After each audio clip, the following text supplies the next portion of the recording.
proceedings of the day. There are only two motions that will be discussed today. The approval of nominees will be part of the motions that will be presented over today. If you're just joining us, this is our joint broadcasting of PBU and KBC. I hand you over now to the live proceedings. My name is Doris Nkatha. Do enjoy your viewing. Let's pray. Almighty God, who in your wisdom and goodness have appointed the offices of leaders and parliaments for the welfare of society and the just government of the people, we beseech you to behold with your abundant favor as your servants whom you have been pleased to call to the performance of important trusts in this republic. Let your blessings descend upon us here assembled, and grant that we treat and consider all matters that shall come under our deliberation in so just and faithful a manner as to promote your honor and glory, and to advance the peace, prosperity, and welfare of our country and of those whose interests you have committed to our charge. Amen.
Order number 1, administration of oath.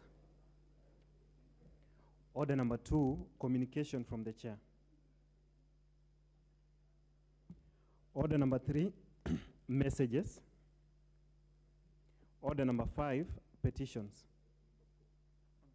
Order number 4, petitions.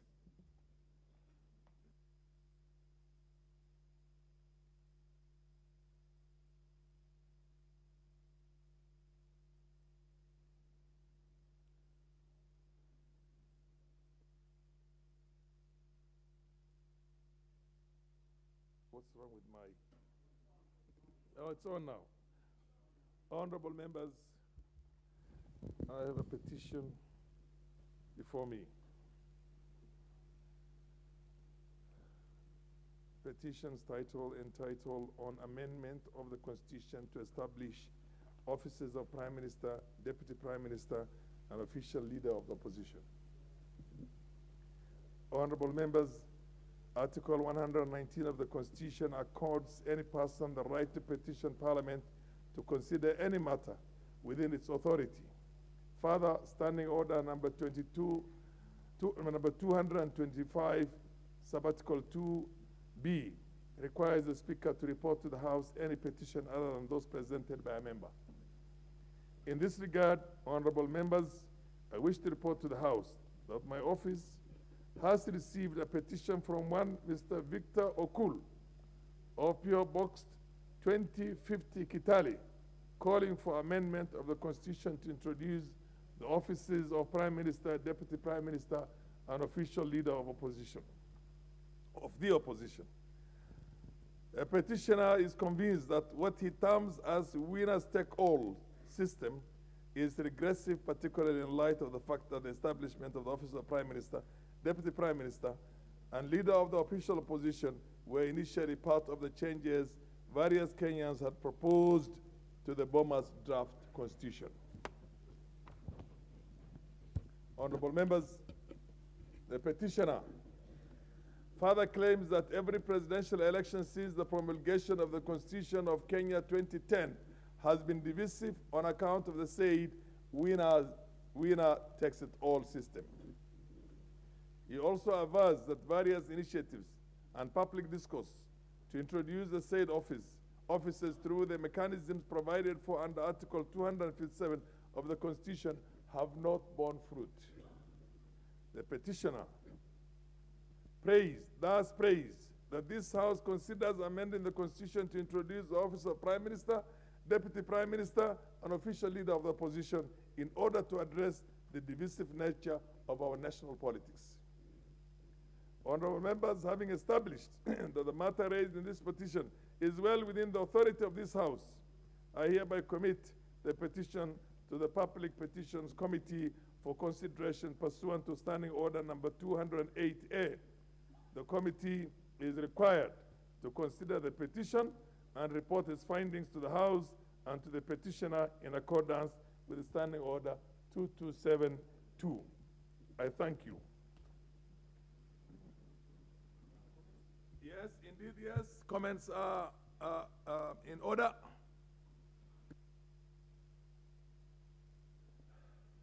The Honorable Julius Ruto of Keses,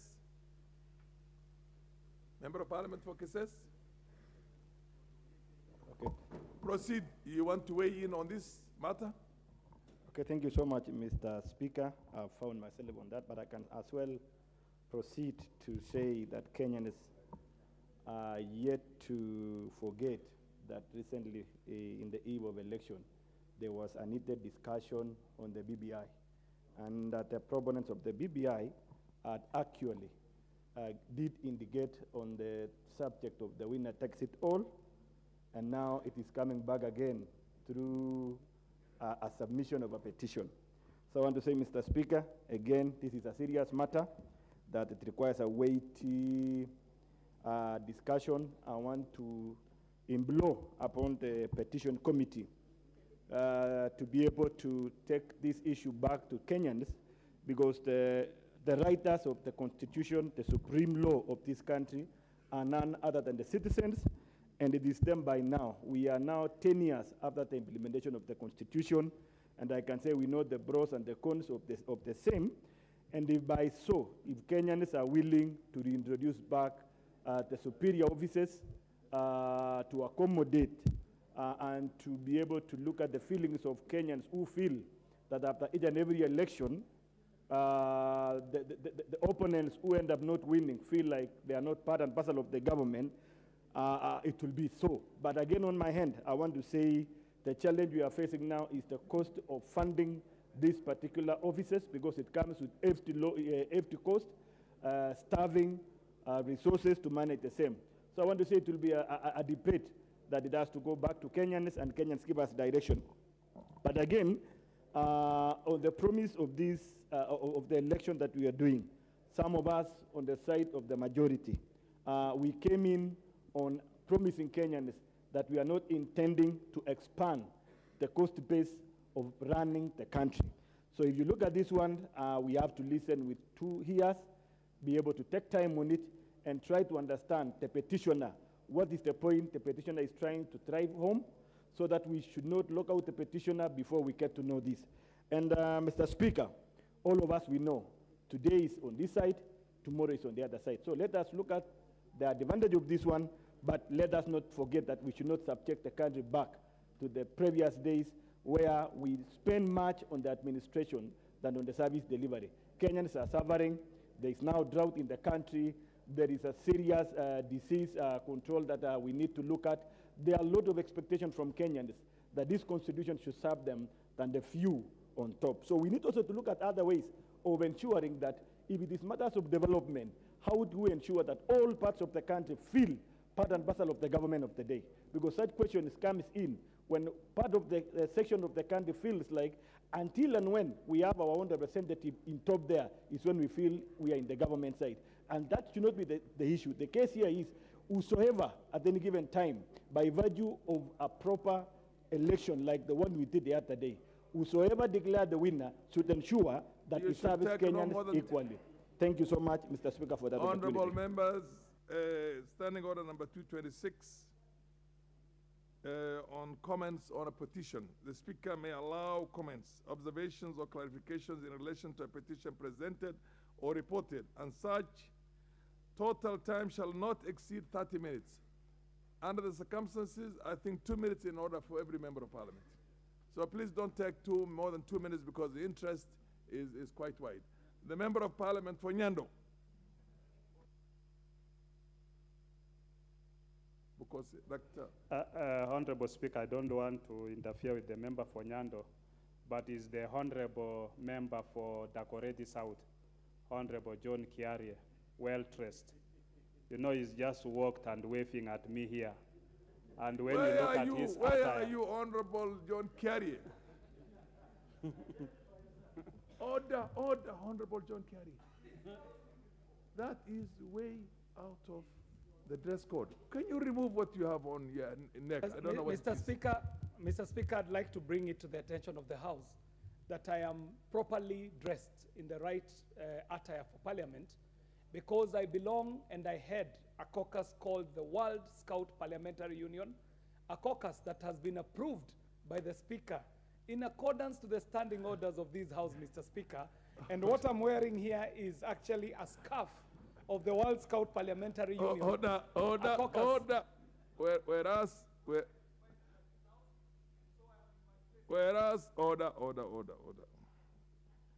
Whereas the Scouts is recognized in this parliament and in this country.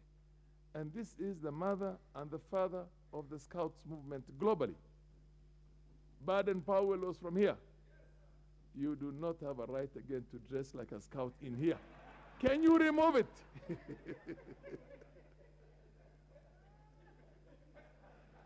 Now you are in order. Proceed then, Member of Parliament for Nyando. Order.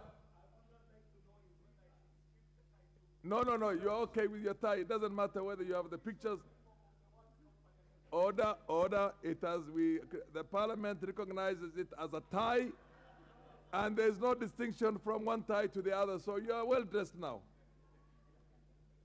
Proceed, Honorable Member for Nyando. I thank you very much, Honorable Speaker. I think that was a good commercial break. But we have, through you, had this petition that has been brought by... Order, Honorable, order. withdraw the statement that you made that this is a commercial break. We do not deal in commerce in this house. Apologize and withdraw. I apologize and I withdraw, Honorable Proceed Speaker, now. but that was good comedy. Proceed. Okay. On the petition that you have just read, Honorable Speaker, about creation of additional offices, that of the Prime Minister, the Deputy Prime Minister, and the official opposition leader. Honorable Speaker, we are now brought into a situation where we are coming up with the piecemeal amendment of our Constitution. Just under a fortnight ago, we were debating here about the entrenchment of the national government CDF into our Constitution. And today, we are talking about additional offices in our government, Honorable Speaker. All these were amicably addressed by the BBI that was fiercely fought by my colleagues across the aisle, a matter that went all the way to the Supreme Court and was torpedoed at that point, Honorable Speaker. Those in power today, Honorable Speaker, and I do not know where that petition is coming from, did indicate that the intent was to create offices for dynasties. And today we are again talking about the same things that ought to have been cured a long time ago, Honorable Speaker. The offices were well intended. Today we are talking about GMO. There is nobody in this house to address our plight on the same. We are talking about drought in this country. We are ravaged by several disasters. I mean, people are hungry. We have nowhere. There is no recourse. And we don't have a Prime Minister who ought to have answered all these questions at the right time, Honorable Speaker. The Honorable Member for Mandera North. Yes, what's your point of intervention?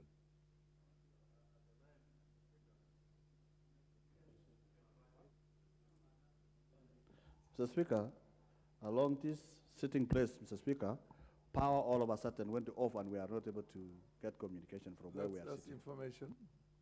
I'm sure the people who deal with that, or the parliamentary staff who are supposed to correct such anomalies, have taken note and would work towards restoring that power. Proceed, the Member of Parliament for Mandera North. Thank you, Honorable Speaker. Honorable Speaker, the petition that has been presented to this House certainly is quite in order, and I'm sure as directed, it's going to through the relevant committee.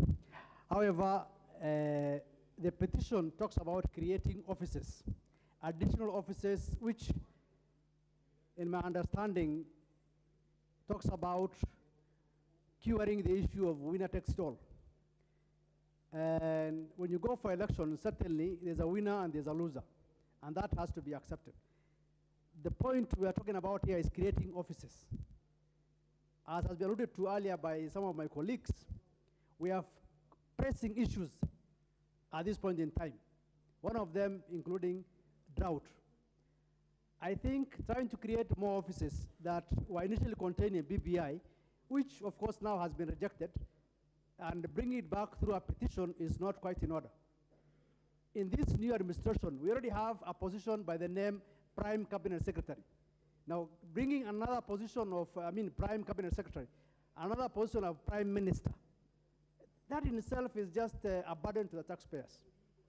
It is actually not quite in order. We have issues to discuss. Unfortunately, these are things that were contained in BBI. In itself was costly to the taxpayers. Now, bringing it now, trying to address it, is a matter that actually will be a burden to the taxpayer. We have issues that are very peculiar and very prime to the voters and to Kenyans. One of them is the national government CDF that touches the lives of people on the ground. That is something that now we need to take it up and ensure that it is entrenched in the Constitution. But a petition like this, as much as it's going to be discussed, its merits and demerits, I think it is not properly at this point in time. Thank you very much. The Honorable Member for Kitui Central, Dr. Makali Muli. Dr. Makali. Thank you, Honorable Speaker. Where are you? I'm this side, Honorable Speaker. Honorable Speaker, thank you very much for this opportunity. I want to start by thanking the petitioner for exercising his constitutional mandate, because the Constitution gives him power and authority to petition Parliament on any matter. Honorable Speaker, what this petition is telling us as leaders in this country is that some Kenyans out there are still thinking of the expanded executive.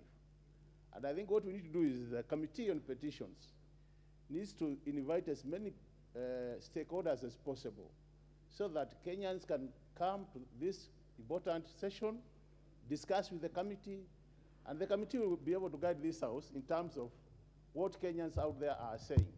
But I don't think it is fair, Honorable Speaker, to start really saying he has not done the right thing. This is a constitutional requirement.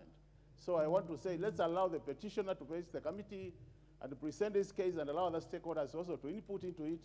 If they say this is the way to go, who are we to say no? If Kenyans say this is the way to go, we'll be able to support Kenyans. But I really think that he's exercising his constitutional right. I support, Honorable Speaker. MP for Marakwet, Bowen. Thank you, Honorable Speaker, for giving me this opportunity.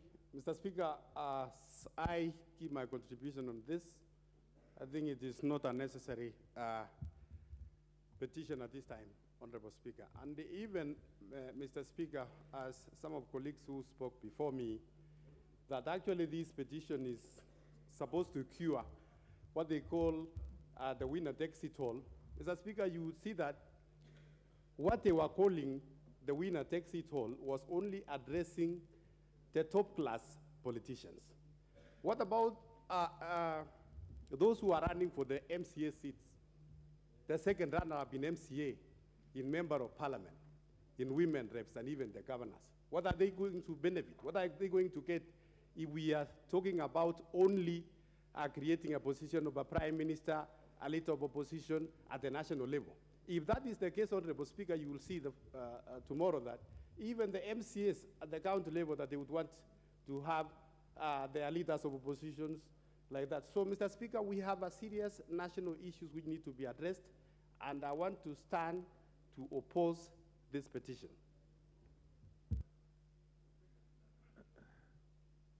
The Honorable Member for Central Imenti.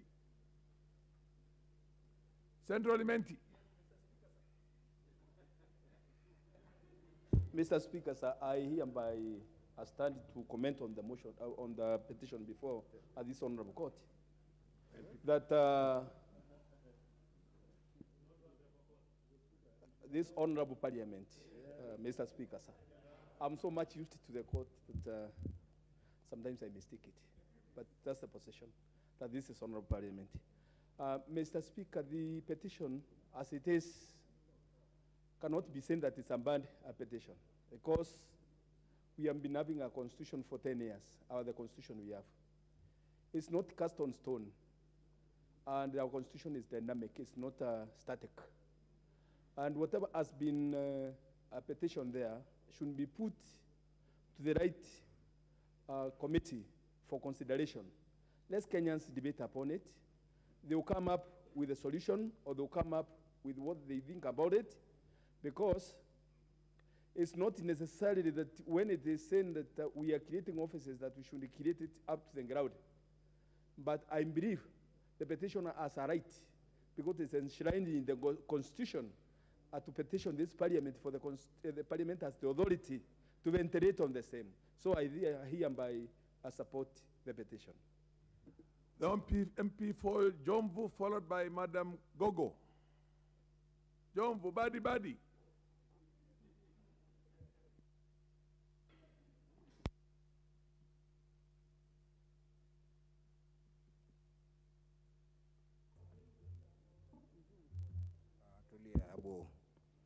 Asante sana Mheshimiwa Spika. Mheshimiwa Spika, kwanza nataka pia mimi kuzungumzia juu ya hii petition ambayo imeletwa ya kusema kuwa mshindi anachukua kila kitu katika mambo hii ya serikali. Mheshimiwa Spika, kusema ule ukweli, hivi sasa tumeangalia katika nchi hii tuna mambo mengi sana ambayo yanatukumba.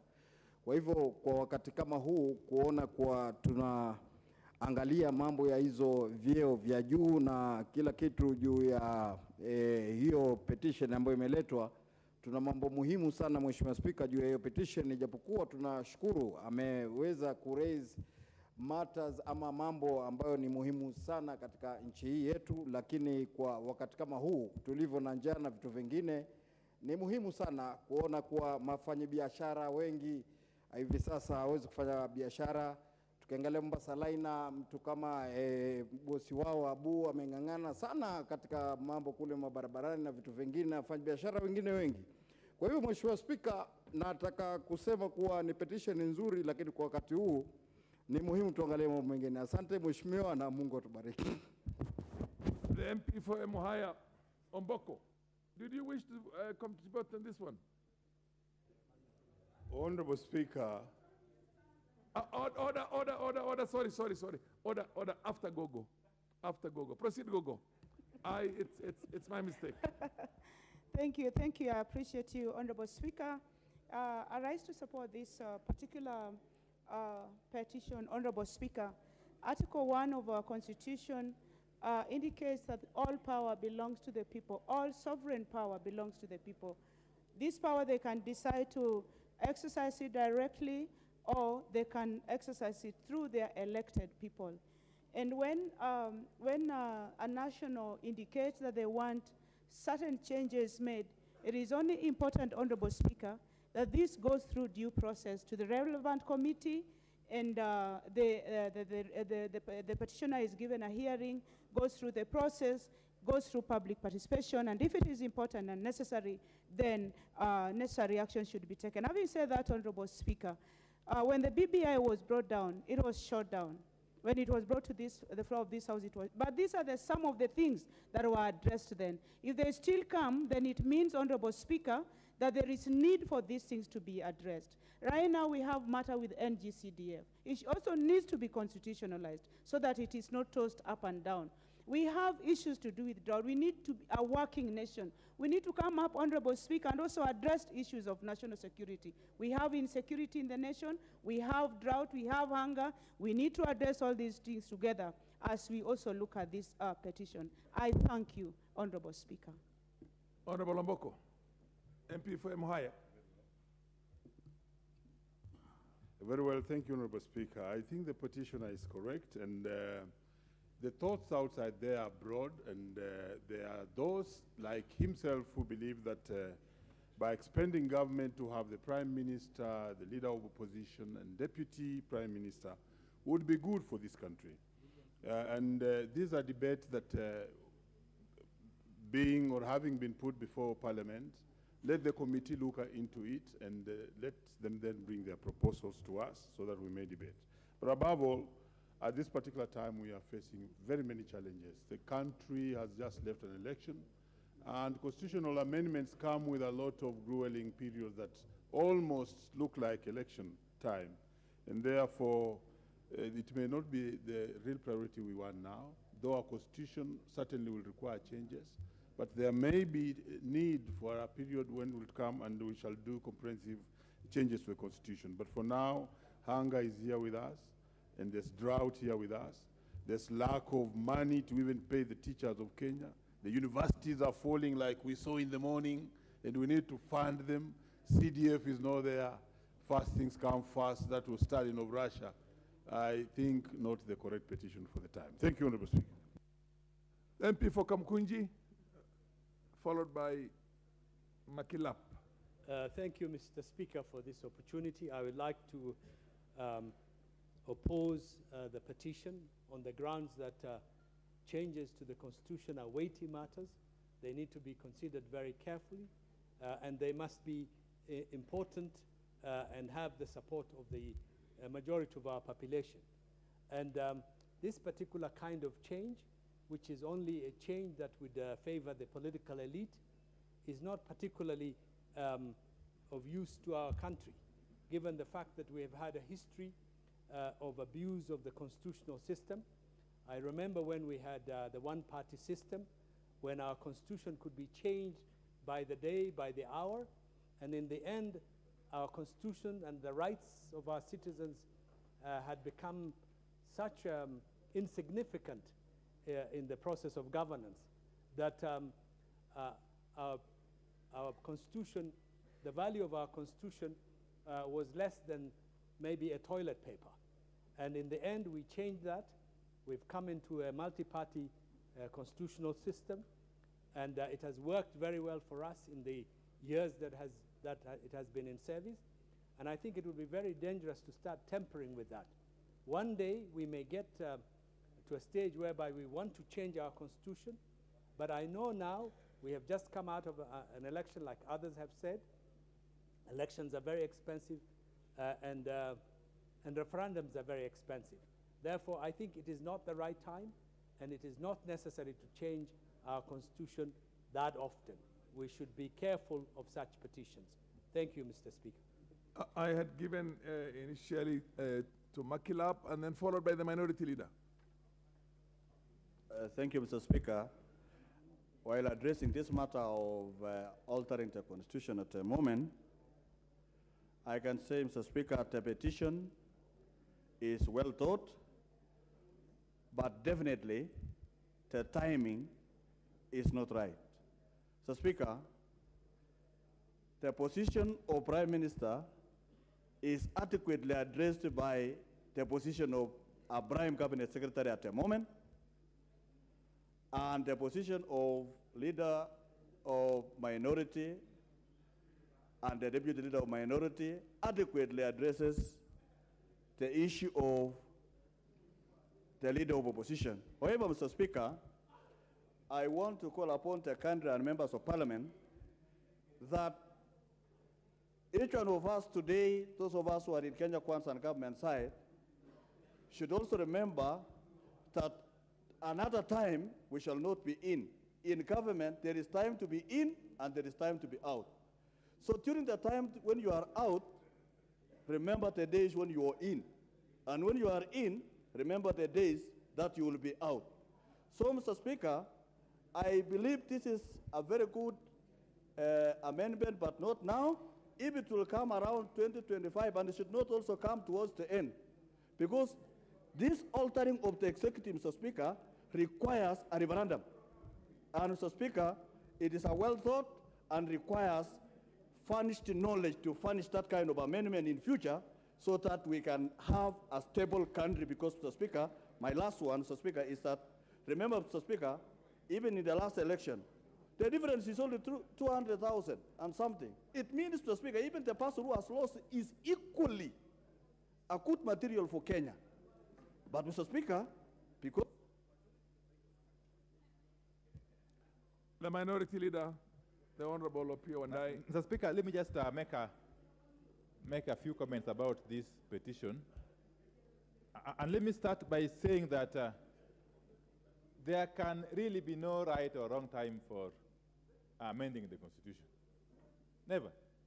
It all depends on really the issues which are being brought forth and the necessity for effecting them in the Constitution through amendments. So, Mr. Speaker, we need to continue as a House to protect the right of members of the public to petition this House on anything, including proposals to amend the Constitution or any other law for that matter. And having said that, Mr. Speaker, we must also take cognizance of the fact that our Constitution has now come of age. It is now 12 years since this Constitution was promulgated in 2010. It has indeed come of age. And therefore, in essence, it is ripe for a review. I'm not saying amendments. It's ripe for a review. And it is also important, really, that Kenyans now start discussing this as to how or what approach will be used to eventually have it reviewed or amended. It will all depend on the consensus that shall be reached, Mr. Speaker. I think we need to seize the moment. We seize the opportunity that has been given to us by the Almighty God in this 13th Parliament to initiate a debate as to whether we need to review this Constitution or not. Because as we speak, I am seeing us amending it through the back door. And why do I say so? There has been a clamor in the recent past for ministers or cabinet secretaries to be allowed to come before us here to face questions from members. That is essentially introducing the BBI through the back door, if you ask me. Okay? What the BBI intended to cure, among other things, was this anomaly of members having to ask fellow members questions for which they have no answers, really. So if we really want ministers to come before us here, the surest way is to review the Constitution eventually, and have cabinet secretaries appointed from amongst members of the National Assembly. You see, that way you'll be empowered. Even those of us who are opposing things just for the sake of opposing, you will be empowered to, and also have a chance one time to become a minister. You never know, okay? But otherwise, I think these are very good proposals. Kenyans should be allowed to propose them. Kenyans should make them, and Kenyans should make them and be given a chance to prosecute them before the right committee, which is the Committee on Public Petitions. But finally, Mr. Speaker, whilst that review can wait, that total review of the Constitution can wait, there is more urgent issue. And that issue, I'll be talking about it later on in the course of this sitting. The issue of the NGCDF. That one can't wait. That one should not wait. And I hope members were with me on this. That one cannot wait. The issue of entrenching the NGCDF in the Constitution. That one should be done like yesterday, so that Kenyans can continue.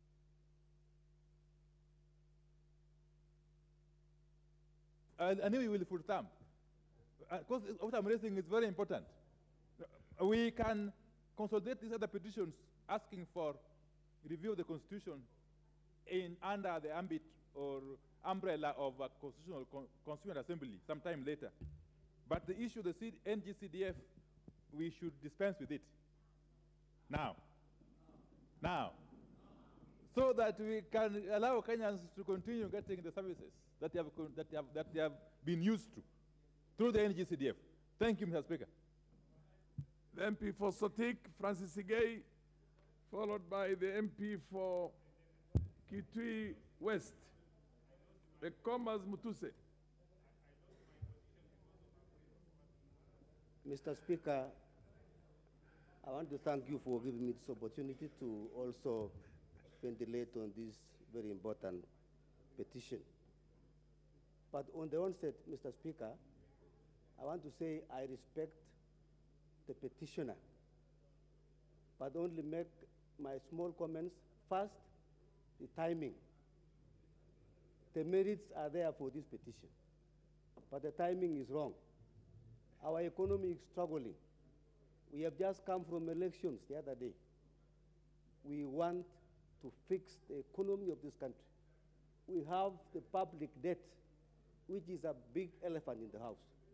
And therefore, Mr. Speaker, much as we would like to commend the petitioner for bringing this petition, I would like to say it is wrong timing, and I oppose the motion, the petition, Mr. Speaker. Sorry. Thank you.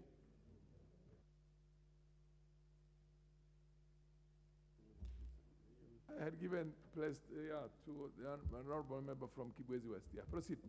Thank you, Mr. Speaker. And take even a minute, because a number of Thank you, members Mr. Speaker. here. I join the members who have spoken to the right of the petitioner to petition Parliament.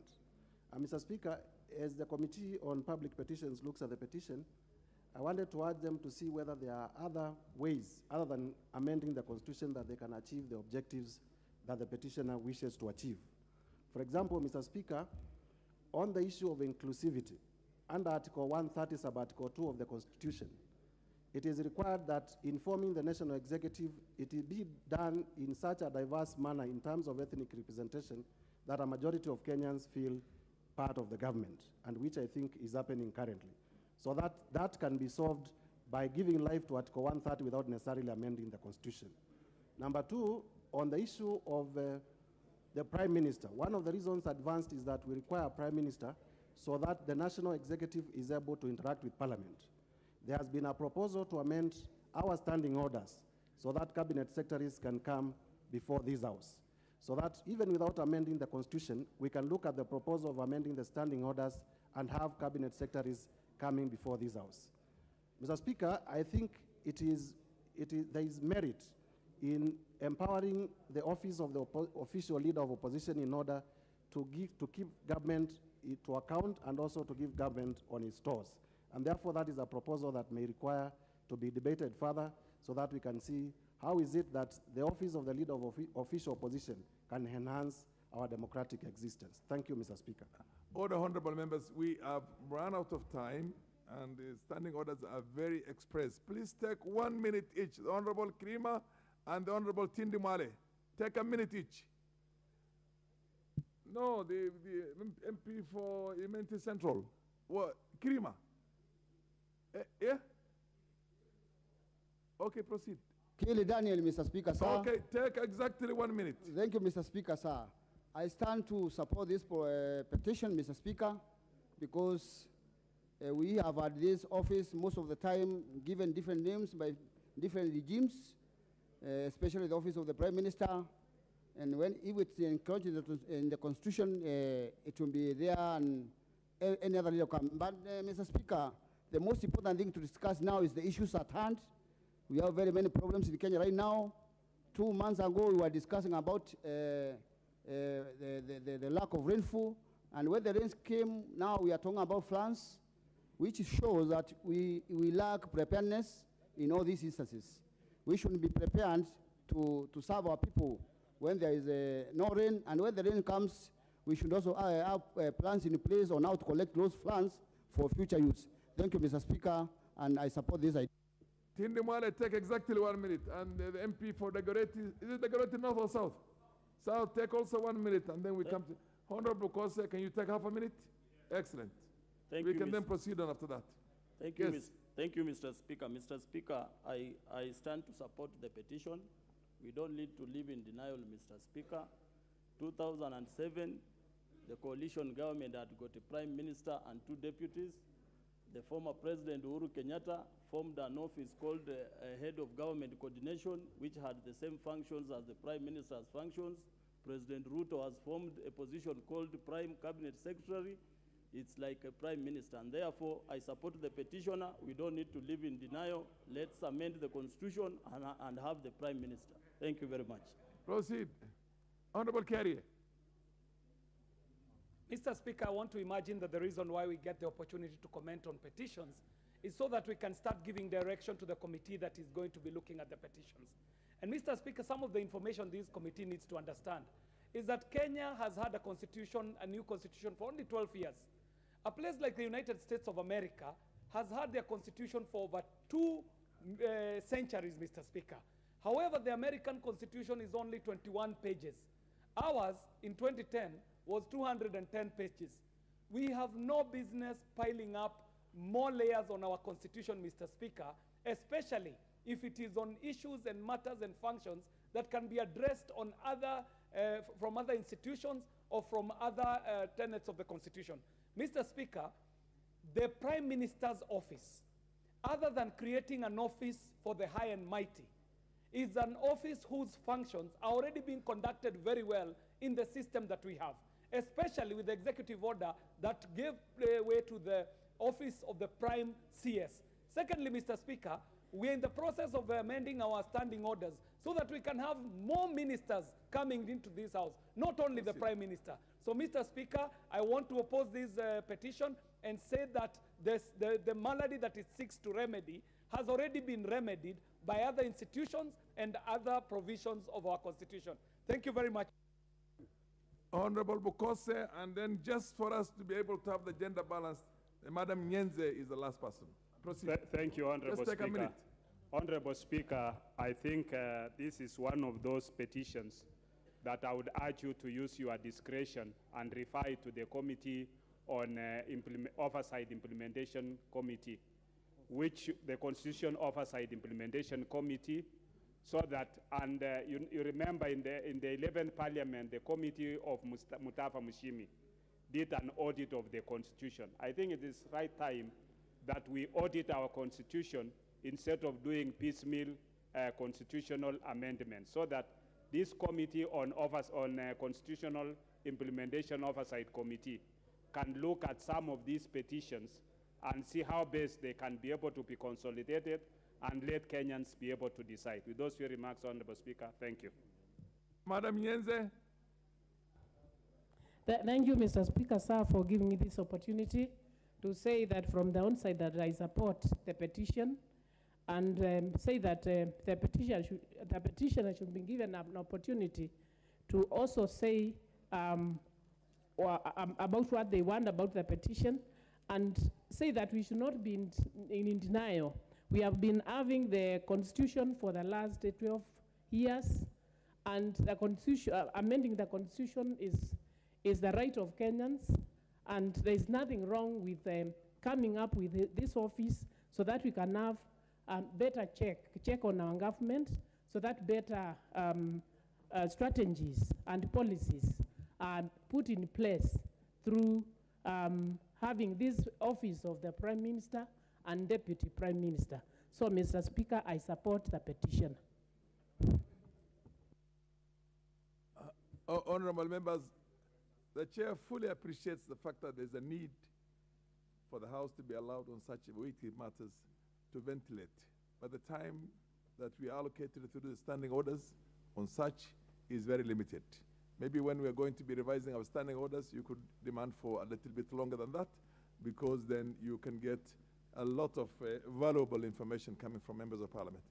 Now, that is the end of this bit, but then for the benefit of the Honorable Bukose, this has already been committed to the Public Petitions Committee for consideration pursuant to Standing Order number 208A. So it's already committed. I want to, honorable members, there are 3 communications. We have a problem with this thing. I think it was most people who were here were shorter than me. Maybe we needed one that's a bit longer so that I can get closer to it without bending.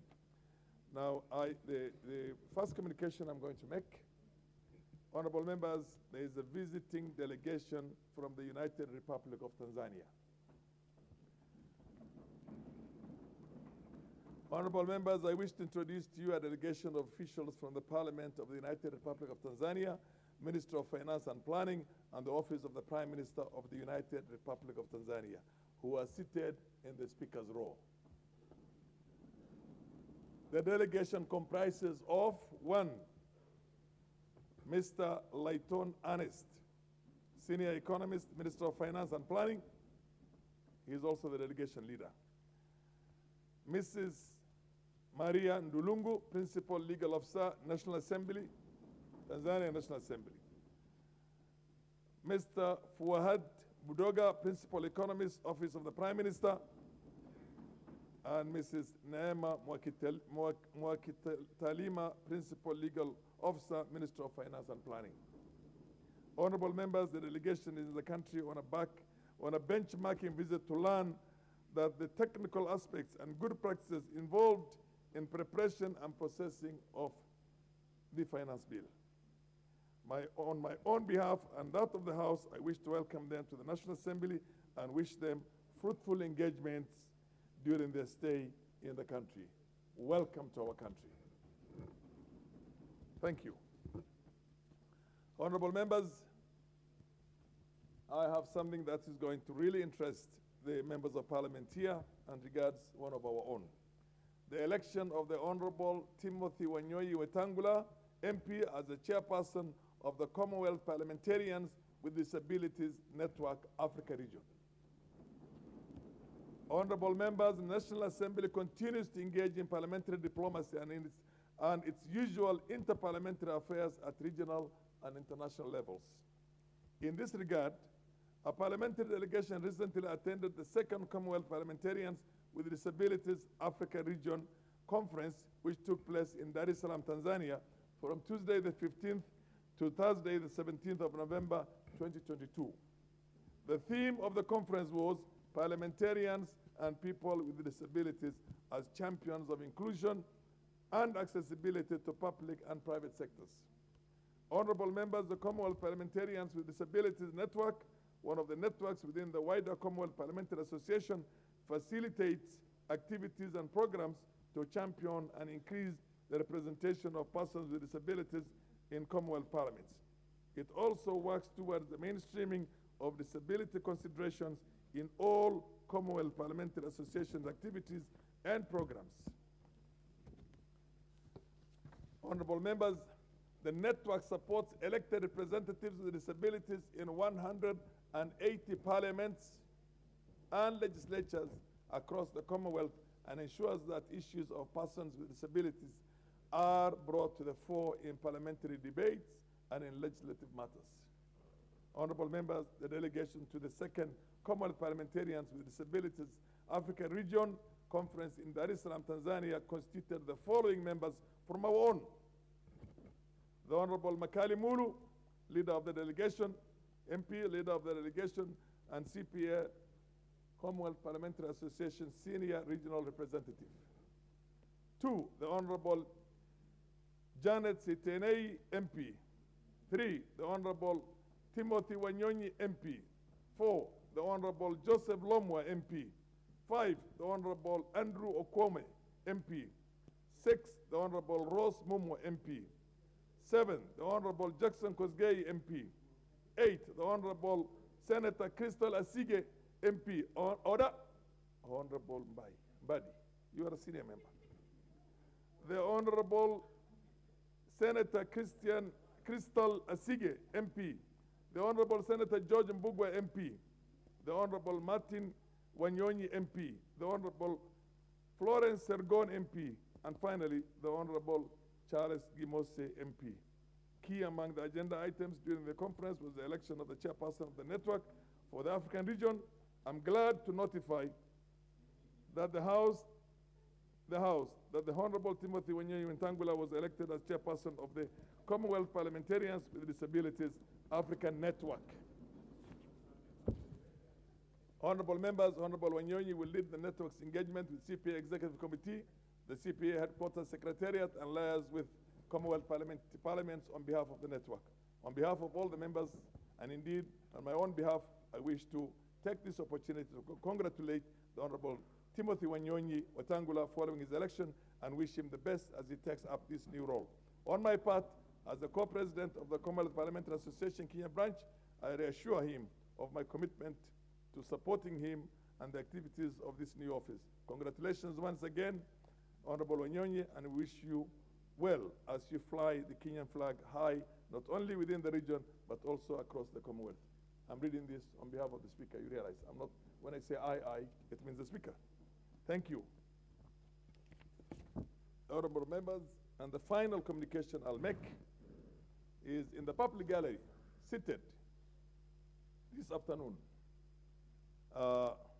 students from New River Star Secondary School in Embakasi in Nairobi. I wish to tell the students to welcome to this August house, and secondly, students from Chewoyet High School, Kapenguria, West Pokot. Kapenguria has a special place in the hearts of Kenyans because that is where the first Prime Minister of this republic was incarcerated for many years, along with the freedom fighters who were put in there, and a good number of them, including the late Acheng Oneko and all the rest of them who have since passed on. I want to welcome you to the house, and thank you very much. Next order. Order number 5, papers. Yes, the Honorable Makali Muli, what's your point of order? Thank you, Honorable Speaker. Honorable Speaker, what are your indulgence? You know, the statement you have just read on CPA Africa was relating to a network of people with disability MPs. And honorable members might think that I have an invisible disability. So, Honorable Speaker, I think it's good to put the records straight that, Honorable Speaker, I happen to be a senior representative of the Commonwealth Parliamentary Association Africa region. So this conference was being hosted in my region. And that's why, Honorable Speaker, I was in attendance. I'm the only one who was in attendance who doesn't belong to that network of MPs with disability. But I want to also, Honorable Speaker, as the senior regional rep, to thank Parliament of Kenya for facilitating our colleagues who have a disability, Honorable Speaker, to participate in this important conference. This was the second conference. The first one was hosted in this country, which is Kenya. And in addition to that, Honorable Speaker, our parliament was really very good to the members, that 12 members from both the National Assembly and the Senate were able to attend that conference.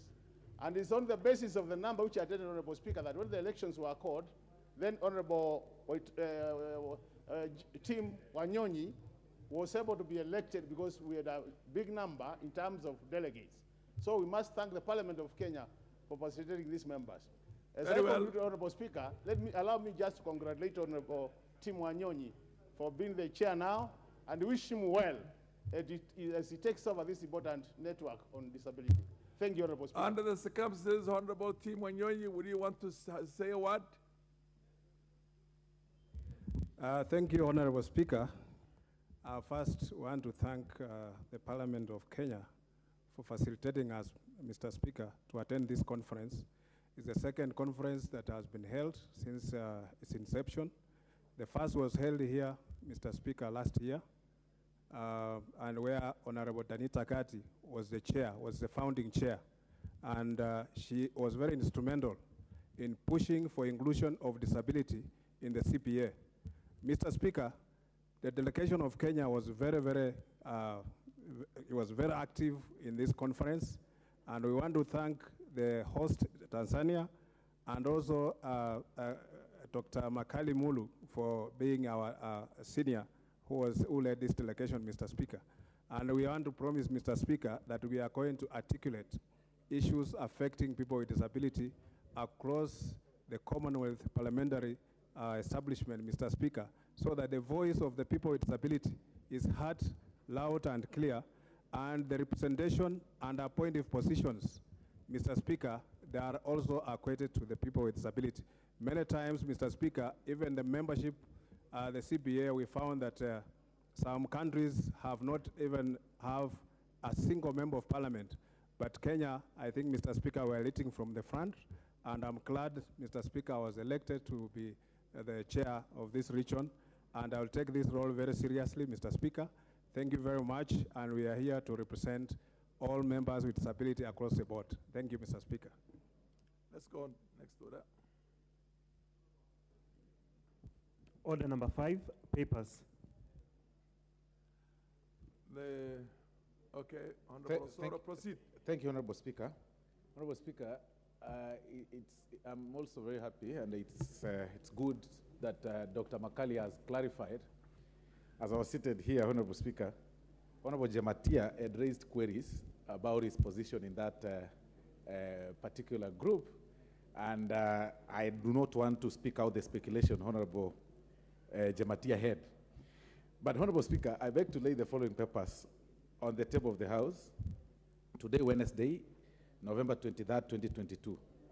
Number 1, the first annual report on the state of public-private partnerships in Kenya for the year 2021-2022 by the Public-Private Partnership Directorate, National Treasury. Number 2, annual report and financial statements of Laikipia University for the year 2020-2021. 3, Kenya's County Budget Transparency Survey 2021 by the International Budget Partnership. National Government Budget Implementation Review report for the year 2021-2022 from the Office of the Control of Budget. Annual Corporate Report from the Office of the Auditor General for the year 2019-2020. Annual Report and Financial Statements of the National Research Fund for the year ended 30th June 2020. Annual Report and Financial Statements of the Independent Policing Oversight Authority for the year ended 30th June 2019.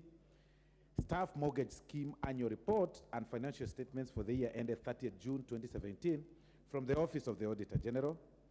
Annual Report and Financial Statements of the Salaries and Remuneration Commission for the year ending 30th June 2021.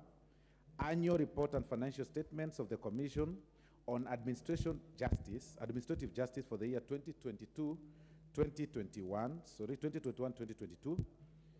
Annual Report and Financial Statements of the Higher Education Loans Board for the year ended 30th June 2017, 30th June 2018, 30th June 2019, and 30th June 2020. The 28th biannual report of the Monetary Policy Committee for the period April 2022 from the Central Bank of Kenya, annual report and financial statements of the Kenya Reinsurance Corporation Limited for the year ended 2021, the 50th monetary policy statement for the period June 2022 by the Central Bank of Kenya, the Bank Supervision Annual Report for the year 2020 from the Central Bank of Kenya, Public Financial Management Reforms Program for the period December 2020 from the National Treasury. Honorable Speaker, the annual report and financial statements of the Kenya Law Reform Commission for the year 2021-2022, Public Financial Management Reform Strategy for the period 2018 to 2023 from the National Treasury, Performance Audit Report on provision of sanitary towels to girls in public private schools by the Ministry of Education, reports of the Auditor General and financial statements in respect of the following institutions for the year ended 30th June 2021 and certificates therein. Honorable Speaker, number one is Naivasha Technical and Vocational Training College, Matili Technical Training Institute, Masai Mara University, Bushiangala Technical Training Institute, Kenya National Assurance Company 2021, Kenya National Assurance Company Limited, Small Enterprises Finance Company Limited, Jomo Kenyatta University of Agriculture and Technology, Geothermal Development Company Limited, Agri and Cooperative Training and Consultancy Services Limited, Kenyatta University, Kenya Institute of Special Education, Multimedia University of Kenya, Jomo Kenyatta University of Agriculture and Technology Industrial Park Limited, Kenya Broadcasting Corporation, Kenya Electricity Transmission Company Limited, National Oil Corporation of Kenya, Rural Electrification and Renewable Energy Corporation, Coast Institute of Technology, Technical and Vocational Education and Training Authority, Kenya National Commission for UNESCO, the Kenya Scouts Association, Kenya National Examinations Council, National Biosafety Authority, and Postal Corporation of Kenya. Honorable Speaker, there are reports of the Auditor General and financial statements in respect of the following constituencies for the year ended 30th June 2021 and the certificates therein. Number one, Chepalungu, Mwingi North, Embakasi West, Tinderet, Igembe South, Igembe North, Mahara, Keses, North Imenti, Mbeere North, Central Imenti, Keio North, Turkana North, Turkana Central, Kuisoro, North Hor, Samburu West, Laikipia East. And then Mumias East, Teso North, Saboti, Laikipia West, Samburu East, Lurambi, Sirisia, Mwala, and finally, Honorable Speaker, Baringo South. Thank you, Honorable Speaker.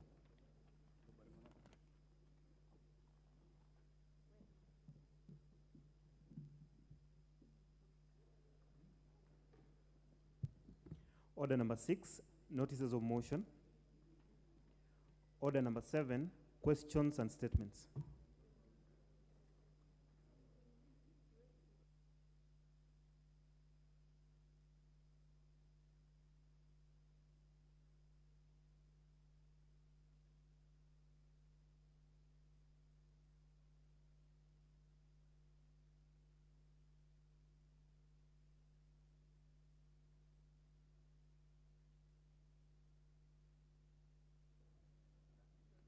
Proceed. What's wrong with your mic? Oh, yeah, proceed. Yeah. Thank you, Mr. Speaker. I rise to ask question 033 of 2022 to the Cabinet Secretary for Roads and Transport. Could the Cabinet Secretary provide the current implemented status for all roads under construction in Yatta constituency?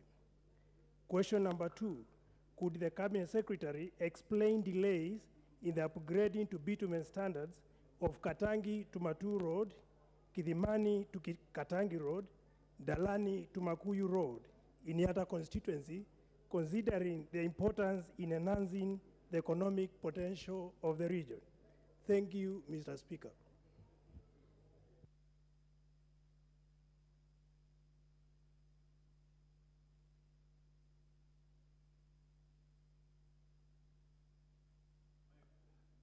My mic is not working? Okay, to be replied before the Departmental Committee on Transport and Infrastructure. We go to the next question. The Honorable Member for Kirinyaga Central, Honorable Joseph Gitari. Joseph Gitari. Oh yes, Joseph Gitari has requested for this question to be deferred, and it's so directed. This question is deferred. The next question is the Honorable Wanjuku Mihia MP for Kipipiri. Proceed, Madam Muhia. Muhia. Thank you, Honorable Speaker. I wish to put a question 035 Order. 2020. Is that mic working? Use the next one. Use the next one. I had known you as Moria. I didn't even proceed. Thank you, Honorable Speaker. I wish to ask a question 035/2022. And the question is that, could the Cabinet Secretary explain why the construction of Captain Wajohi Geta Donyujelo Road in Kipipiri constituency has stalled despite the project having been funded? Question 2, related to the same. Could the ministry state when the contractor will resume work on the said road and provide expected completion timeline for this project? Finally, on the same, could the Cabinet Secretary provide the measures to maintain and make this road passable, considering the importance of this Wajohi Geta Road to economic well-being of the area residents, particularly transportation of milk and other farm produce to markets? Honorable Speaker, I'm not able to sleep because of this road. I ask this House through the Committee of Transport to assist me because I have done everything humanly possible, including sending photos and videos for this road to everyone, the Cabinet Secretary, the DG, Kadie, all the engineers in Nyandarua County, and I'm not getting help. I'm only getting nightmares because even a sick person cannot be taken to the hospital. Thank you, Honorable Speaker.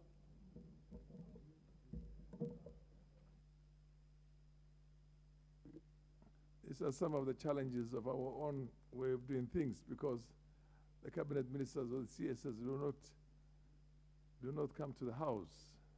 And during our time when we were under the old constitution, they were obligated because they were members of parliament, and the chair had certain authority over them to make sure that they respond adequately to the satisfaction of Kenyans and this House. But now we can only emphasize more that they need to do something on this. This to be replied before the Departmental Committee on Transport and Infrastructure. The next question, the Honorable Member for Maragua, Honorable Mary Wamaua. Thank you, Speaker. I like to ask the following question to Cabinet Secretary for Cooperatives and Micro, Small and Medium Enterprise Development. One, could the Cabinet Secretary provide details on the current organizational structure, directorship? Order. What is the issue, Madam Muhia?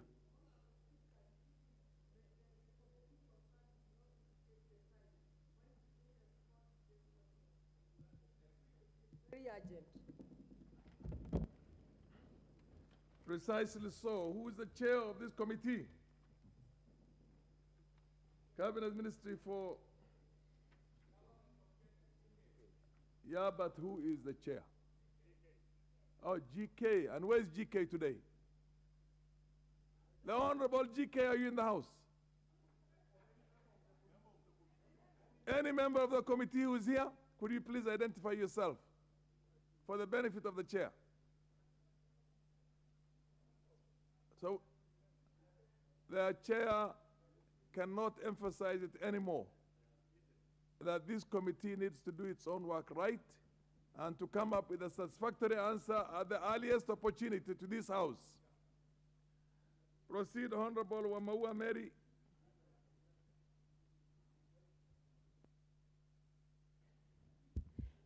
Thank you, Speaker.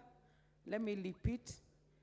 Mr. Speaker, I rise to ask you the following question from the Cabinet Secretary for Cooperatives, Micro, Small and Medium Enterprises Development. One, could the Cabinet Secretary provide details on the current organizational structure, directorship, membership and shareholders of the New Kenya Planters Cooperative Union, NKPCU Limited? Two, could the Cabinet Secretary explain the modus operandi of the new KPCU FAD? Three, could the Cabinet Secretary explain the measures that the government is putting in place to provide affordable, sustainable, and accessible tele-advances to small-scale coffee growers? Four, could the Cabinet Secretary provide a status report regarding the defunct Kenya Planters Cooperative Union, popularly known NKPCU, including its establishment, registration, and the process of liquidation? Thank you, Mr. Speaker.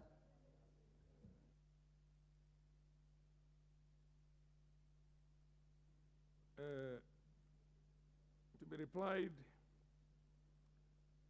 by the before the departmental committee on cooperatives and micro, small, medium enterprises.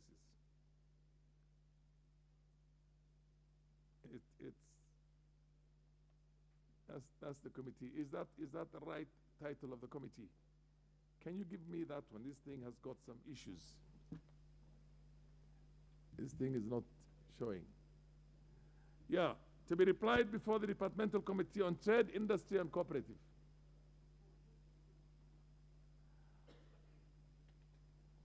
Next order. Oh, this is the statement. The Honorable Gonzirai has demanded a statement. Where is he? Here I am, Mr. Speaker. Proceed.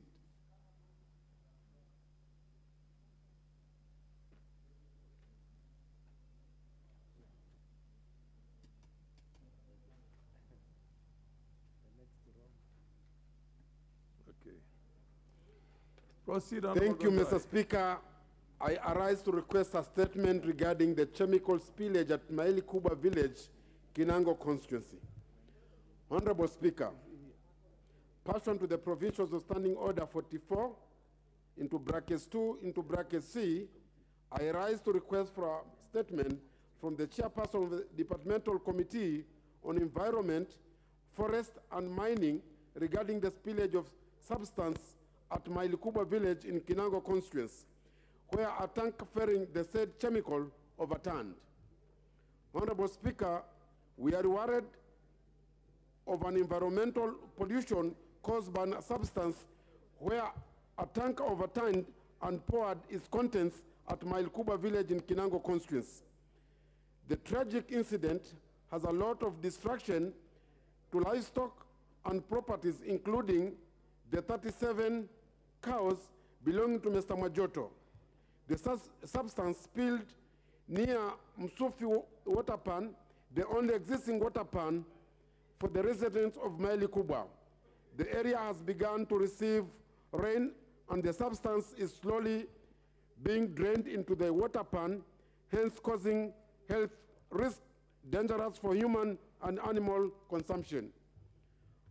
Honorable Speaker, it is against this background that I seek a statement from the Chairperson, Departmental Committee on Environment, Forest and Mining on the following. 1, could the Chairperson state the immediate steps taken to ascertain the level of toxicity of the substance that has caused losses and damage of the environment? 2, could the Chairperson state the measures the government is putting in place to ensure safety and security at Mailkuba area? 3, Further, could the chairperson explain the plan the government has in place to compensate the victims who lost livestock occasioned by the substance spillage? I thank you, Honorable Speaker.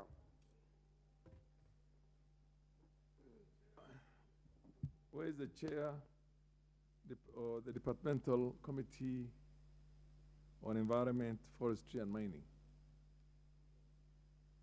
Who is the chair? And where is he?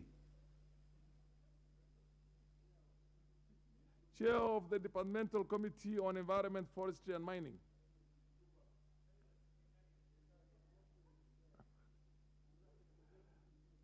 Where is the Honorable Gikaria?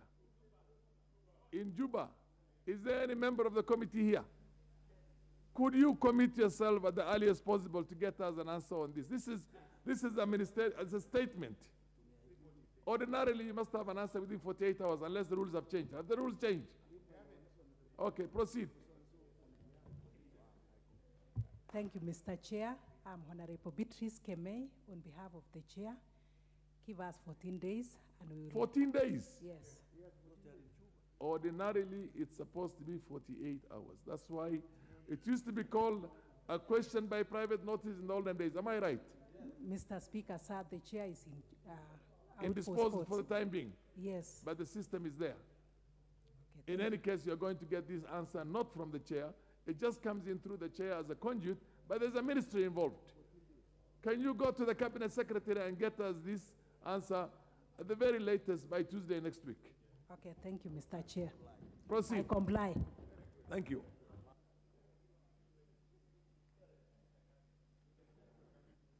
Next order. Order number 8, motion, approval of nominees to various constituency development fund committees. Okay, proceed. The chair, you can move the motion. Yes. Mr. Speaker, I beg to move the motion on approval of nominees to the various constituency development funds committee. Mr. Speaker, pursuant to section 55 of the National Government Constituency Development Fund Act of 2015, the Select Committee on NGCDF of the National Assembly is mandated to consider and report to the National Assembly with recommendation names of the persons required to be approved by the National Assembly under the Act, amongst others. Order, Honorable Sinema. Yes. I know you've also been not in Parliament for a while, but you move the motion first before you debate it. You say, I beg to move, and then you read the motion. I started. Yeah. I started that so? with that. I thought you started the debate. I beg to move. And then read it verbatim as it is. Yes. Proceed. I beg to move, Mr. Speaker, that this House adopts the report of the Select Committee on the National Government Constituency Development Fund laid on the table of the House on Thursday, November 17th, 2022, and pursuant to the provisions of Section 43(4) of the National Government Constituency Development Fund Act 2015 and paragraph 5(2) and 10 of the National Government Constituency Development Fund Regulations 2016, approves the list of the nominees to the appointment to the following 68 constituencies committee of the National Government Constituency Development Fund, as per the order paper published. Yes. Mr. Speaker, the names which we have received so far is and approved is 124. Today we are approving 68. Mr. Speaker, I want to urge the members who have not submitted their names that time is not on their side. Mr. Speaker, it is incumbent upon members to push their fund managers in where they are so that we can be able to finish this matter. The last group is we shall be having as a committee tomorrow. And if you miss on that, possibly you will wait for next year. Mr. Speaker, we want to agree with all the members that this is something of utmost importance, and we need also the legal minds of this House to help us to move forward in terms of the interpretation of the ruling of the Supreme Court, so that we can be able to get our funds as early as possible. Mr. Speaker, we want the Jailer Committee and others so that everybody will be comfortable in this House. Mr. Speaker, since we have come all the way to the position we are, Kenyans cannot afford to do Harambes again, which is an old way of doing things, to build classes, to buy desks in schools, to be able to pay bursaries for our students or our pupils. We need this money, Mr. Speaker. And therefore, let us unite as a team in this House and work out on an interpretation of this so that we can be able to access these funds to our constituencies. Mr. Speaker, sir, I beg to move. I am asking Honorable Chepkonga to second this motion. Thank you, Mr. Speaker. Mr. Speaker, I rise to second the motion that has been moved by the Honorable Sirma, the chairman of the NGCDF. Mr. Speaker, as you know, this is a very important tool in terms of development. It is in fact been recognized by the United Nations that development at the communal level, Mr. Speaker, is the engine that moves development in a country.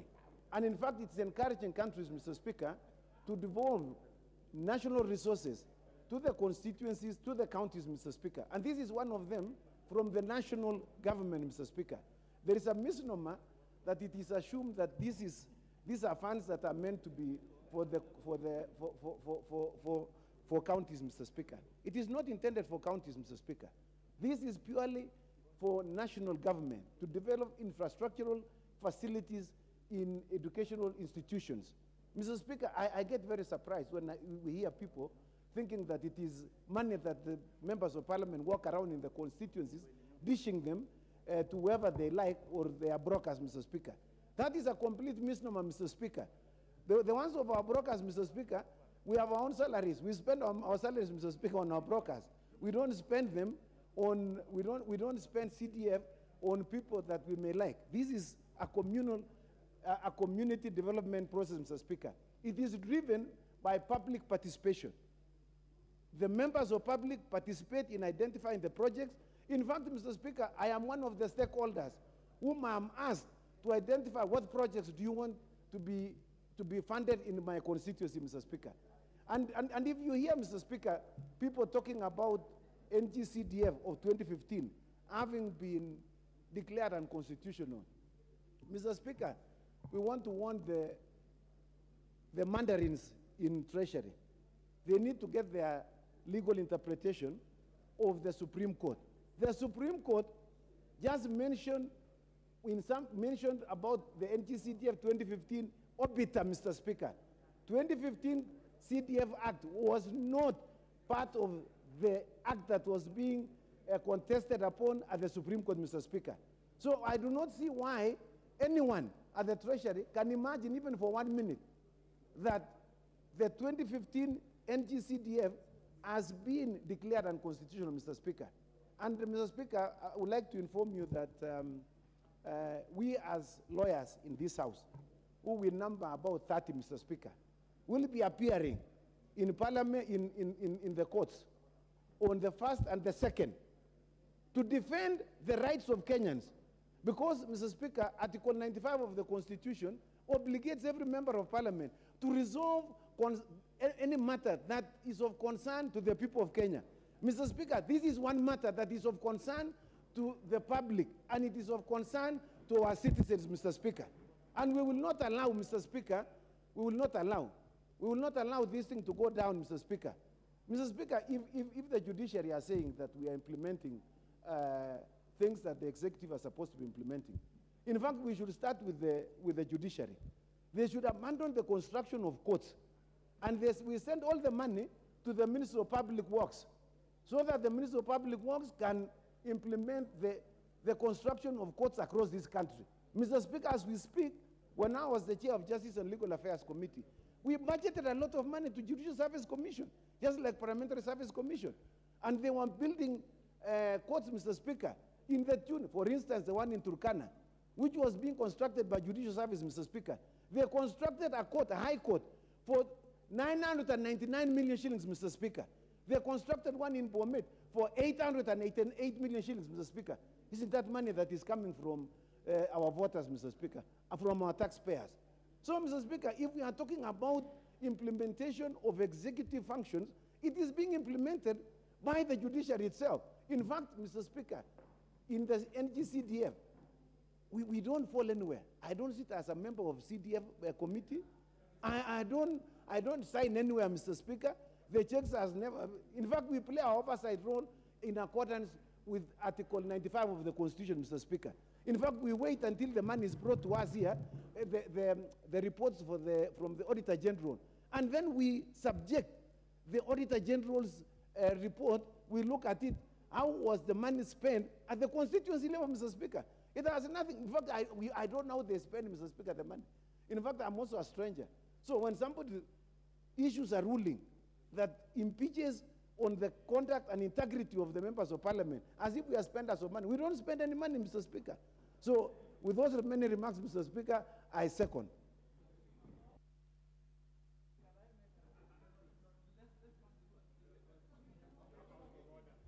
Order, honorable members. The chair has to propose the question first. Propose the motion here. Honorable members, the chair proposes this question. Order, Honorable Junet.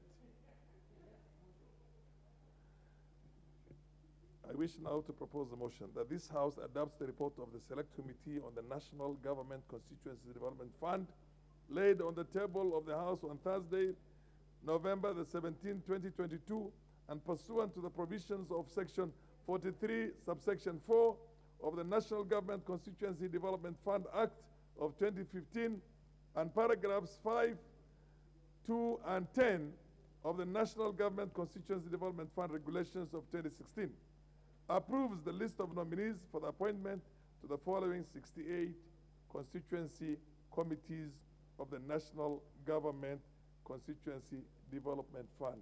The list is as contained in the order paper of today.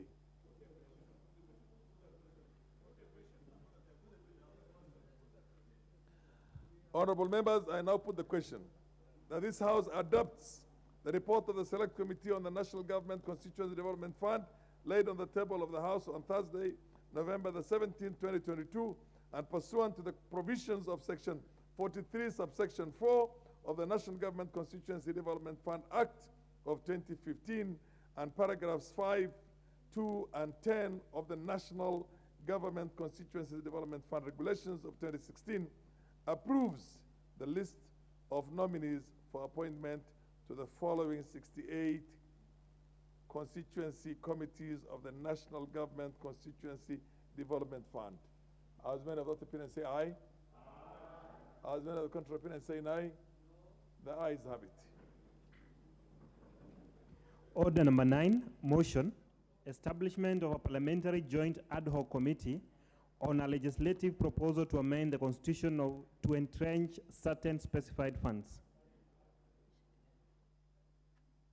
Majority Leader.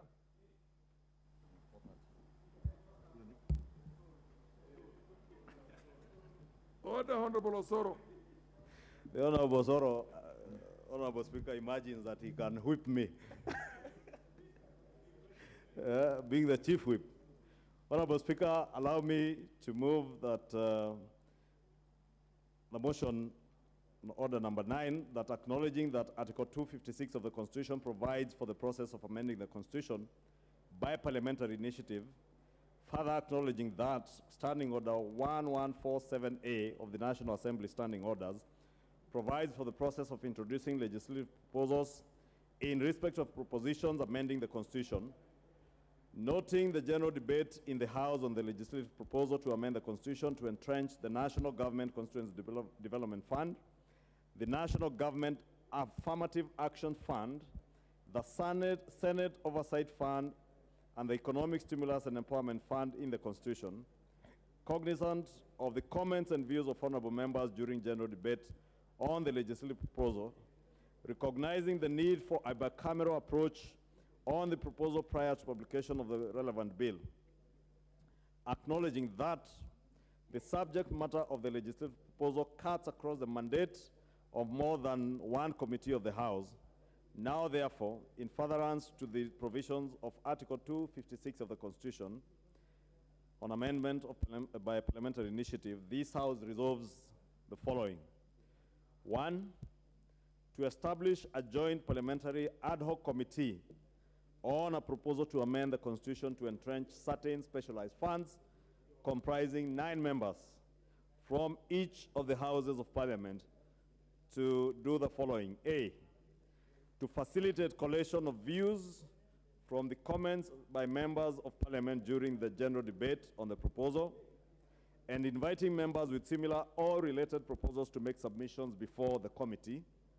B, to invite, engage with, and consider submissions from stakeholders and relevant constitutional and statutory bodies with a law reform mandate, including the Attorney General and the commissions and independent offices established under Chapter 15 of the Constitution. C, in consultation with the sponsors, attempt to develop and recommend a harmonized version of the proposal arising from the submissions received. And D, report to the Houses of Parliament within 90 days to enable the speakers to make a decision and give direction on whether or not the legislative proposal is to be published into a bill or not to be proceeded with. 2, that the offices of the clerks of Houses of Parliament provide secretarial services to the Joint Parliamentary Ad Hoc Committee in accordance with our standing orders.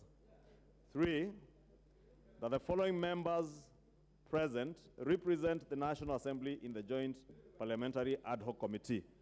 My apologies, Honorable Speaker, I seek your indulgence. I should have mentioned that I am moving this motion under Standing Order number 48 in an amended form. And maybe I will mention the area that I want to amend now in these 3. 1 is the Honorable Samuel Kiprono Chepkonga MP, who seconded the earlier motion as a co-chairperson. 2, Honorable Speaker, on the order paper there was the Honorable George Gitonga Murugara MP. That is where we are amending to replace the Honorable George Gitonga Murugara MP with the Honorable Rebecca Tonkei MP. 3, the Honorable Ekomas Mwengi Mutuse MP. 4, the Honorable Wakili Edward Mureu MP. 5, the Honorable Catherine Nanjala Wambilianga MP. 6, the Honorable John Badi EGH MP. 7, the Honorable Dr. Otiende Amolo MP. 8, the Honorable David Mwalika Mboni MP. 9, the Honorable Kakai Bisau MP. 10, the Honorable Robert Gishimu Githinji MP, who is a co-opted member. And the second co-opted member is a co-sponsor of the motion, the Honorable Stephen Mule MP, who is also a co-opted member. 4, Honorable Speaker, to request the Senate to appoint a similar number of members to represent the Senate in the Joint Parliamentary Ad Hoc Committee.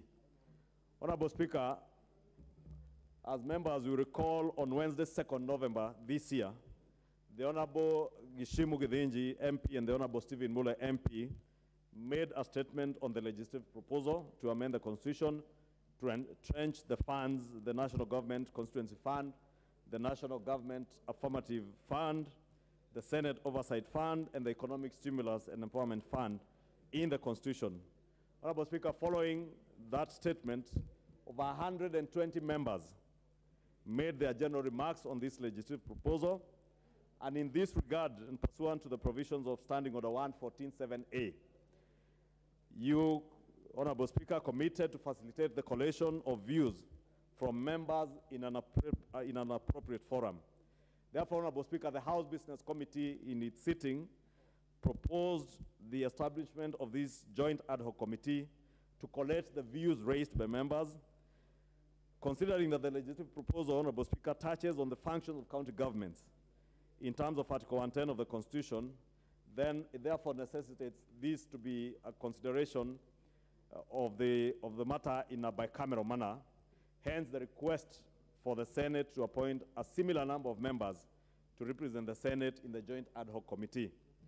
Honorable Speaker, the committee, if approved, will carry out very structured public participation in accordance with the provisions of Article 118, 1B of the Constitution, and should be able to report back to both houses in 90 days to enable you, Honorable Speaker, to make a decision and give direction on whether the legislative proposal then should be published into a bill or not. Honorable Speaker, as you put the question on the earlier motion, Honorable Speaker, on the constitution of constituency fund committees, I did hear the Honorable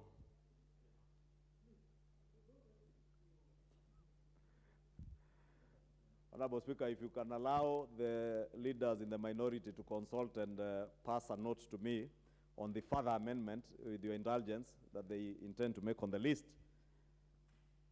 but also to encourage them to be doing these consultations earlier, not on the floor. And to also consider incorporating... Order. Chair actually notices the serious imbalance of gender in here. That's what, Honorable Speaker, I was going to say, that from the 9 members, Honorable Speaker, the majority had 5 slots. The minority had 4 slots. The majority, Honorable Speaker, has done very well because we have complied with the 2/3 gender rule. Out of the 5 members, we have 2 honorable ladies, the Honorable Rebecca Tonkei, MP, and the Honorable Catherine Nanjala Wambilianga, MP. The minority side has 4 slots. So I would encourage them, as they constitute in the other house, to consider the issue of gender balance. Honorable Speaker, if you indulge the minority side, they seek to replace the Honorable David Mwalika Mboni with the Honorable Yusuf Hassan, the Member of Parliament for Kamukunji. Therefore, I wish to move then in that amended form. There is, out of the 9, we have the 2 ladies, and members, we also appreciate that is also a consideration to incorporate members members of Parliament living with disability. And I am informed by the whip and the minority leader, they intended to accommodate a member, a PWD member in the ad hoc committee. Therefore, Honorable Speaker, if you may indulge me, as the Honorable Pukosa requests, I may go through the list again, that the following members represent the National Assembly in the joint ad hoc, Parliamentary ad hoc committee. 1, the Honorable Samuel Chepkonga, MP, co-chairperson. In place of the Honorable George Gitonga Murugara, to have the Honorable Rebecca Tonkei, MP. The Honorable Ekomas Mwengi Mutuse, MP. The Honorable Wakili Edward Mureu, MP. The Honorable Catherine Anjala Wabilianga, MP. The Honorable John Buddy, EGH, MP. The Honorable Dr. Otiende Amolo, MP. In place of the Honorable David Mwalika Mboni, MP, we shall now have the Honorable Yusuf Hassan, MP, the Member of Parliament for Kamukunji. The Honorable Kakai Bisau, MP, and the 2 co-opted members, who fortunately are 1 from either coalition, the Honorable Shimu Githinji, MP, as a co-opted member, and the Honorable Stephen Mule, MP, co-opted. Honorable Speaker, I was just saying as we moved, as you rose to put the question on the earlier motion, I did hear the minority whip ask for how long shall we lament about CDF? For how long? For how long is the question? And the answer could lie in this ad hoc committee. Because as the Honorable Chepkonga said as he seconded that motion, indeed the National Government Constituency Development Fund is under imminent threat of extinction.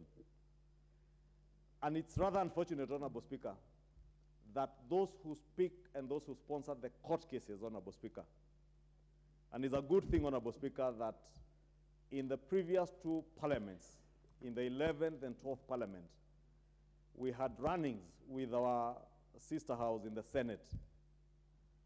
And to be honest, they cannot run away from being part of the co-sponsors of the court cases that pervade on issues to do with NGCDF.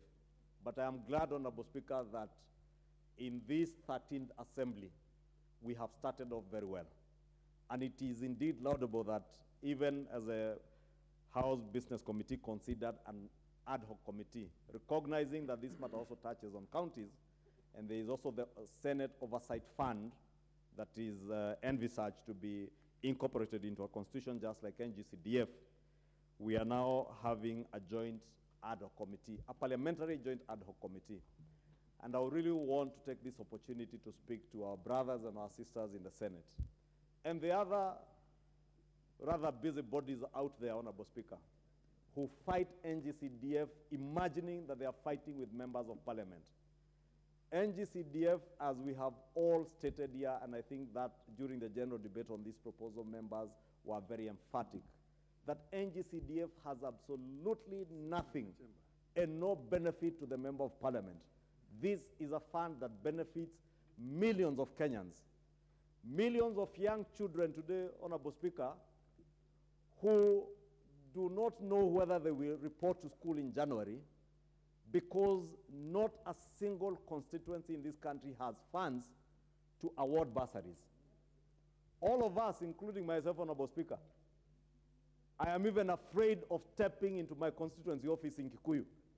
Every Monday in my constituency office, out of about 120 to 130 people who patronize that office, 105 in the last 1 month have been patronizing my constituency office looking for bursaries. I do not have the funds. Honorable Speaker, unless those who sponsor these court cases can tell us that the government of the Republic of Kenya has adequate funds to ensure that education is completely free, then we have no choice but to have NGCDF in place to benefit the millions of our children who are suffering out there. I hear the leader of minority adding the question of classrooms. Honorable Speaker, you have seen the challenge that government has had to live with, and I have seen the new cabinet secretary in charge of the interior. They are criminals. But the most effective way of dealing with criminals is ensuring that we have officers, boots on the ground, in our neighborhoods, in our estates, in our villages. That cannot happen without NGCDF rolling out the construction of security police posts and police stations in our neighborhoods, Honorable Speaker. It is not enough to speak about police officers patrolling. You will make them patrol the streets of the CBD in the next few days. Unless the Member of Parliament for Kamukunji, the Honorable Yusuf, is able to construct police posts in Gikomba, in Majengo, and have officers reside within the communities where they are working, then the question of dealing with insecurity will just be talk for cabinet secretaries in office. They will threaten criminals. Criminals will hide in other places for a few days. and reemerge the moment they don't see officers patrolling our streets. Therefore, I just want to tell them the most effective way to ensure that our people are secure is to ensure that you facilitate members of parliament to be able to identify the needs of the people in terms of security needs and be able to identify where NGCDF committees, together with the national government board, the NGCDF board, will construct police posts to ensure that all our neighborhoods are secure. Honorable Speaker, last parliament when I chaired the budget committee, we, together with the Honorable Julius Melly, we tried to implore on the Ministry of Education when they started the talk of doing CBC classrooms, that this process and this project was better rolled out under NGCDF, and there was a lot of resistance from the Ministry of Education. Today, Honorable Speaker, these members will tell you, in all our backyards, we have miniature classrooms because they are not standard classrooms, and members will bear me witness. The classrooms built apparently for junior secondary by the Ministry of Education under CS Magoha, they are actually junior classrooms. They are miniature classrooms. They are not standard classrooms.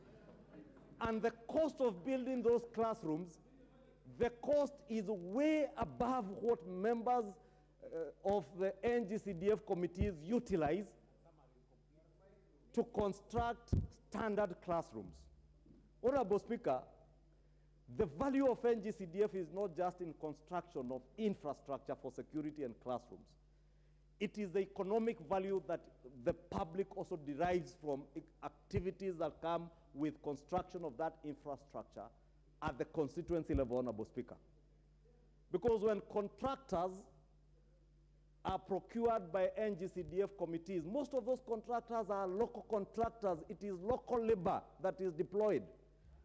When the ministry procures under a national framework people to build classrooms, they procure from Jogoo House in Nairobi, and they bring in foreigners to construct those classrooms. And no wonder, Honorable Speaker, the Ministry of Education was very hesitant to roll out that project of junior classrooms or junior secondary school miniature classrooms. And many of them now dot our schools. I would estimate probably, based on what I see in my own constituency, 60% are incomplete.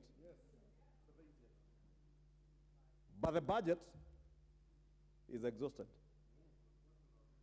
There is not a single NGCDF project you will find in my constituency, and I'll just give my constituency because I know my constituency better than any other, that you will find the budget is exhausted and the project is incomplete. In most cases, with NGCDF committees, because it is members of the public who are implementing these projects through their project management committees, they will complete projects and probably even have a saving that they then use to equip those classrooms. Therefore, I cannot underscore the value of NGCDF.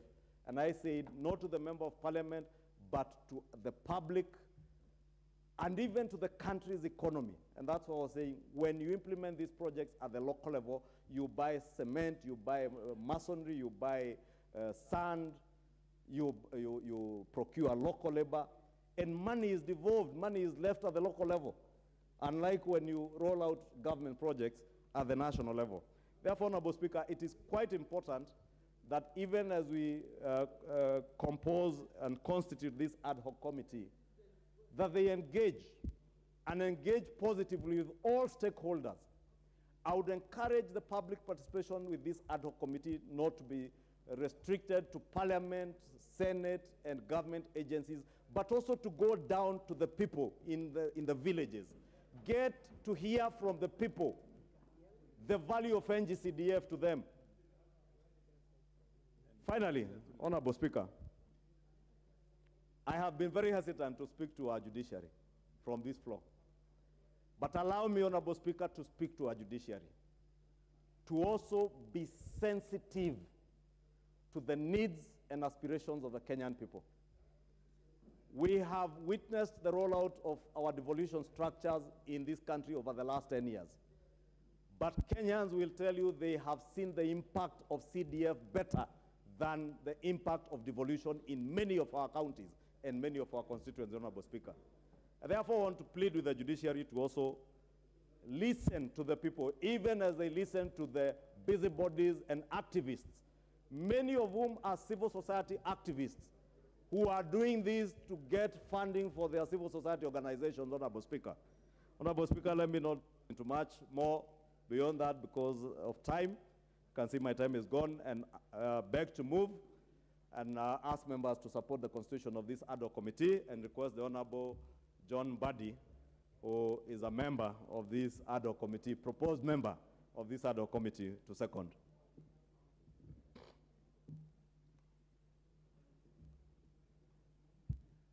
Thank you, Mr. Speaker. Mr. Speaker,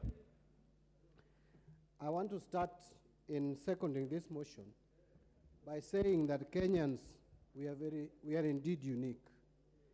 Kenyans are very unique. Kenyans will always kill a very good thing they have started themselves. There are instances in this country where we have seen, and I've seen it in parliament, many countries, many parliaments, many treasuries across the continent coming to Kenya to learn how CDF works. And many countries have now adopted CDF concept and model. Yet Kenyans are very busy killing the same. Something which is so unique, that is so Kenyan, and something that the only thing I would say has succeeded in this country for years without much problems. And so today, Mr. Speaker, we are now discussing that we need to anchor CDF in the Constitution. First, I want to apologize to Kenyans that I was in the 10th Parliament where we passed the new or the 2010 Constitution. And we were in that Parliament with you, Mr. Speaker. But we did not see it fit to entrench CDF into our Constitution. How I wish that we saw this coming and we did it then. But Mr. Speaker, there are individuals who went to court. I know it is their right to go to court. But I think when you are going to court going forward, we need to pass some laws that when you are going to court on a matter of public importance, you should not just file the case alone. You must accompany it with a number of signatures across the country. 1 million signatures. Because how do you challenge a fund that is a public fund that touches on the lives of Kenyans, and you're just an individual running an NGO, receiving funding from unknown donors, people you want to please that you are doing something. And then now you put us in a situation where the children of Kenya cannot go to school. Some of us, we are here because we went to school, Mr. Speaker. Some of us come from backgrounds that if it were not for education, we would not be where we are today. And you are denying children of Kenya from going to school because of your own activism.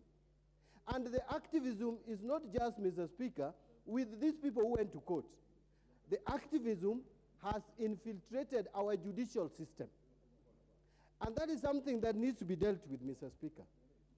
I am not condemning judiciary as such, but when you find a judiciary which makes a ruling on an act of parliament of 2013, but without any prompting, mentions something about the act of 2015, then you know that this is judicial activism. So, Mr. Speaker, I want to agree with Honorable Junet Mohamed that this House has lamented too much. And Mr. Speaker, I'm just trying to imagine if the constituency I represented from 2007 to 2022, and which Karoli Omondi is now representing, if we then didn't get CDF funds from 2007 to date, I'm trying to imagine the kind of infrastructure we do have in our schools, both primary and secondary schools. So, Mr. Speaker, these are my suggestions. The time limit for this committee of 90 days is too much. If you ask me, this committee must burn midnight oil during this Christmas, and we do this within 30 days. It is possible because we will still need another 90 days for the bill to be processed. And if you add 90 days to another 90 days to another number of days when the bill is being debated and a number of days before it is assented to, we are talking about almost 1 year. We don't have the luxury of time. This committee, and if it is in the interest of these members to approve it as it is, I'll be a member. We must conclude this, the discussions. We must conclude the processes leading to the bill within 30 days. Finally, Mr. Speaker, there are other funds. And I'm happy now we are working together, or we are going to work together with the Senate. The only thing, I know many people thought that National Assembly didn't want the Senate oversight funds. But I think what we wanted was clarity on how it is going to be disbursed. That is what we are going to discuss with our counterparts in the Senate. We will discuss it and come up with a system where we don't also expose public funds to misuse and wastage. But Mr. Speaker, I said finally, but allow me to say this. Members, I think also when we talk like we disburse these CDF funds, we are giving fodder to the people out there. I have been a member of Parliament of Super South for 15 years. And more particularly, for the last 10 years, even the CDF check, I don't handle. The CDF disbursement is done by a committee from the board to the committee to another committee called Project Management Committee to the project itself. The only role a member of parliament would play is to go and witness whether the proposals that were made have actually been implemented. And that is the only role which you do under Article 95 of oversighting, which is perfectly resident in this house and no any other house. And so if there is another person out there who is saying that we are conflicted in our role, that is somebody who does not understand the role of a member of parliament. Thank you, Mr. Speaker, and I second this motion and support that this is a matter that must be dealt with urgently. Thank you very much. I notice there are many members who would want to contribute on this thing, but the rules are very clear. The motion is proposed, it is seconded, and the question is proposed. The motion again the question is proposed by the speaker. But order, honorable members. Honorable members, you realize that the speaker represents a constituency. And primarily because he represents a constituency and he's also in the same predicament, he has bent the rules a little bit to allow this substance and eloquence, attendant eloquence to come out. But let me now take you back. I might have to disappoint you a bit. Honorable members, Standing Order number 259C says, ad hoc committees. A member may, subject to the approval of the House Business Committee, move a motion proposing establishment of an ad hoc committee on a specific and exceptional subject not under active consideration by a committee of the House. Fair enough. 2, a motion under this standing order shall indicate the proposed name of the committee, which you have already done, outline the proposed mandate of the committee and the exceptional nature of the subject to be considered, and C, indicate the proposed membership and leadership of the committee, which you have already done. The mover of a motion under this standing order shall ensure, A, the proposed membership of the committee reflects the relative majorities of the seats held by each of the parliamentary parties in the National Assembly and takes into account the interests of parties other than parliamentary parties and independents.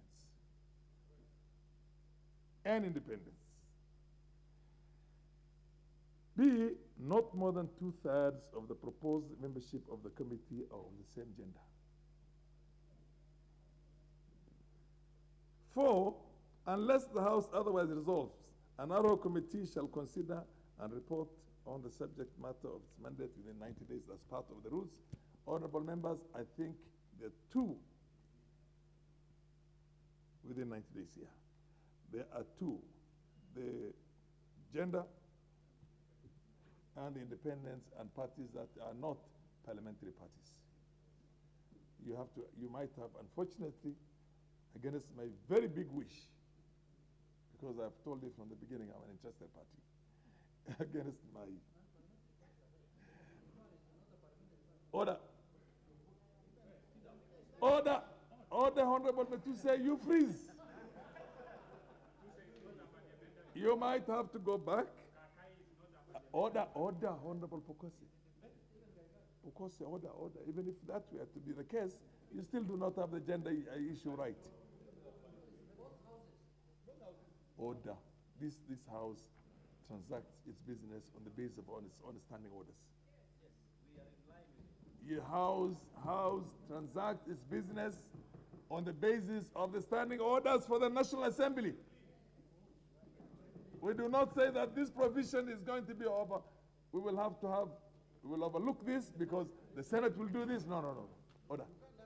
Order. The chair is on his feet. The Honorable Jeanette, you can scratch your hand, but wait until I sit down. Scratch your head.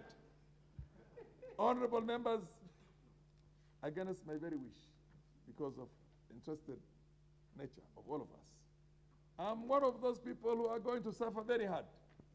To give you just one small view into that, I am supposed to pay for students, 32 students who are doing medicine. And you can understand that. And I don't have the CDF. Order. What did you say? Order. I didn't see it. Under the circumstances, I think the Honorable Ichungwa Kimani, the majority leader, you might have to go back, do a very clean job, and bring this business at the order. You can move an amendment to the motion. Somebody can move an amendment to the motion, yes. Yes, what's your point of order? In spite of your ruling, yes, in accordance with the standing order, but there is something that you need to look into as the Speaker, Mr. Speaker. Which is the committee complete before it's a joint committee? Because what we are forming here is a joint committee. What's on the order paper is a joint committee of both houses. This chair, order. Mr. Speaker, before you conclude, Mr. Speaker, I was saying that will you look at the gender issue in totality of the committee from both houses or from one house? What happens if the other house brings six honorable members from the other gender? The Speaker said it is the total number of the committee that will have two-thirds gender. Honorable Junaid Mohammed, you are a very senior member of this house. You do understand. Order. Honorable Mbadi, I have a problem with the way you keep on talking very loud and across the aisle. And you are a senior, you are a ranking member, you are an old friend, an old colleague in the house. Please, yeah. What's your point of order, Elachi, Beatrice? Order. Mr. Speaker, my point of order is that you have read to us the standing orders. And I want to plead with our leadership. I think on this aisle, we have women also who can join in that committee. In fact, for the leader, the majority leader did well to come and amend because he realized there was a problem. But then our aisle wants to tell us that our women will be coming from the Senate. So why were we elected here as women in this aisle? It is not fair. In fact, the minority whip should not be saying. Honorable Pukose, what's your point of order?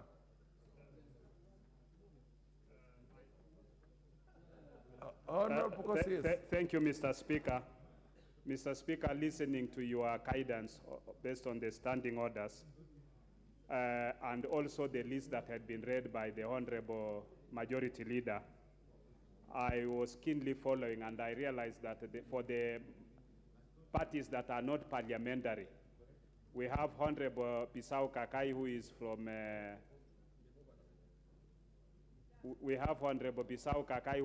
the DAP Kenya, which is not a parliamentary party. We also have the honorable member. What will you do about the gender issue? I think that is where now we need to sort. So the point is, regardless of, in its entirety, the chair, order, honorable members. Please, let's listen to one another. So I think we can only consult on There the is agenda. no, order, Honorable, Yes. because I've Okay, heard you, the thank chair you. has heard you. The chair or the Parliament National Assembly cannot transact its business and contravene its own standing orders in the hope another house. If that has got to be done jointly, then it must have come the way the Parliamentary Service Commission came. When you have the list of the senators here with us, the way they were brought, and they can all be, in both cases, approved by this house and the other house too. Now that that has not happened, honorable members, where is the majority leader? Yes, can I allow you your point of order? Yes, the lady. Order. There has to be a gender balance. Okay. Yes, the honorable member. Thank you, Mr. Speaker. You have clearly pronounced yourself as the Speaker of this House that in line with our standing orders, yes, the proposed committee, whether joint or standing committee, requires that we include both gender. And therefore, Mr. Speaker, I am very excited that you have seen it wise to raise this issue, because this is an issue that has been rolling in this House.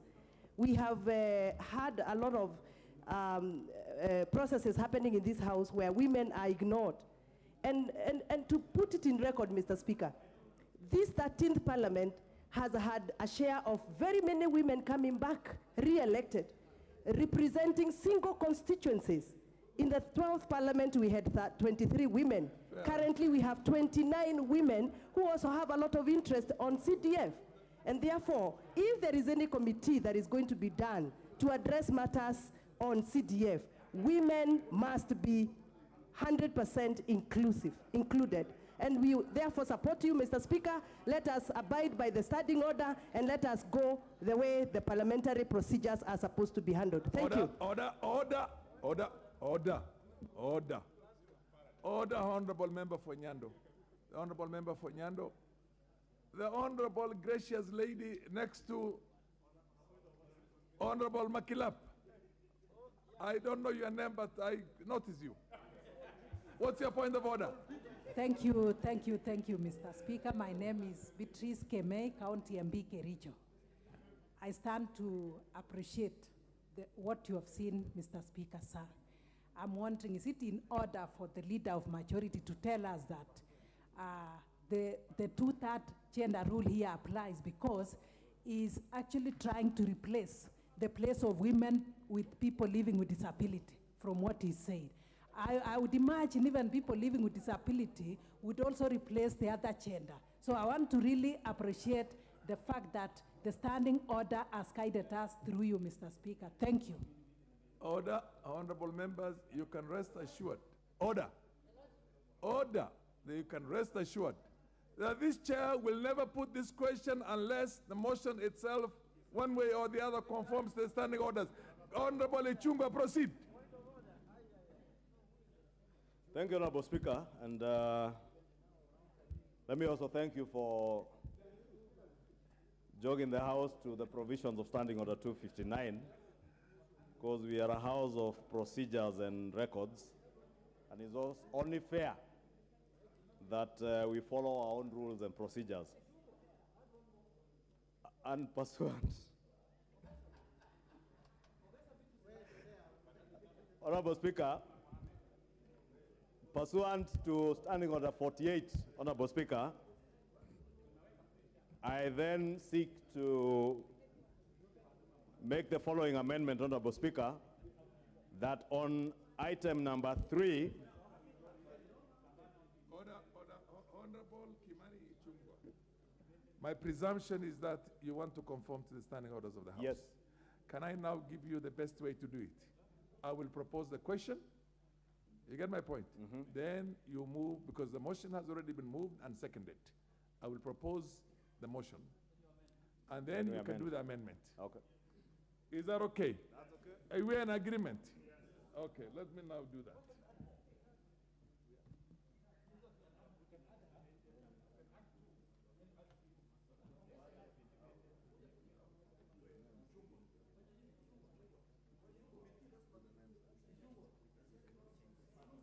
No change. Order, honorable members.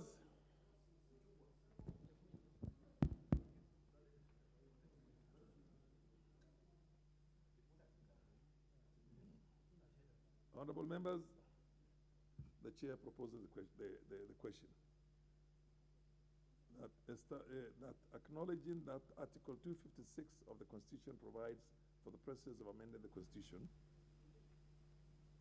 by parliamentary initiative, further acknowledging that Standing Order number 114, sub-article 7A of the National Assembly Standing Orders provides for the process of introducing legislative proposals in respect of propositions amending the Constitution, not in the general debate in the House on the legislative proposal to amend the Constitution to entrench the National Government Constituencies Development Fund, the National Government Affirmative Action Fund, the Senate Oversight Fund, and the Economic Stimulus and Empowerment Fund in the Constitution, cognizant of the comments and views of honorable members during the general debate on the legislative proposals, recognizing the need for a bicameral approach on the proposal prior to publication of the relevant bill, acknowledging that the subject matter of the legislative proposal cuts across the mandate of more than one committee of the House.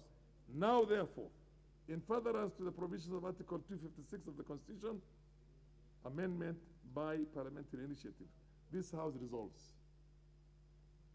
1, to establish a joint parliamentary ad hoc committee on a proposal to amend the Constitution to entrench certain specialized funds comprising 9 members from each of the Houses of Parliament. To facilitate facilitate collation of the views from the comments of the members of Parliament during the general debate on the proposal and inviting members with similar or related proposals to make submissions before the committee. B, invite, engage with and consider submissions from stakeholders and relevant constitutional and statutory bodies with a law reform mandate, including the Attorney General and the commissions and independent offices established under Chapter 15 of the Constitution. C, in consultation with the sponsors, attempt to develop and recommend a harmonized version of the proposal arising from the submissions received. D, report to the House of Parliament within 90 days to enable the speakers to make a decision and give direction on whether or not the legislative proposal is to be published into a bill or not to be proceeded with. That the offices of the Clerk of Houses of Parliament provide secretariat services to the Joint Parliamentary Ad hoc Committee in accordance with standing orders. So the following members, and this is where the leader of the majority in consultation with all the relevant state, other parliamentary bodies in conformity with our standing orders, that the following: the Honorable Samuel Kiprono Chipkongwa, Chairperson; the Honorable Tonkei Rebecca; the Honorable Ekomas Mwengi Mutuse; the Honorable Wakili Edward Muriu; the Honorable Catherine Nanjala Wambilianga; the Honorable John Mbadi; the Honorable Atiende Amolo; the Honorable Hassan Yusuf; the Honorable Kaikai; Honorable Robert Gichumu Gidinji as a co-opted; the Honorable Stephen Mwele as co-opted. The position of the chair is that you have undertaken to move that amendment to this list to conform with the standing order number 259C. 259. And then to request the Senate to also appoint a similar members to represent the Senate and Joint Parliamentary Ad hoc Committee. This House is only in charge. The chair only chairs the debates that are conducted in the National Assembly of the Republic of Kenya, and the obligation to observe the strict prints of the standing orders themselves. Proceed, Honorable Majority Leader, because I proposed the question, but it's up to you now to, or whoever else you want to use, to move those amendments, because you're allowed under the standing orders to move an amendment now. Thank you, Honorable Speaker. And I beg to move that pursuant to standing order number 48, Honorable Speaker, that we amend the motion on clause 3 that the following members represent the National Assembly in the Joint Parliamentary Ad Hoc Committee. One will be the Honorable Samuel Kiprono Chepkonga, MP, as a co-chairperson. 2 will be the Honorable Rebecca Tonkei, MP. 3, the Honorable Ekomas Mwengi Mutuse, MP, representing the non-parliamentary political parties. 4, the Honorable Wakili Edward Moreu, MP. The Honorable Catherine Anjala Bilianga, MP. The Honorable John Buddy, EGH MP. The Honorable Dr. Otiende Amolo, MP. The Honorable Yusuf Hassan, MP. The Honorable Kakai Bissau, MP, also representing the non-parliamentary political parties on the side of the minority. Then we will add the Honorable Beatrice Elachi, MP. We will... Order. Can the chair, in strict compliance to this, you must have an independent at least one there, because it... Okay. Honorable Chair, if you could also be a little bit patient, I was getting there. Proceed, Honorable Ichungwa. Proceed, the majority leader. Abundance of caution. You know, Honorable Speaker, you may know that I am a stickler to rules and procedures from my first term in this House. And therefore, I did indicate indeed, Honorable Speaker, that besides the issue of gender and the non-parliamentary political parties, we also obligated in line with our own standing orders to have an independent member. Yes. And the 11th member of this committee shall be, if approved, the Honorable Timothy Kipchumba Toroitich, who represents the independents in this particular ad hoc committee, and of course now the 2 co-opted members. With that, Honorable Speaker, I beg then to move that amendment and request the Honorable... You have already moved it, so now it's for general debate. Yeah, Honorable Speaker, now as amended, it duly complies with our standing orders. We have very good gender representation, but I really want to speak to my colleagues in the minority to ensure that they always incorporate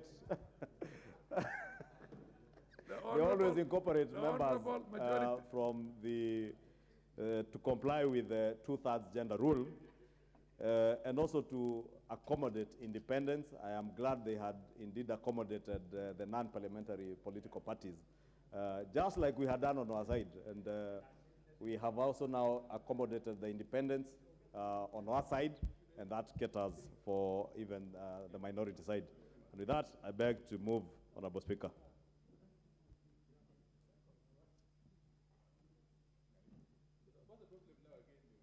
Order. Okay, proceed now then. I wanted to request for the amendment to be seconded by the Honorable Deputy Leader of the Minority, the Honorable Robert Mbui. Proceed, Honorable Robert Mbui, and second the amendment. Thank you, Mr. Speaker. I'll take advantage as I second this motion to also make my comments, because I think what we've gone through is really to make sure that I second the amendment. I love what Thank you. So, Mr. Speaker, my opinion is that this committee is extremely important, Mr. Speaker, because you see, for those of us who are elected, when you go back to the villages, Mr. Speaker, I want to make my contribution as I do the amendment, propose the amendment. Is that okay, Mr. Speaker? Order. I still have a problem. Order, Honorable Member. I saw that there could be an issue. Yes, there's an issue. The Honorable Kimani Ichungwa, you are supposed to have at least 4 women in there, because you have 11 members, and a third of that, you cannot have more than 2/3 as male. And that does not include the 2 co-opted members, because those are co-opted. They're not substantive members of these are the movers of the motion, of what you call the bill, or the motion for that matter. We have 3, you need 1 more. Honorable Speaker. It doesn't matter whether you take an independent who is a woman, or you take what you call a minority party.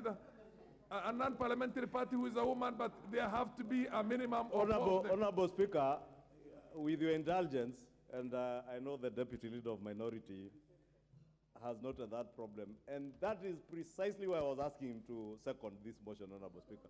Because if you look at the numbers, we are 11 of us, 6 from the majority and 5 from the minority. When we had 5 members, we had 2 ladies out of 5. They had 4 with no lady. Now we are 6 with 2 ladies. So we have complied with the 2/3 gender rule.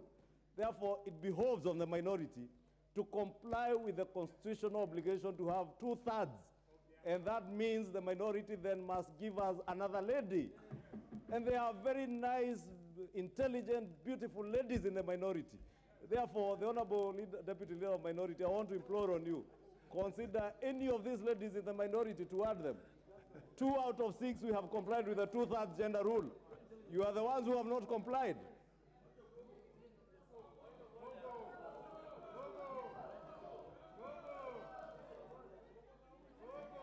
What's your point?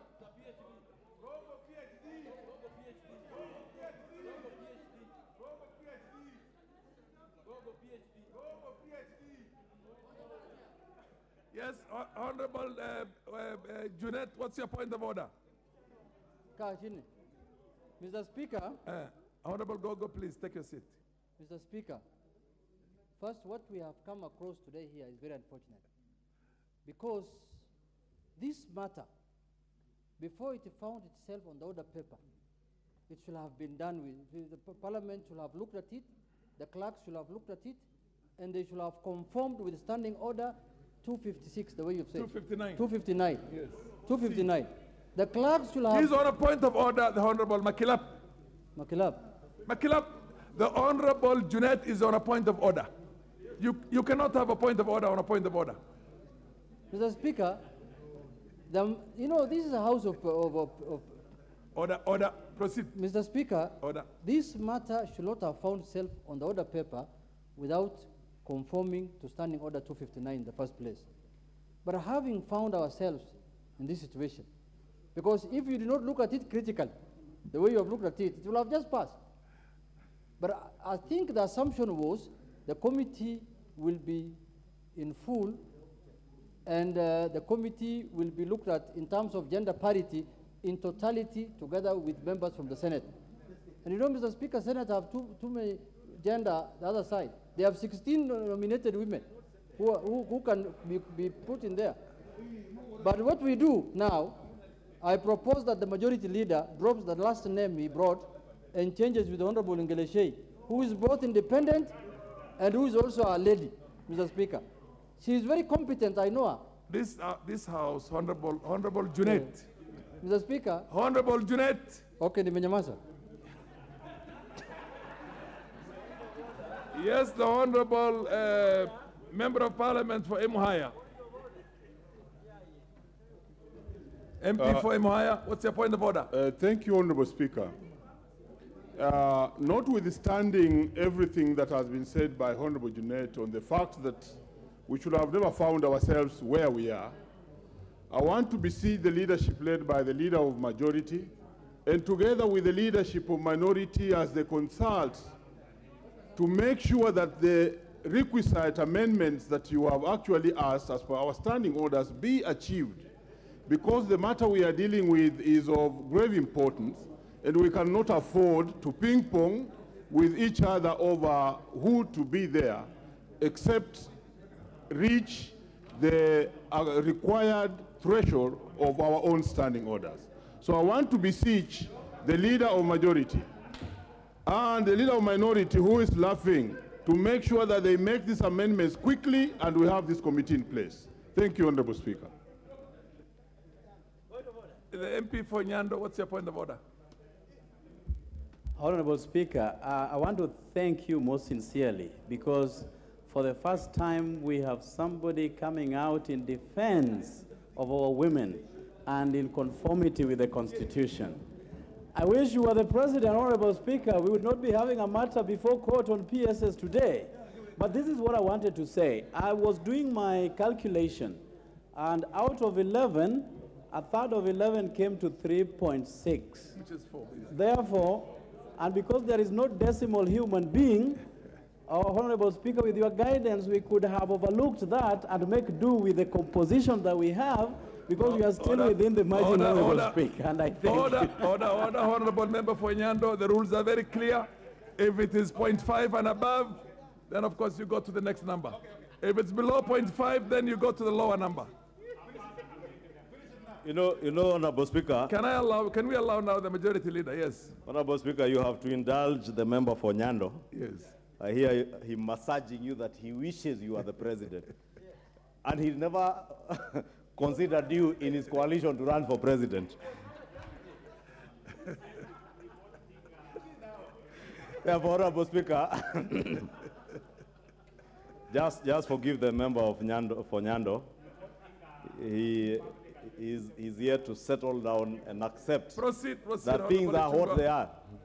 Honorable Speaker, I beg to amend the motion again, a further amendment to replace the Honorable Kakai Bissau MP with the Honorable Zamzam Mohammed MP from Mombasa County, the county women rep for Mombasa, and that effectively makes our minority gender compliant. And I really want to encourage the Honorable Speaker, not just the leadership, even the membership in the minority. The Honorable Member for Nyando is speaking about things that have not been complied with elsewhere. But first look at the log in your own eye in the minority. A simple committee of 5 members, you could not achieve that gender parity, But in the spirit of moving forward, Honorable Speaker, I beg that we support that amendment. You move the amendment and you ask for who's going to second. I want to ask the Honorable Nyikal to second.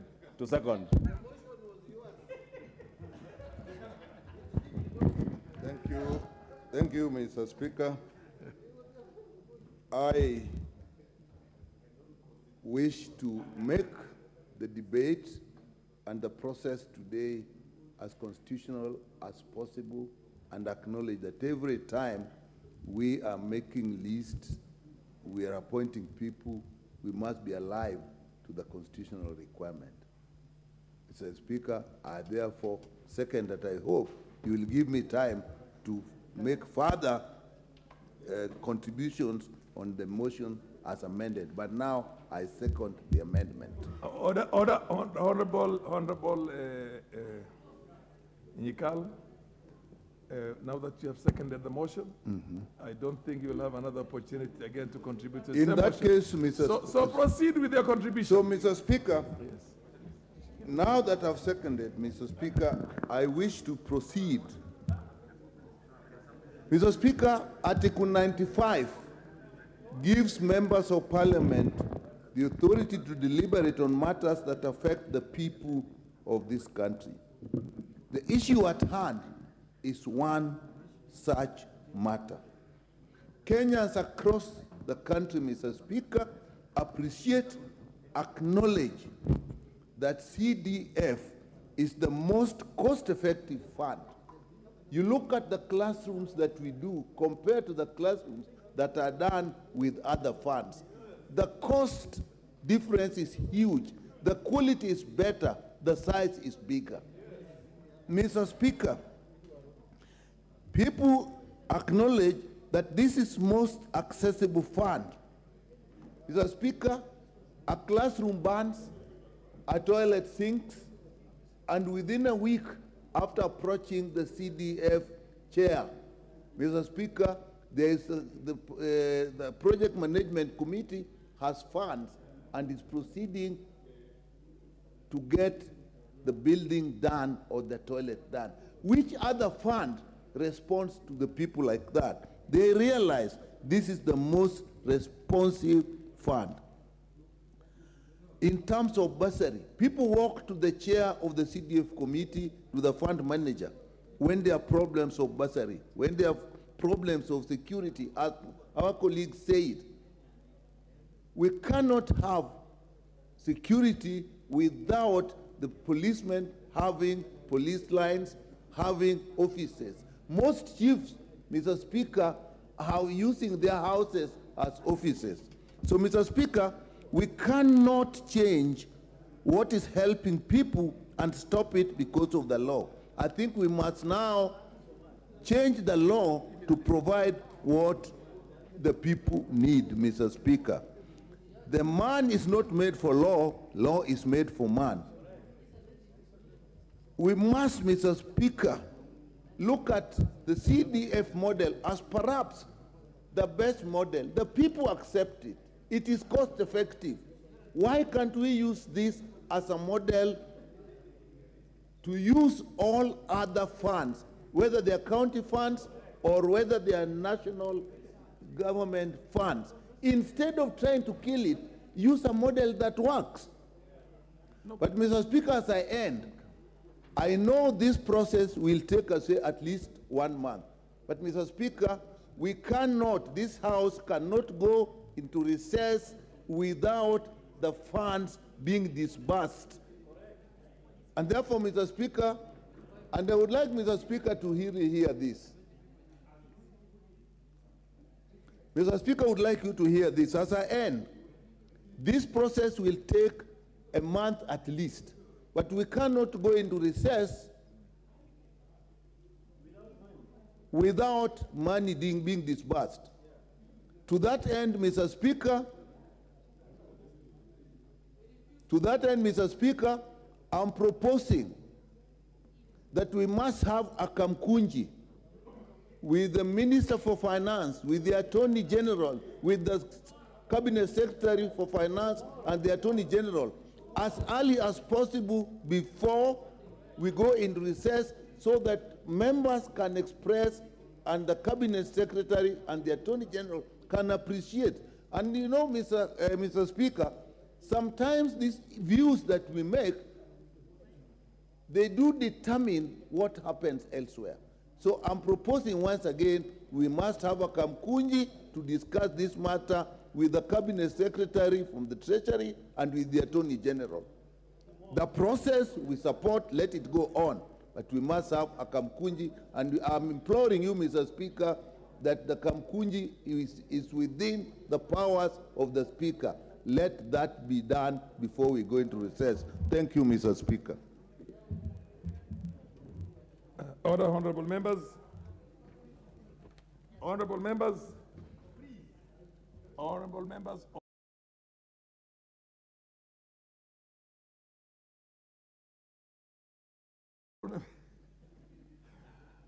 Honorable members, I now wish to propose the amended motion. The motion as amended.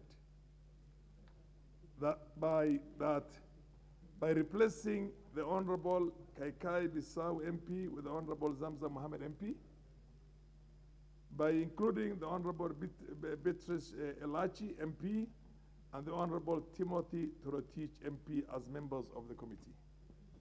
I propose the question. Now you can debate. Okay. Yeah.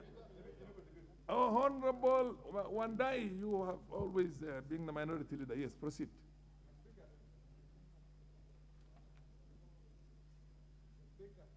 Sorry. Proceed. Mr. Speaker, after the back and forth, I'm now happy that we are back on track with this motion, which is extremely important, Mr. Speaker.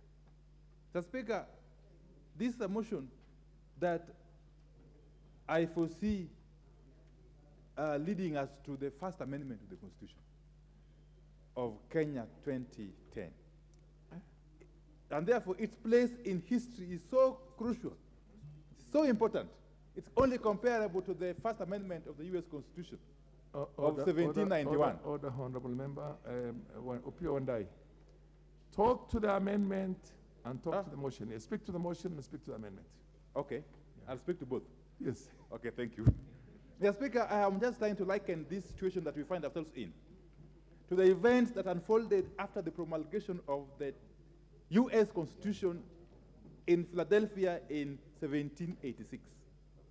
4 years later, Mr. Speaker, in 1791, there was the First Amendment that introduced liberties, civil liberties, freedom of expression, freedom of movement, freedom of association, freedom of religion, Mr. Speaker. sit down. The First Amendment to the Kenyan Constitution is likely to bring freedom of economic empowerment, Mr. Speaker, of the people of the Republic. Honorable Wandai. Yes, Mr. Speaker. This motion is amended. As amended. When you carry the amendment, it's not been carried yet. I haven't put in the question for the amendment. When the motion itself is carried, the amended motion is carried, okay, then you contribute on the amended motion. But first of all, it has to be carried. Okay. Mr. Speaker, therefore, can I give you a chance to propose to put the question on the amendment? Yes. Yeah, that's the point. So that we can proceed, yes. That's the point.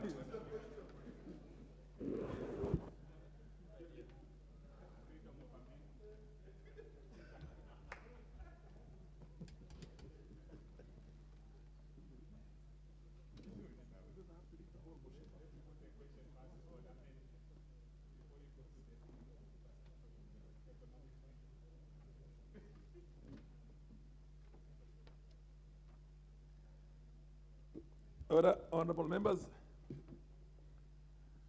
I now put the question that the motion be amended by replacing the Honorable Kaikai Bissau MP with Honorable Zamza Mohammed MP, that the motion includes the Honorable Beatrice Elachi and the Honorable Timothy Troitich, MPs both as members of the committee.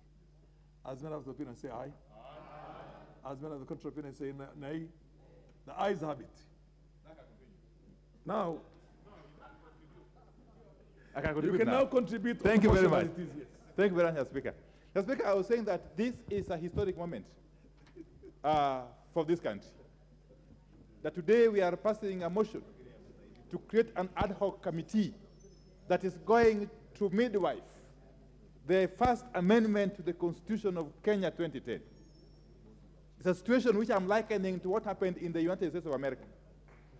Immediately after the promulgation of the Constitution in 1786 in Philadelphia, when they realized that they needed to introduce certain liberties, freedom of expression, freedom of religion, freedom of association, and so on and so forth.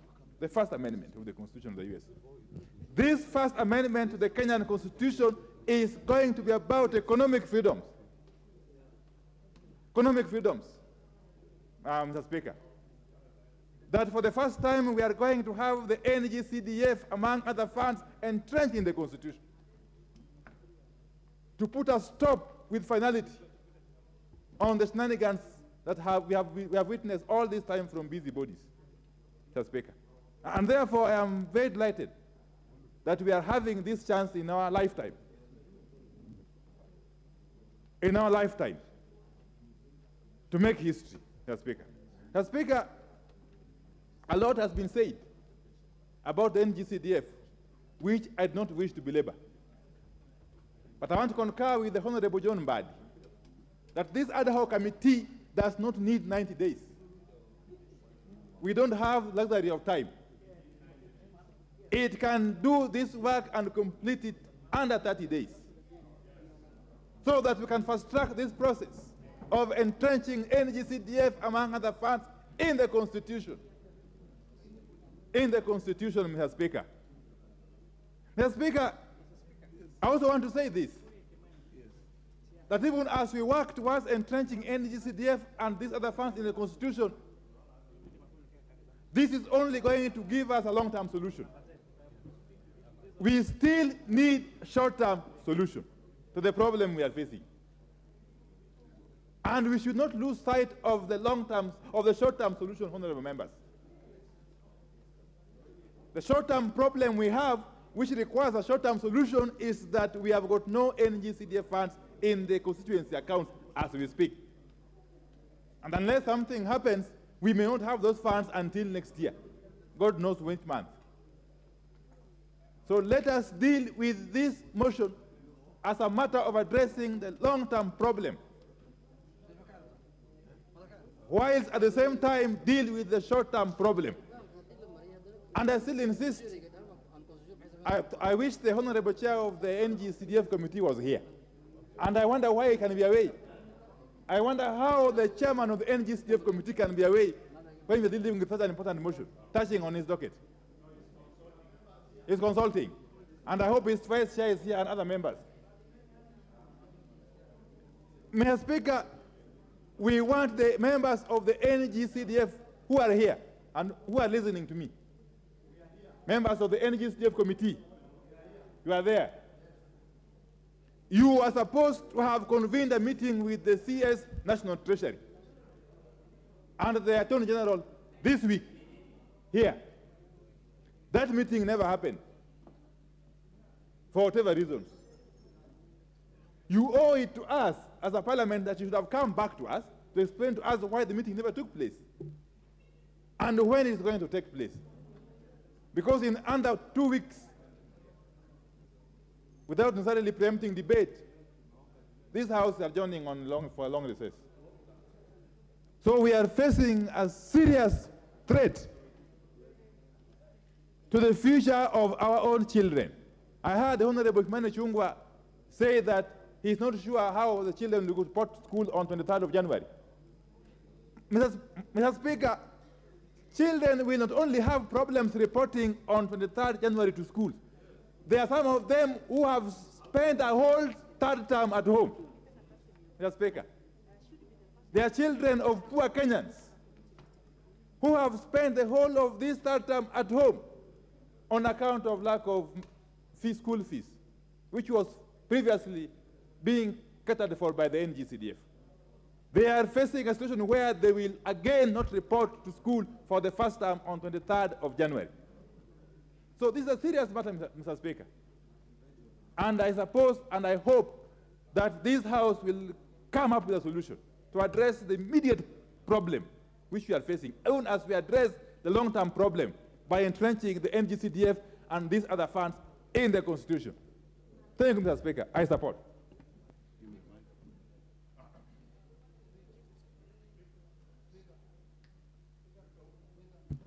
Very well, Leader of Minority. Let's have Honorable Junet. I'll be very short. Mr. Speaker,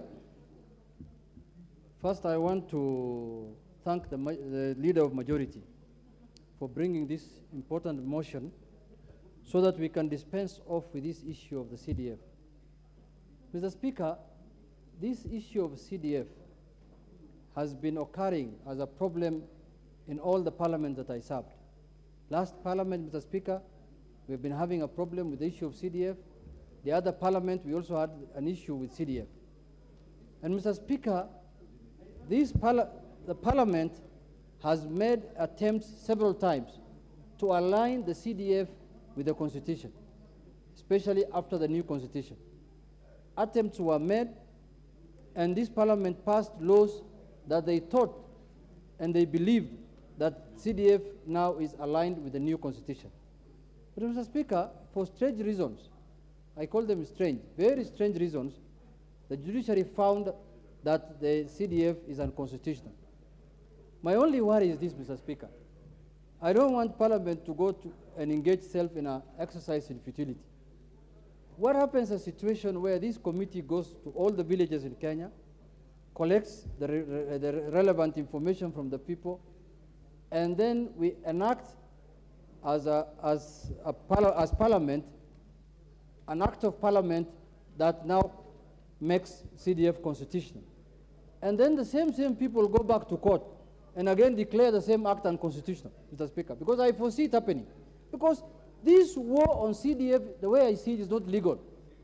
This war on CDF has got other things. This war, Mr. Speaker, my thoughts are, Mr. Speaker, this war on CDF does not look legal.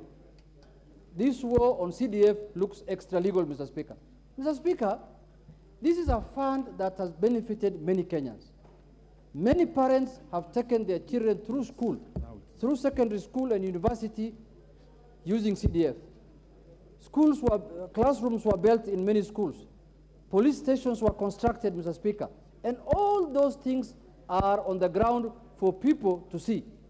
So what makes a Kenyan in his own senses, in his normal sense, to go to court so that CDF can be abolished? Mr. Speaker, Some of the reasons you'll be given is that, oh, now we have devolution. We don't need CDF. Mr. Speaker, we have been having CDF, I mean devolution now for the last 10 years in this country. What lives have devolution changed, Mr. Speaker? Devolution has only devolved corruption. Kenyans are suffering. People are crying in all counties. No change in the lives of the people. Mr. Speaker, devolution has not changed the life of Kenyans, unless I'm talking about members. I'm sure you'll agree with me that devolution has not changed the lives of Kenyans, Mr. Speaker. But CDF goes directly to benefit the ordinary citizen, Mr. Speaker, who's on the ground. Mr. Speaker, now with all the failures of devolution, with all the failures of devolution, with no CDF, and for you to get development from the national government, Mr. Speaker, the president must visit your locality. That is the only time you can get development in Kenya. That's how the country has been structured, that you have to wait until he appears in your territory, like the way Jesus is coming back.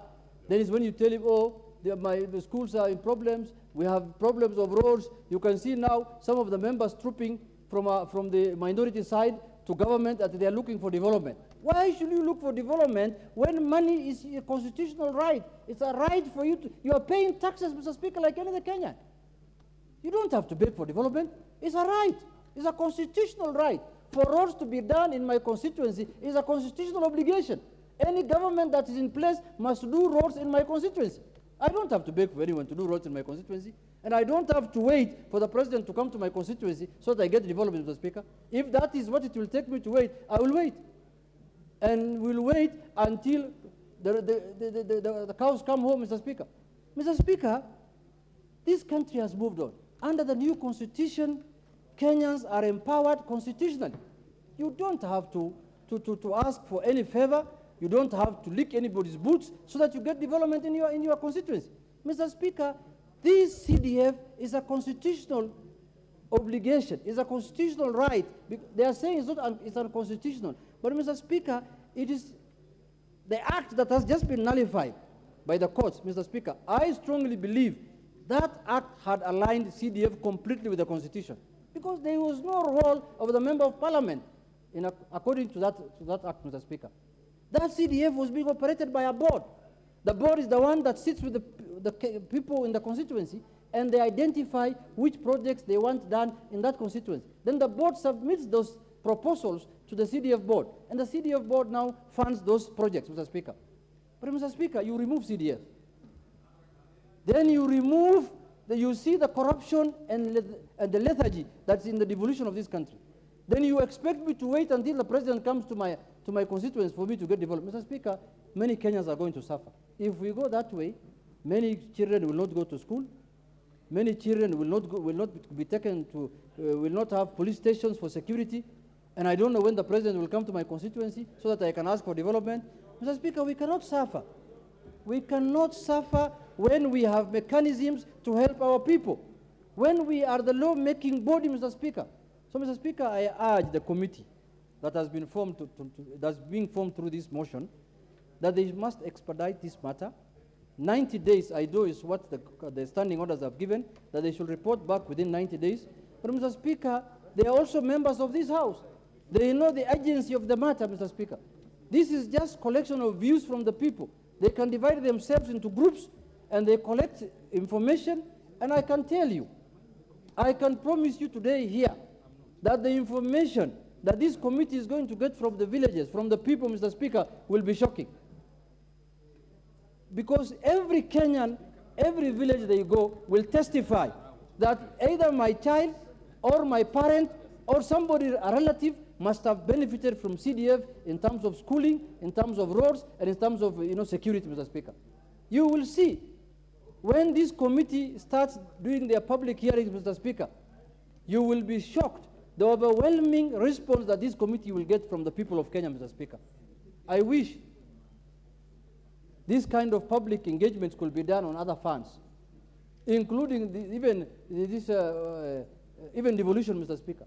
If you ask today Kenyans, what are your thoughts on devolution, you will be shocked. The kind of feedback you will get from the Kenyan people. Mr. Speaker, I don't want to belabor the matter, but I want to say, personally myself, I believe that the issue of CDF is not constitutional issue, it's not a legal issue. This is a conspiracy. It's a conspiracy in the country to fight CDF, Mr. Speaker. And it is being, the judiciary is being used to execute that conspiracy. And as you know, the executive will not support it, will not support the CDF, because as of now, with this economic crunch that they are facing, they will be happy every year that they will not be required to send 40 billion, 34 billion to the constituencies. That is money now they can use on other things, Mr. Speaker. You will never see the executive supporting this idea. Politically, they will support. You will see them doing political statements for political posturing, that CDF is an important thing, CDF must be enacted. But in the real sense, let this committee start working. One of the impediments they will face is from the executive, you will see, Mr. Speaker. I can promise you that. You remember in last parliament, Mr. Speaker, it was very difficult funding CDF. We used to get our money, as CDF, like drops of water, Mr. Speaker, like capsules, Mr. Speaker, that the minister has to appear day in, day out in parliament here, then promises, oh, we will send 1 billion shillings this week, we'll send 2 billion this week. You remember? Mr. Speaker, the executive is not interested in CDF. I know. Don't be cheated. I want to tell my colleagues from the other side, from Kenya Kwanza, don't be cheated. The executive is not in support of CDF. They want members of parliament to be capacitated, members of parliament not to be able to attend to issues that can help their constituents, so that you can go and kneel before them and beg them, and then you raise up your hand like you're talking to Jesus. Mr. Speaker, we know them. We have been here long. And then you wait for the president to come on Sundays, or the deputy president, you start saying, oh, Your Excellency, my school is dilapidated. Oh, my Excellency, our children have not gone. Then he starts giving you 100, 200,000. Then he tells you, oh, mubaki vile vile mulikuwa, Mungu atawagalia siku ingine. Asanteni sana. Thank you very much, Mr. Speaker. With those few remarks, I contribute. Very well. Honorable Lilian Gogo, Rangwe. We shall, of course, balance, but for gender purposes, William Gogo, you may proceed.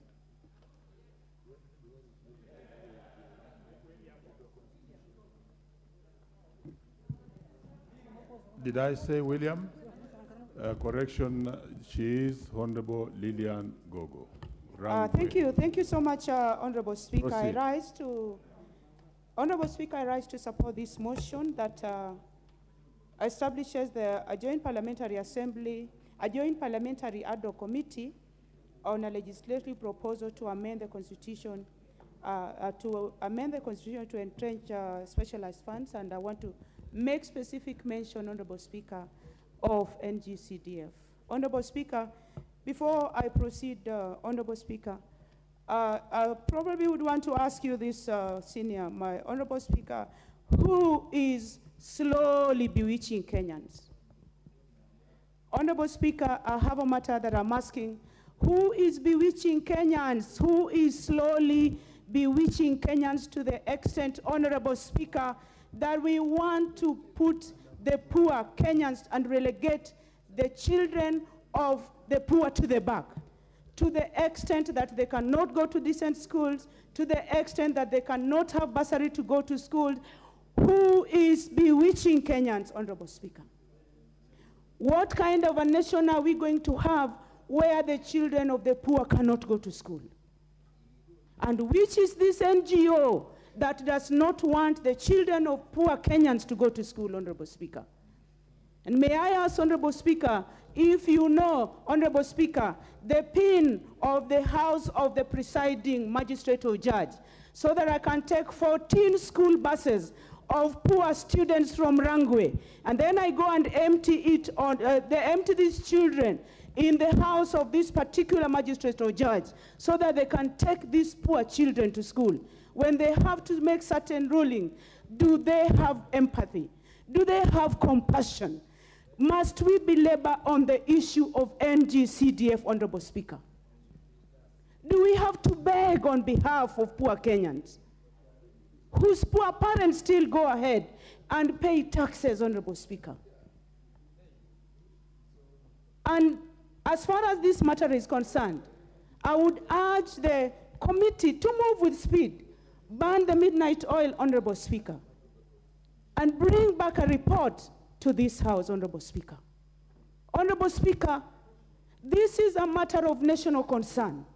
And my constituents from Rangwe constituency keep calling me.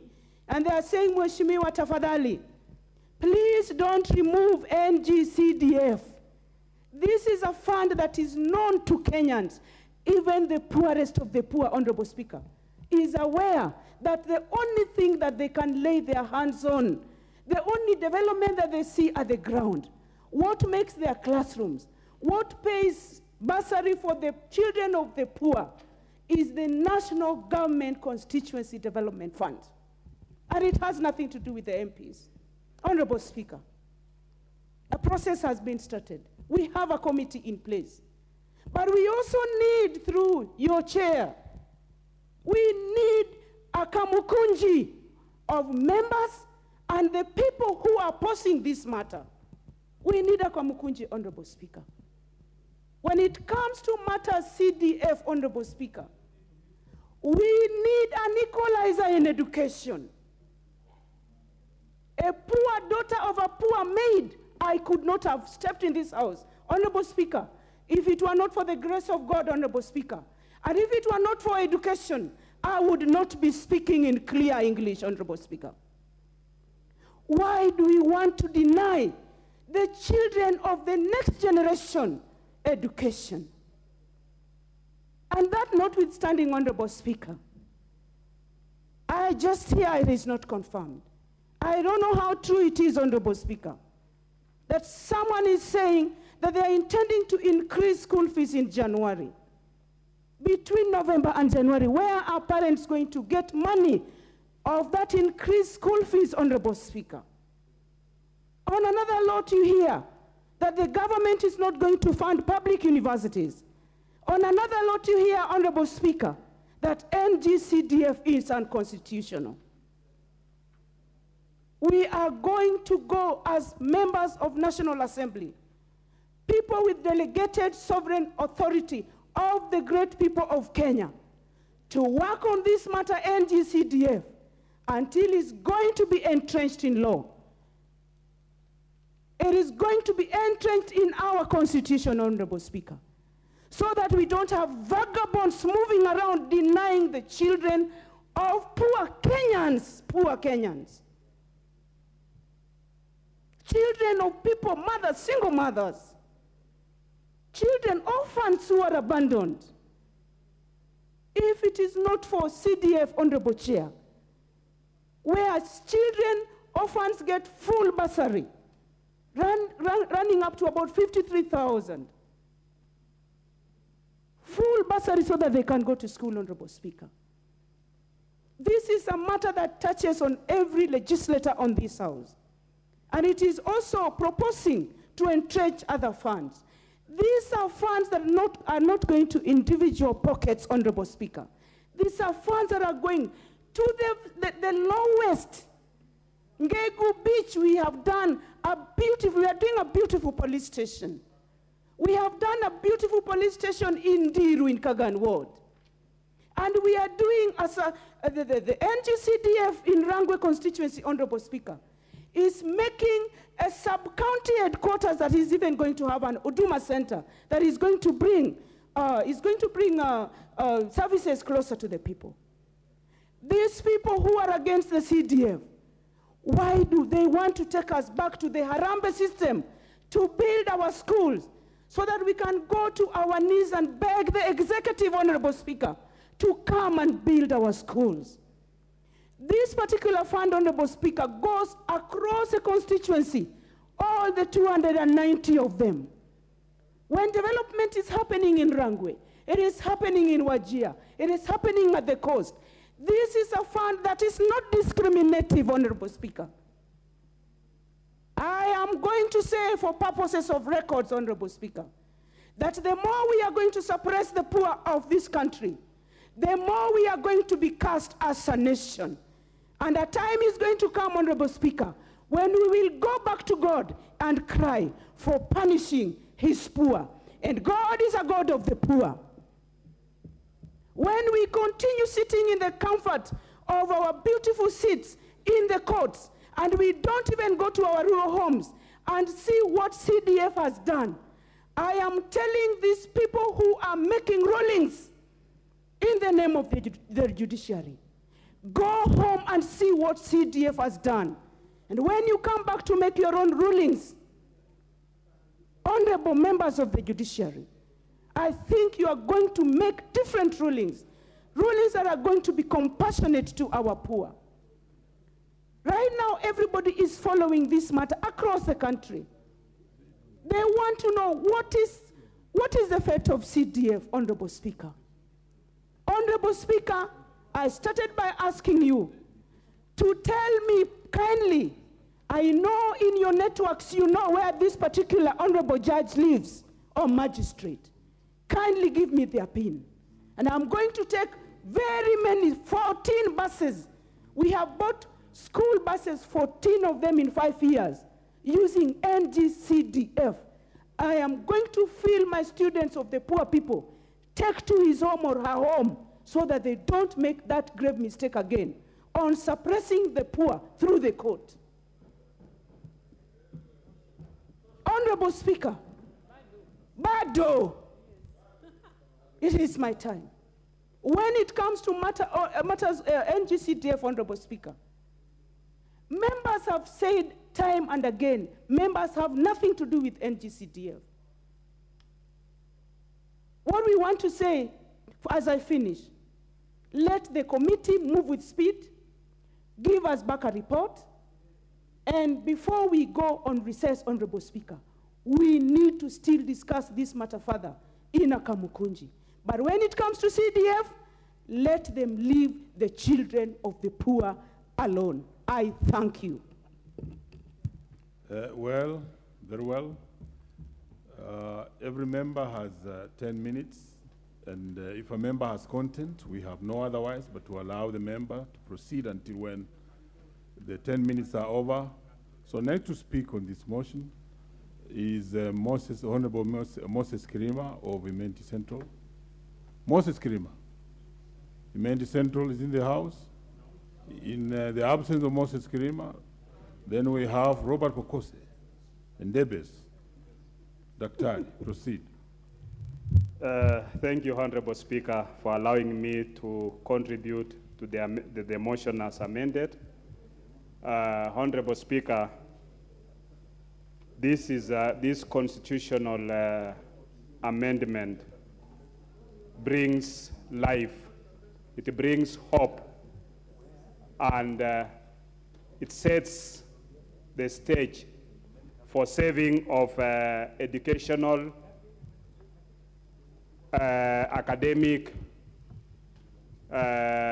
advancement for the children from the poorest communities, from the poorest parents within our constituencies. Honorable Speaker, we've had cases of COVID. When COVID came in, unfortunately, it disrupted the educational cycle. And when it disrupted the educational cycle, it also interfered with our cycle on how we were dispersing the bursaries. And because of that, when now we are recovering from COVID, then we have our judicial system, our courts, creating another roadblock for the education of the poor children in this country who have been benefiting basically from bursaries. When you look at the criteria for the award of bursaries, it is to the poorest children, the orphan, single parent, and from the very poor backgrounds. In my constituency of Endebess, I've said I decided that when you have needy children scoring 360 marks, 350 marks and above, then we should be able to provide them full bursary to cover their education so that it can be one motivation, and many of these children from very poor families perform and excel well. But unfortunately, with the disruption from COVID and now with the disruption by the judicial system, by our courts, by our judges, giving a very unfavorable ruling on as far as CDF is concerned. CDF is not a default fund. It is a decentralized fund. It is a decentralized fund of the national government. And it is not, the member of parliament has no direct role in CDF. We only provide oversight. And when you provide oversight, I expected that these judges are able to read the law and understand. But because of their activism, they end up hurting other people. And they're hurting many children of this country. It is quite unfair, and I'm hoping that the committee will be able to sit down, and as the Constitution provides that within 90 days. Within 90 days means even in a month's time, that is within the 90 days. They work with speed, make sure that when we come back in February, when we resume from recess, we are able to process this constitutional amendment. We are able to mobilize ourselves, pass it, so that we can entrench National Constituency Development Fund in our Constitution. Make sure that we do it right, that we are able to protect this fund, because as it stands now, the fund is in dilemma. But I believe that it cannot, what do we do in the meantime? Because this bill is going to take long to be able to be worked on. What do we do in the meantime? I'm asking the chair of the Departmental Committee on CDF that he calls the CS Treasury, calls the Attorney General. We sit here. We still have undispersed funds. Let those funds be dispersed. This House has passed the Committee on CDF. It is going to be cassetted. What is the committee going to do for the meantime?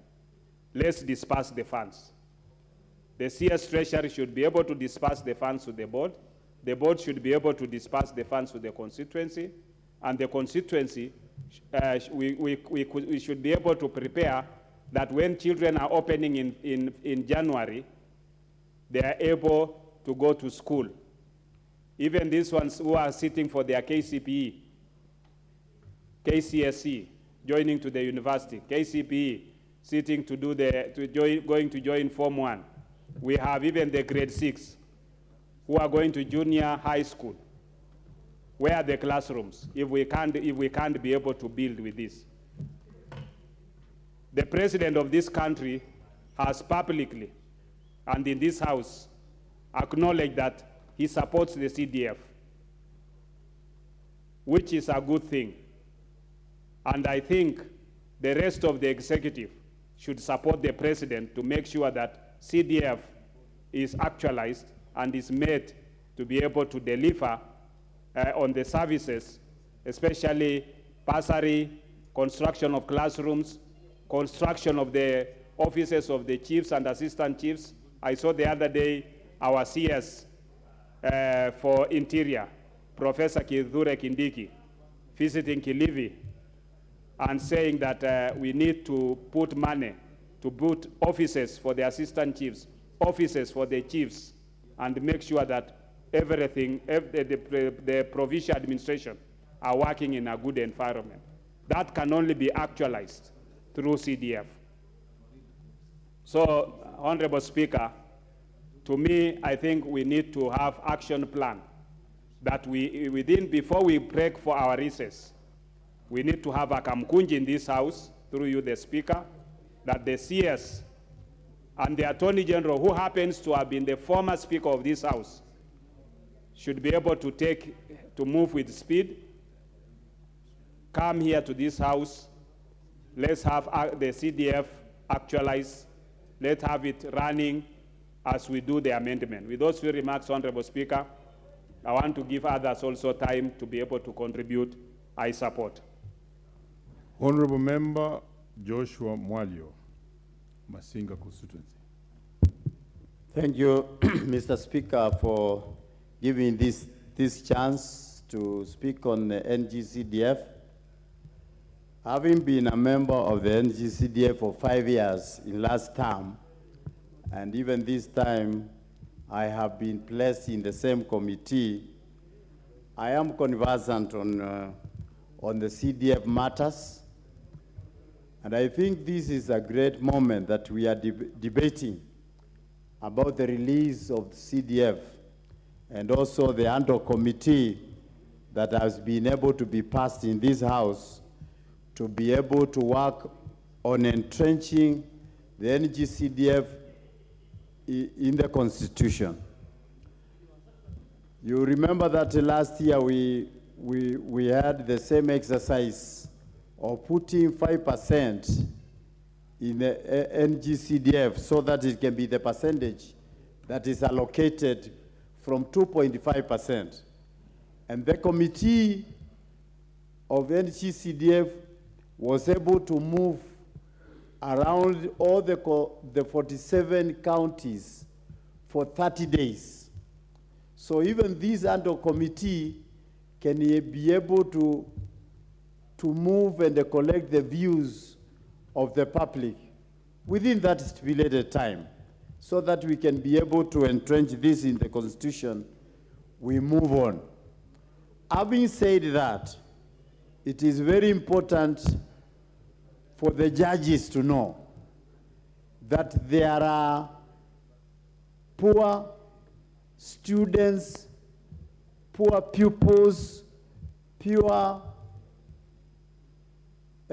total orphans that are only sponsored by CDF, and they cannot be able to go to school unless the check comes from the office of the fund manager for them to attend school.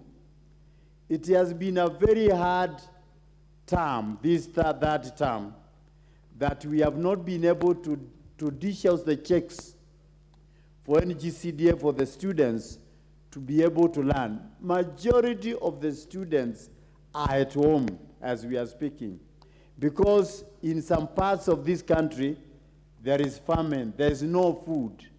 So are you going to look for school fees or you are going to feed the children?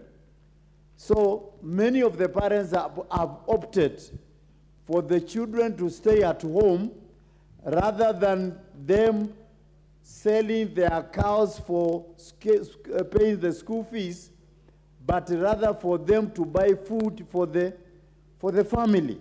So it is a very sad affair that we have famine and we have no school fees. So what I would urge this house is to be united together. The house should be in oneness as we call for the Kamukunji, for the CS Treasury and the AG to come and be able to convince them that we need a percentage, because if the students who are not able to go to school this third term, it means they are going to repeat the class they were going next year because they did not do the exam. So we don't want to punish our children. Even a notice is normally given, even if you are going to be given a bad notice, plus to be given a bad notice, you need a notice. Even if it is a notice of 5 years, we should have been given by the courts that after this term, we shall stop the NGCDF, rather than just putting the brakes. All the students that were fully sponsored by NGCDF, they stay home.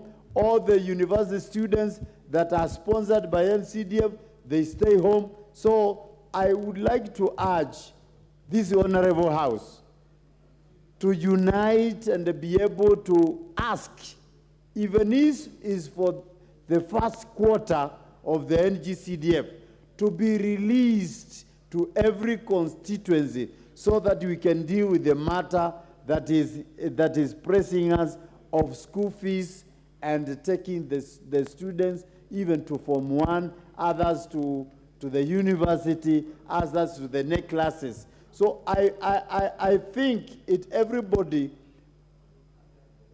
will come to his own senses that surely the thing that this country is going through is not the best, because we are not doing justice to our students, to our children, wherever they are, because they are used to the members of this house trying to give them the bursaries in their schools. Number two, we will have a lot of waste if NGCDF is not released, because there are so many projects that we are going on.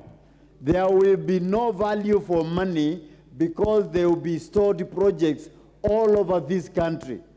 So the best thing is for the NGCDF to be released so that we complete all these projects and we continue the way we have been continuing. If I give an example, my constituency, the only project is seen in that constituency is the money that comes from the NGCDF. Whatever comes from the county government is actually cannot be seen.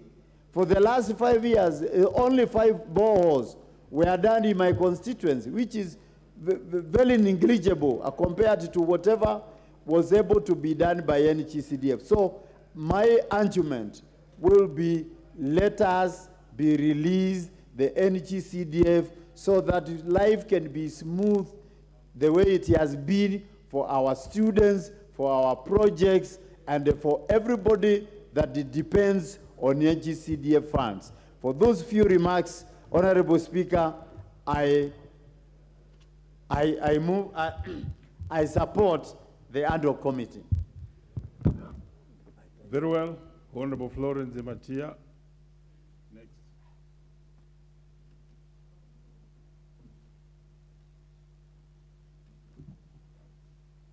Proceed. Thank you, Mr. Speaker. From the onset, I want to say I want to support this motion on the floor on matters NGCDF. I want to speak and echo my colleagues who have spoken before me that the petitioner should have taken time and understand the importance and the benefits of CDF.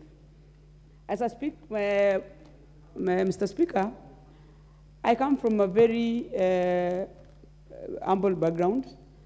And those days, we used to be helped and supported by organizations like Children Fund, that is CCF, USAID, to go to school. And I was privileged to have schooled in a boarding school at an early stage of my life. And due to that, I was able to get a better education, and that is why I am here today. What CDF is trying to do is to bridge the gap that was there and gives opportunity to poor children from poor backgrounds. Also, CDF has also complemented a lot of development, right from the national level and the county level. As one of the members have said, Honorable, because I've said these are decentralized funds. And the best people, and history have proven right that politicians, as much as they are elected, are good managers because they understand and they get in contact to the people day in, day out. And so CDF have proven that with their good management by members of parliament, under the decentralized funds and regulation of government, it has been able to take care and cater for many projects and help many people, especially children going to school, to be able to live their lives like any other Kenyans or Kenyans of better status. I want to also add and say that I have seen in the recent times how CDF have done. It has built police stations. It has bridged the gap or curb the openings in the society that the national government are not being able to do it in time. Because when a member of parliament interacts with the people, he can easily relate to the problems that people go through day in, day out. And that way, even the orphans or children who are going to school and are not able are able to be picked. Widows have been beneficiaries through the CDF in terms of bursaries. We also have the NGCF, NGAF. This is also some of the funds that have also been contentious of late. And we want to ask our counterparts in the judiciary that they should also consider that we are all working for Kenyans. As much as I've been elected, but I am giving service to the national and the people of Kenya in all regards. And that way, when I get an opportunity like this, I want to ask the petitioner who did this to relook again and go and do his or her due diligence and understand that CDF is not fighting anyone. In fact, it is entrenching the services more better to the people of Kenya. Suffice that, Mr. Speaker, there are also problems. Like I come from Baringo where there's a lot of banditry. And many times when we discuss about all these things, we are told there are children who are not going to school in those areas of specifically Tiati. And I want to say there are other areas that CDF is not utilized well. And this one, probably going forward, as a member of parliament, Baringo County, I have noted with a lot of concerns that there are areas in my county that don't utilize CDF because those are places you don't see schools that have been built, probably. You don't also see those police stations. You don't see the effect because at the end of the day, as much as many other members, because the other day, Honorable Ndindi Nyoro took members of parliament to his constituency to showcase what CDF has done. I want to say I have a problem in that part of my county that CDF is not effective enough because we have stories that CDF is doing other things like, supporting banditry, probably, maybe buying guns, or because it has been in the records, or encouraging people by not developing the place. And I am going to, as much as I'm supporting CDF, there are things you also need to understand that some leaders don't utilize CDF the way it's supposed to be done. Yes, Honorable Millie, what's your point of order? Honorable Millie, what's your point of order?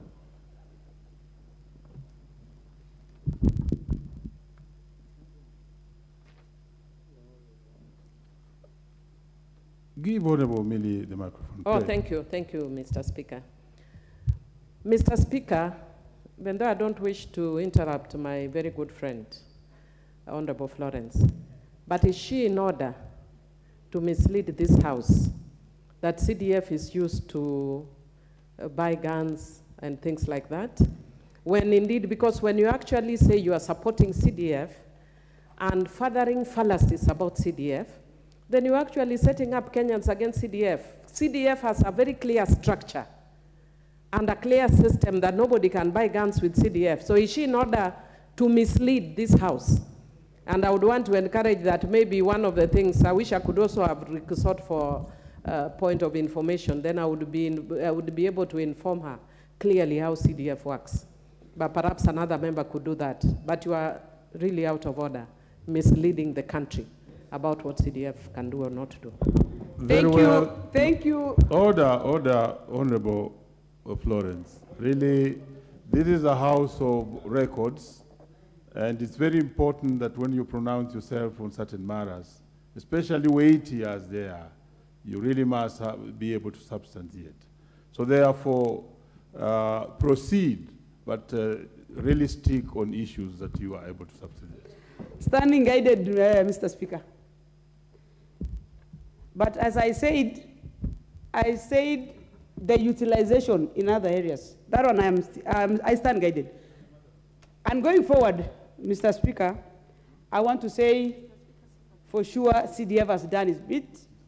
I have seen projects, but I would also encourage that even as we fight for CDF to come back, and it's going to come, and and GAF too, that we are going to be appreciative if the society understands that CDF is actually important like any other part of government. Thank you, Mr. Speaker. Very well. Next is the Honorable Adan Haji, Mandera West. Is Adan Haji in the house? Adan Haji. Okay, in the absence of Adan Haji, next is Honorable Joanna Ngeno. Proceed, Joanna Ngeno. Thank you, Speaker. I really don't want to delve so much on this particular topic, Mr. Speaker, because many of us have conversed it on several occasions, and especially at a time when the kitty has been halted by the courts who, I believe, never properly or never understood the major intention of the activists who went to court. Mr. Speaker, sometimes you wonder why Kenyan people question matters which are, or which goes to the main artery of the poor population, and leave matters that are actually destroying the country completely. There has been a lot of corruption in this country in the previous years, corruption that have eaten into the core of this country. But no one is going to court about it. There has been so many people in this country who have stolen billions and trillions of money, Mr. Speaker, and they are walking in the streets scot-free. And no one is actually looking at how we can arrest those people, make them pay the money they have eaten from this country, Mr. Speaker. There has been people in this country, Mr. Speaker, who have made it a responsibility to waste whatever is in any government ministry, Mr. Speaker, and they are not even going to court about it. Why are they questioning a small amount of money that has been allocated to the poorest of the poor in the society? Mr. Speaker, I remember there were so many schools in this country, Mr. Speaker, which were mad schools, which were actually, had mad walls.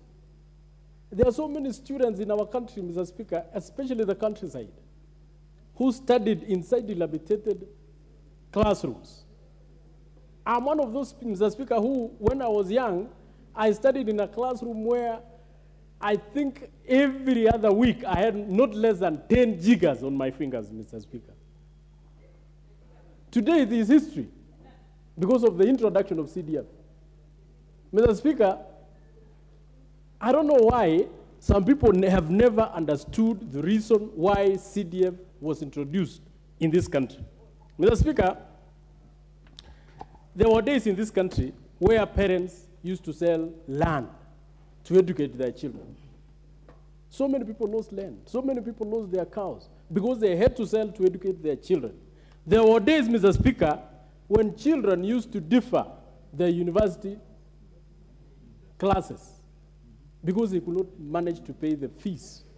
There were days, Mr. Speaker, in this country where people died on their way to hospitals because there were no roads.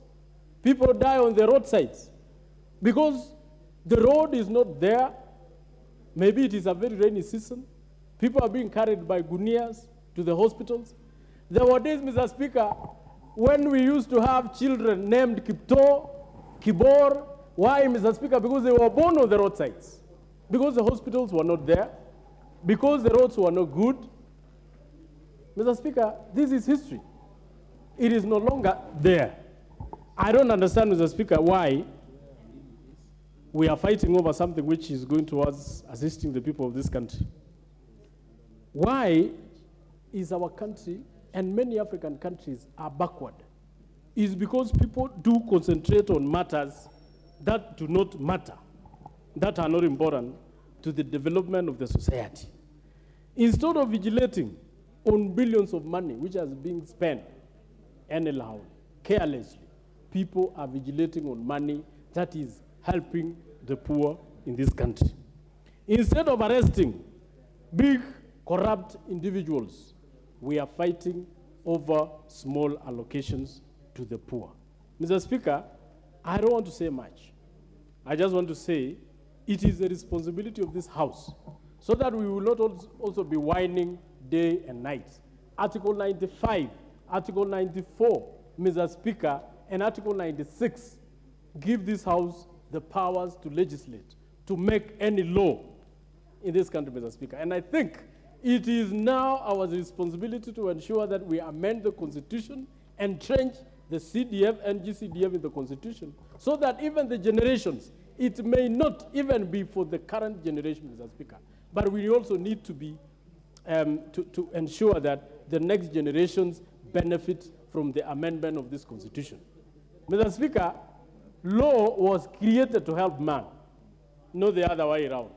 Law was not created, man was not created to help laws.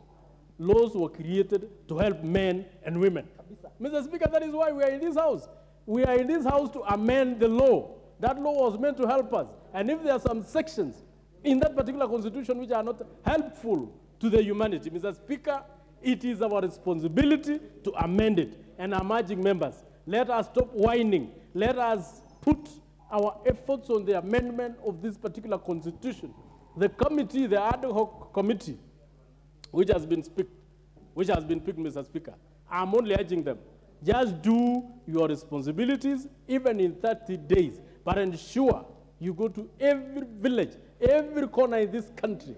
As a people, what do they want with this allocation? If they want it removed, then bring it here. We will remove it. If they want it entrenched in the Constitution, bring it here. We will entrench it in the Constitution. And whoever wants to court, whoever wants to go to court, they can go to court, any court in this country. But we must entrench CDF in the Constitution, just like we entrench the devolution in the Constitution. Mr. Speaker, I wish to support, and I'm asking the members who are going to do the public participation, ensure that you also follow the law. Just like what the Speaker was ruling on the other minute, that we must follow the law in the composition of that ad hoc committee.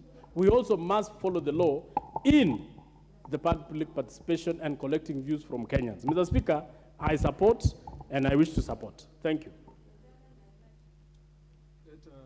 Honorable Mithil Diamboma Bona, the MP for Suba North, Senior Counsel. The requests we have here are over 22, and we have barely 55 minutes to go. So if you can put in your point and save time for colleagues, it would be even better so that we are all at.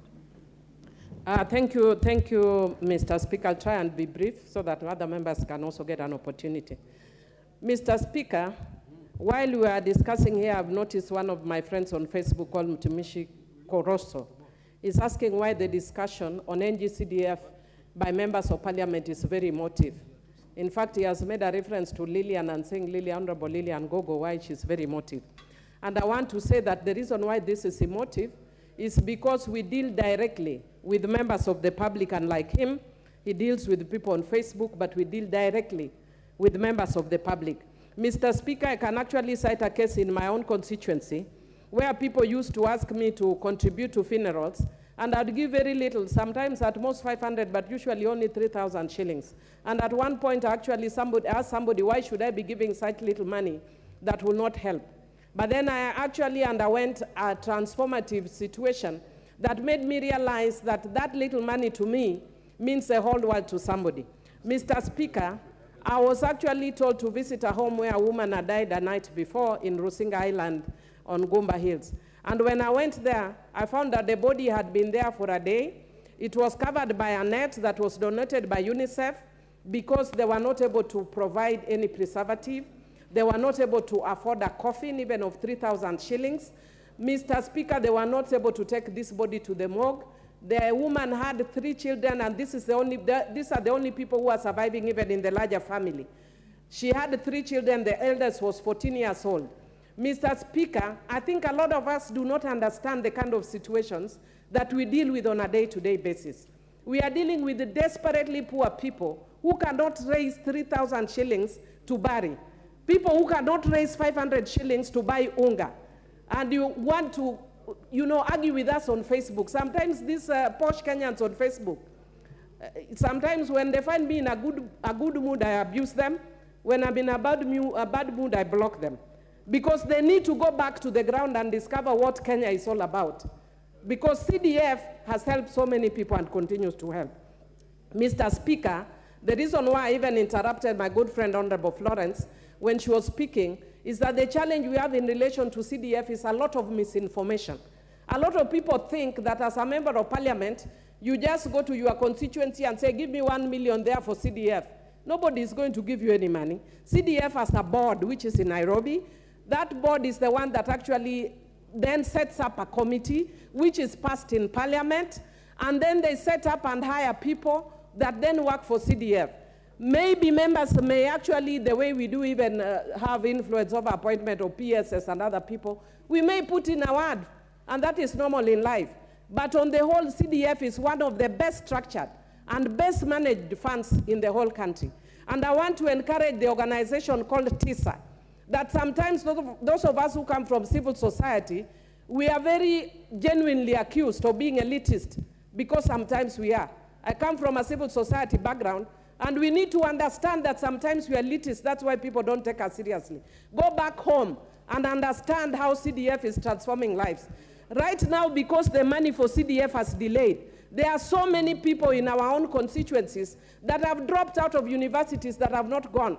There are some that we are forced right now to sponsor. There is a boy that I've sponsored from a place called Usao, who deferred his university degree, medical degree, last term, last season. Again, he's deferring this time. I had to get money from my own pocket.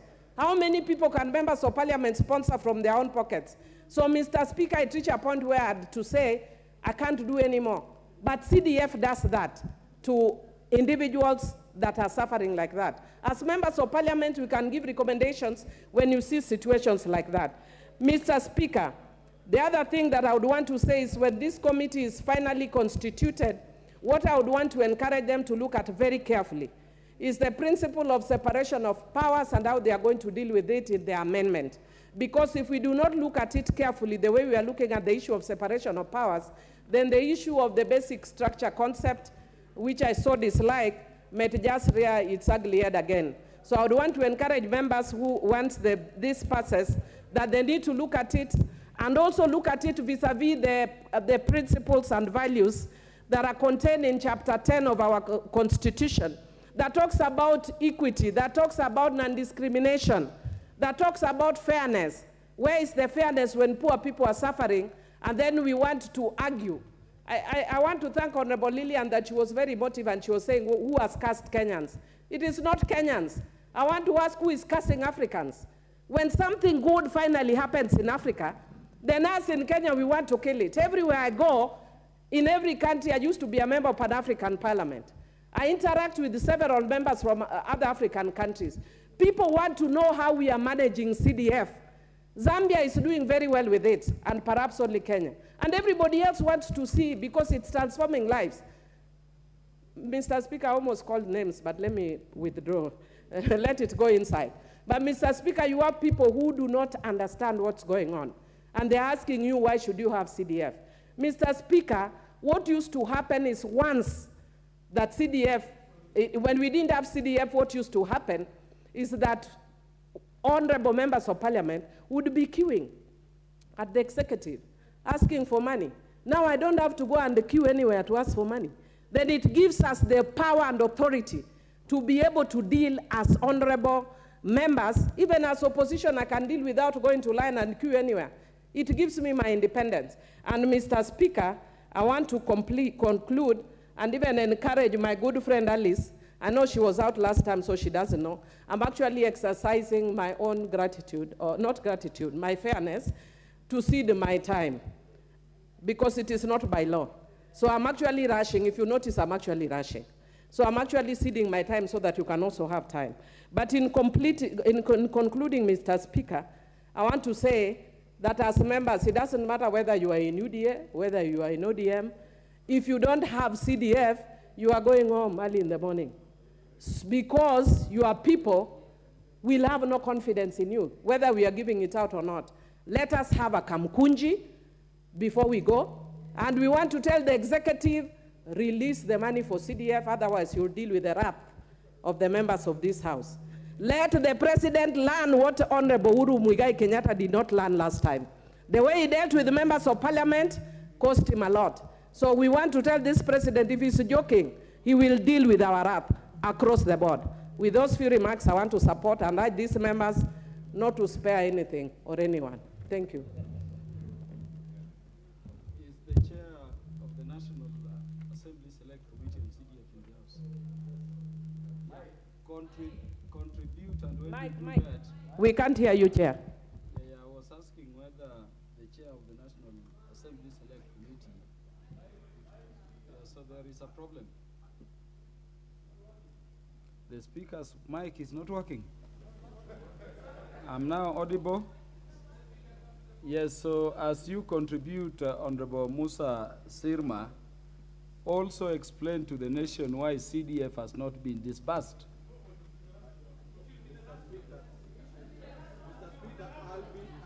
Replying because the You'll be because replying. the yeah I'll be replying. Yeah, so when you reply, tell the House why CDF has not been disbursed. Yes. Because so far as I'm aware, that there is no order or anything stopping disbursement of CDF. Yeah, if we are a serious house, we should not just be crying as if we don't have to, nothing to do. Honorable Beatrice Elachi.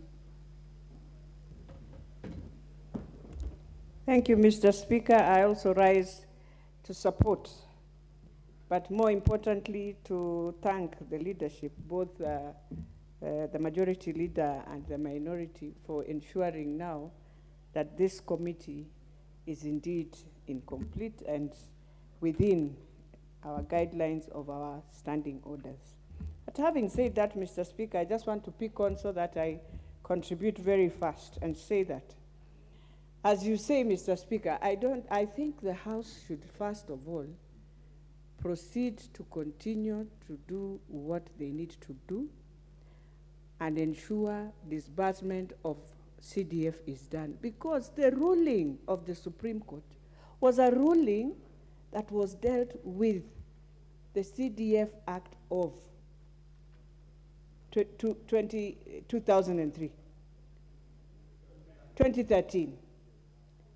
And therefore, the President of the Supreme Court assumes that what she dealt with was that. Indeed, she has no idea about 2015, because nobody has ever gone about even the amendments, further amendments of 2022. And so we will be even wrong ourselves. Maybe we are just putting ourselves into a crisis where she was never in that crisis. And therefore, as we constitute this committee, because our first stop must be in her office so that she explains and we are able to understand, I think CDF should continue. Because what she dealt with was 2013. Mr. Speaker, I have been in schools today. I will tell you, our children, when you look at those who are going to do exams, I have one school, 800 candidates. Standard 8, 420. Year 6, 400, I don't know, and 2. And in total, we are talking of 20,000 in one constituency. Yet we have other kids, Mr. Speaker, who are now at home. Some were supposed to be doing Form 4. They were under CDF bursary. They've been sent home because there's no money. Yet we are saying as a country, education is the key and the future and everything. We are lying to our children. We are lying to the country. Then you find the former CS of education who decided to do desks. Even the desks were never enough, Mr. Speaker. I think each school was getting 50. And CDF, if CDF was to do for you desks, every school, today I contributed 200 for 6 schools. But if it was CDF, all the schools would have gotten. And you look at the way we are dealing with this matter, and yet some children are going to now, you wait and see they have closed school. You wait and see in the streets, Mr. Speaker. We will be crying for our children. Yet we have decided completely, CDF used to come up with programs to at least have sports. We would be having sports for our children when they close school. For 2 months, we have nothing to give these children, and therefore the children in the urban towns will be in town, even them. They will be roaming in the roads of Nairobi all over because they don't have any place to go and do indoor or even football or even any other games that can keep them busy in the next 2 months. Mr. Speaker, I think when we are going to collect views, we must take a petition to the judiciary. The judiciary to tell them, these are our children. Tell us what you want to do with Kenya. You want to kill Kenya? And then where are you going to get the future judges, future lawyers? I mean, it's very unfair. When you look at the national government, they have no program even for a classroom, and yet we are about to transit to year 6, going to junior high school, and to others going to another. I think, Mr. Speaker, so that I finalize, so that others contribute, I think it is very unfair to see that you have a transition of a a whole education system transiting into something that we don't know. How are we going to ensure these children indeed are in junior high school? They have classrooms. Their parents are wondering, I have a child in standard 8, another one in standard 6. Where am I headed with them? Will they afford? And therefore, when you look at the school fees, and this is the final, the uniform. Today, uniform in Kenya, if you are supporting one child, you are told by the school, you either find it in the school, and if the school doesn't have, they tell you where the shop is. I think the ministry and the minister must ensure he puts a cap. You cannot buy a uniform, 23,000 uniform. No shoes, no nothing, just uniform, no beddings.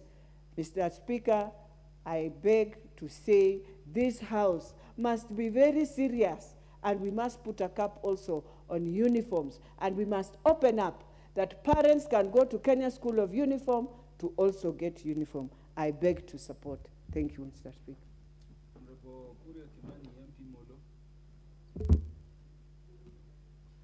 it audible?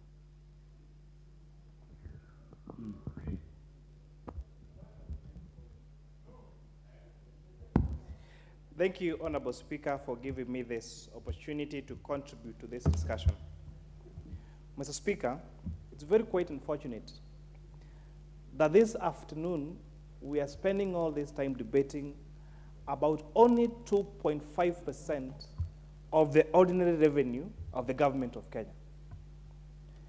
97.5%, Mr. Speaker, is going to do other projects and do other things in this republic. But this money, only 2.5% of the ordinary revenue, is what Kenyans are able to see trickle down, quote unquote, if I use that word, to every household in this republic. Honorable members here have talked about success stories of bursaries. Mr. Speaker, I am here courtesy of CDF bursary. Because when I did my KCPE in 2001 and qualified to go to secondary school, being a child of a single mother, there was no money to take me to school. And it was then the Member of Parliament for Molo, one Mukiri Masharia, that my grandfather, may his soul rest in peace, approached him and asked him to support me. And the 4 years I went to Kieni Mixed Day Secondary School, I was supported through Molo Constituency Development Fund. And that's how I was able to complete my secondary school, join Kenyatta University, and that's why I am here today as a second-term member of parliament, as a chairperson of the Departmental Committee of Finance and National Planning. That would never have happened if there was no CDF. I probably would just be looking after goats and sheep in my remote village of Mukinyai in Molo. Mr. Speaker, this is so personal to me that in 2017, when I decided to vie to be a member of parliament for Molo, I found myself vying against the Honorable Mukiri Masharia, who educated me through high school and university. And it was very tricky for me. And I remember one time we met at a function. The only words I would say is, you took me to school and told me I'm the leaders of tomorrow, but tomorrow has now come. And I think that is how I was able to convince that multitude to vote for that 28-year-old man and not that experienced lawyer. And even to this date, he's somebody I talk to, he's someone I really respect, and he has been a great mentor to me in my life. So, Mr. Speaker, the success of CDF has many of us as examples, myself included. And how unfair would it be if we don't extend this olive branch to the millions of poor Kenyans in this country, Mr. Speaker? A lot has been advanced about CDF and the control of members of parliament. But, Mr. Speaker, let me inform those uninformed judicial officers that we have a fund that is run through KERA, the 22% and the 10%. And the only role of a member of parliament is forwarding or recommending members of the Constituency Roads Committee. And then the Constituency Roads Committee just drew up a program of how the roads are going to be done in the constituency. And this, Honorable Speaker, can be seen as what has been an equalizer in doing our constituency roads. So if you're saying then that 22%, the 10% KERA roads can do our roads in the constituency, and you claim then a member of parliament is not involved, and you're saying that this one is unconstitutional because there is involvement of a member of parliament, aren't you double speaking? So, Mr. Speaker, I really urge these judicial officers. You might be children of rich men and women in this country. You might have gone to privileged institutions. Most of you pride yourself in calling yourself learned friends because you went to the Massachusetts and the Oxfords of this world. Many poor Kenyans would never afford or imagine going to those schools. They school in those dilapidated classrooms, primary schools and secondary schools. And if they're not given CDF, those schools will never have the correct infrastructure to produce the next lawyers or judicial officers in this country, Mr. Speaker. We are talking about the importance of the fund to the constituents. But let me introduce a new concept, the importance of that fund to the National Constituency Development Fund Board.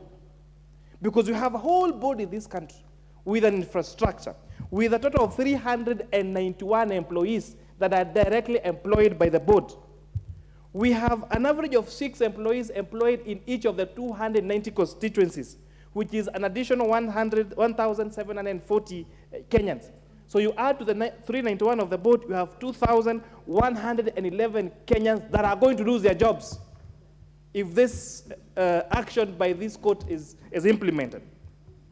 Mr. Speaker, just the employees at the board contribute 19,827,376 shillings as payee, which amounts to 234 million shillings, 928,310 million shillings per year in terms of paying, Mr. Speaker. Yes.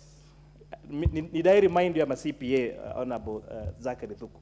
So this means that if this decision is carried forward, we are going to render 2,111 Kenyans jobless, and from our coffers, we are going to lose 19 million per month, which accumulates to 237 million shillings per year, Mr. Speaker. Because I want to give an opportunity to others to contribute. My last point. The reason why our elections are extremely competitive and end up being very divisive is because there is a strong belief that you need to be part of government to get development in your constituencies and your counties. And this is true. Because, Mr. Speaker, we have a total of 160,000, for example, kilometers of roads in this country. And even if the government would be so gracious as to do 1,000 kilometers per year, in 5 years, they only do 5,000 kilometers. So it will take another 20 years to do only the 160,000 kilometers of road. That is why, Mr. Speaker, you see, when the president or the deputy president visits our constituencies, you are quick to tell them which road can be done, because it is factually not possible to have any criteria to ensure that you have that development skewed proportionality across the country. So, Mr. Speaker, if not for anything else, the Honorable Kuria Kimani is just here at the floor of this House, courtesy of CDF. And I'll pray and hope that we will provide this chance to millions of other Kenyans. I thank you, Mr. Speaker. Honorable John Waluke is back to the House. Give him a chance to talk. Thank you, Honorable Speaker. I'm back. I've been away for a very long time, and I want to speak about CDF, Mr. Speaker. Mr. Speaker, CDF is the most cost-effective fund, Mr. Speaker. It has changed lives from the poor children, the poor families, Mr. Speaker, because some could not afford to take their children to school, even as we speak. We are having a problem of hunger, even in Turkana. But CDF, Mr. Speaker, was managing to take their kids to school, even with those problems. Mr. Speaker, as I speak here, as a member of parliament for Sirisia constituency, Mr. Speaker,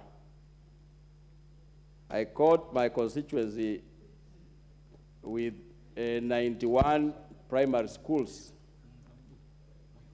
And almost all of them, Mr. Speaker, were mud wall, Mr. Speaker. And we used to smear. The children used to carry some cows' feces to smear the classrooms, Mr. Speaker. But now we have managed, Mr. Speaker, I have managed to almost, with the CDF committee, to bring up almost 68 schools afresh, permanent, courtesy of CDF, Mr. Speaker. So, Mr. Speaker, people who are instigating to remove CDF, Mr. Speaker, sometimes you think that they are not normal. Because it is seen. Today, Mr. Speaker, I was so proud on this road, the Uhuru Highway, where I saw the passes, Mr. Speaker, about 28 passes, they were just passing. And I even told my podcasts and my drivers that, look at those passes. And there are people outside there who are saying that CDF should be removed, Mr. Speaker. 8 of them, Mr. Speaker, are fully funded by CDF.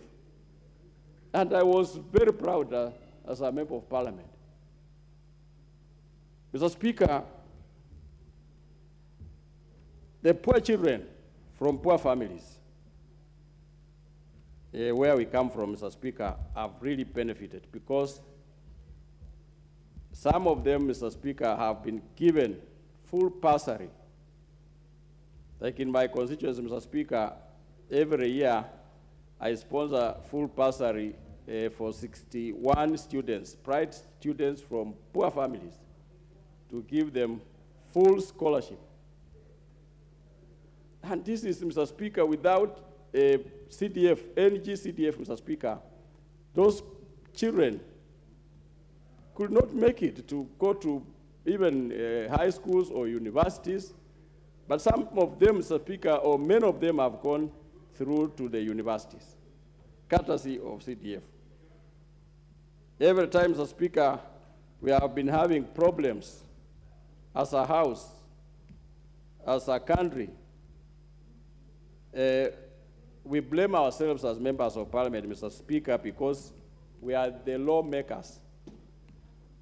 And, Mr. Speaker, where we have failed, because 3 terms I've been in this House, Mr. Speaker, this problem of CDF has been occurring every term. That is a problem of CDF, that they have removed the CDF, and we are the lawmakers, Mr. Speaker.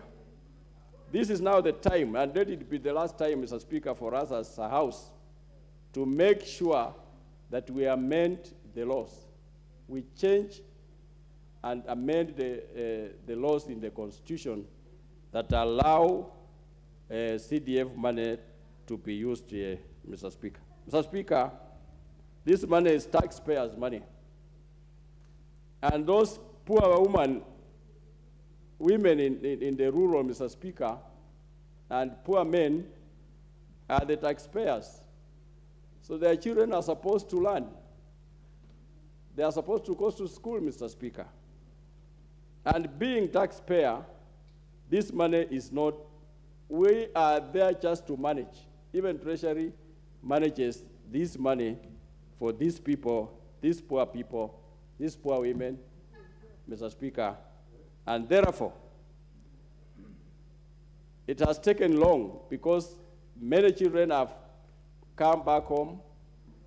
They have not gone to school due to lack of school fees, because CDF is not there, because bursary is not there.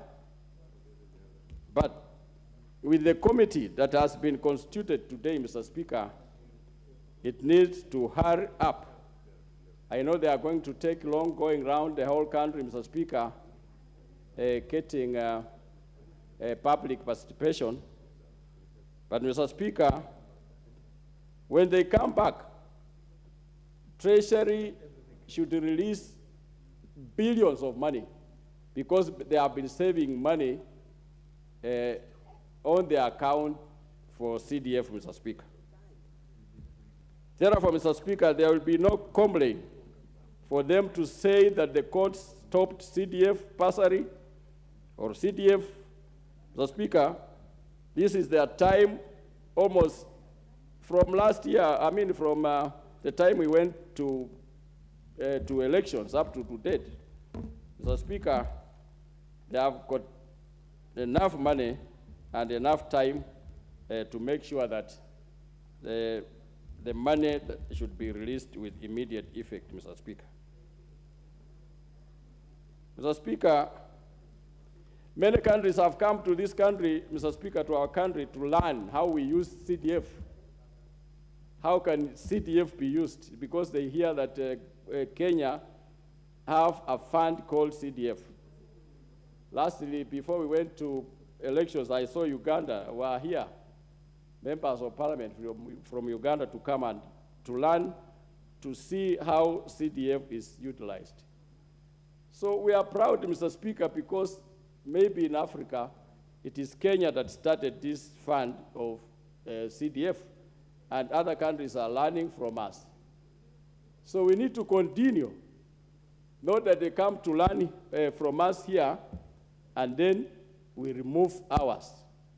We cannot blame the courts, the judiciary, Mr. Speaker, because these cases were taken to them. The NGOs that did this, I think God will punish them. Because these poor children at home, they are crying, not going to school. These poor families, the mothers, poor mothers home there, they are crying that their children are home. I saw those people, Mr. Speaker, they were still even arguing that they were going to remove even CDF. They are shameless. Thank you, Mr. Speaker, for today. Because of time, let me donate my time to another colleague to contribute. I support. Thank you very much, Honorable John Waluke. Your wisdom was missed. We wish you well and pray they don't mess up with your liberty again. Honorable John Kawanjiku.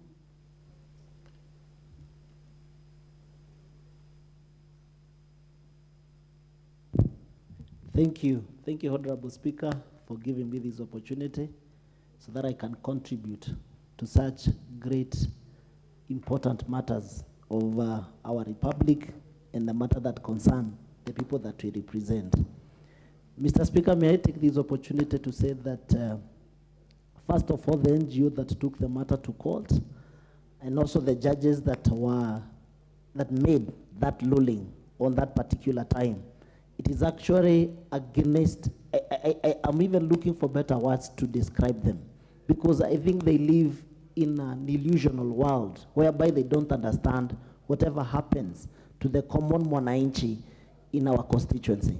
Mr. Speaker, let me say that because I came to this house through a by-election, and I was able to support 8,000 students within a period of 1 year to give them bursaries so that they can be able to see the doors of high school, because they were not able to raise the school fees that were demanded by their public secondary school. Mr. Speaker, in the country that we are living, even to raise 100 shillings so that you can be able to support your family with a daily bread, it is becoming an issue in our country today. So this bursary and this NGCDF came in handy. Some of the people who are able to be members of this house, they have been able to be here because of the bursaries that were given by their CDF and through their members of parliament. Mr. Speaker, it will look bad on us if we can only be able to fund our children to go to high school and other public schools, but the children of our poor people, peasants, those people who are not able to raise the school fees, cannot be able to go to school because of a judgment that was made by a judge sitting in Kilimani or Milimani High Court without putting into consideration what those people will go through. We have already received millions of calls by now, people asking us when we are going to disperse our bursary because they have not been able to maintain their children in high school. Mr. Speaker, the things that we have been able to do through NGCDF, even coming up with new high schools in my constituency. For example, as we speak, there is a high school that we are constructing because of the numbers of students who are in public primary school, and we need 100% transition from public primary school to public high school. We have constructed new high schools to give those children opportunity to learn so they can also become better people in our society. Through CDF, we have been able to reduce the number of people, or probably people without employment, because some could not have managed to get employment because of lack of education, Mr. Speaker. May I say that we must come together as a house, regardless of which political side you come from, whether in Azimio, whether in Kenya Kwanza, and support one agenda and make sure that the CS for Treasury, by now, or probably before we go to recess, he will have released the money for the CDF so that we can be able to plan and make sure that those students and other projects that are ongoing in our constituency have been able to be fully functional. We have been able to support them, and we make sure that we maintain those students in our school, in our public school. Mr. Speaker, let me say that CDF has been a good fund that has been managed very well. We have seen our constituencies that have done exemptionally well by making sure they renovate their public schools, giving the students a better opportunity to learn and better environment so that we can be able to make sure that we have 100% transition from public primary to public secondary school, and then maybe after from public high school, probably to university, and make sure we give them an opportunity to become better people within our society. Mr. Speaker, I therefore stand and support this ad hoc committee, and we demand that through your office, Mr. Speaker, before we go to recess, you make sure that we have a kamukonji, so that you make sure that the CS for finance, the Attorney General, and the members can deliberate on this matter, and at the end of the day, we can be able to unlock whatever is a problem, whatever has been an issue, so that we can, by the time we go back to, by the time we are going for recess, we can also be able to action and support those students who are looking up to us to provide for them bursary and to make sure that they're in public, that they're in school, so that they can support their future and so that they can support their family. Thank you, Mr. Speaker. Honorable Alice Nganga, MP, Thika Town.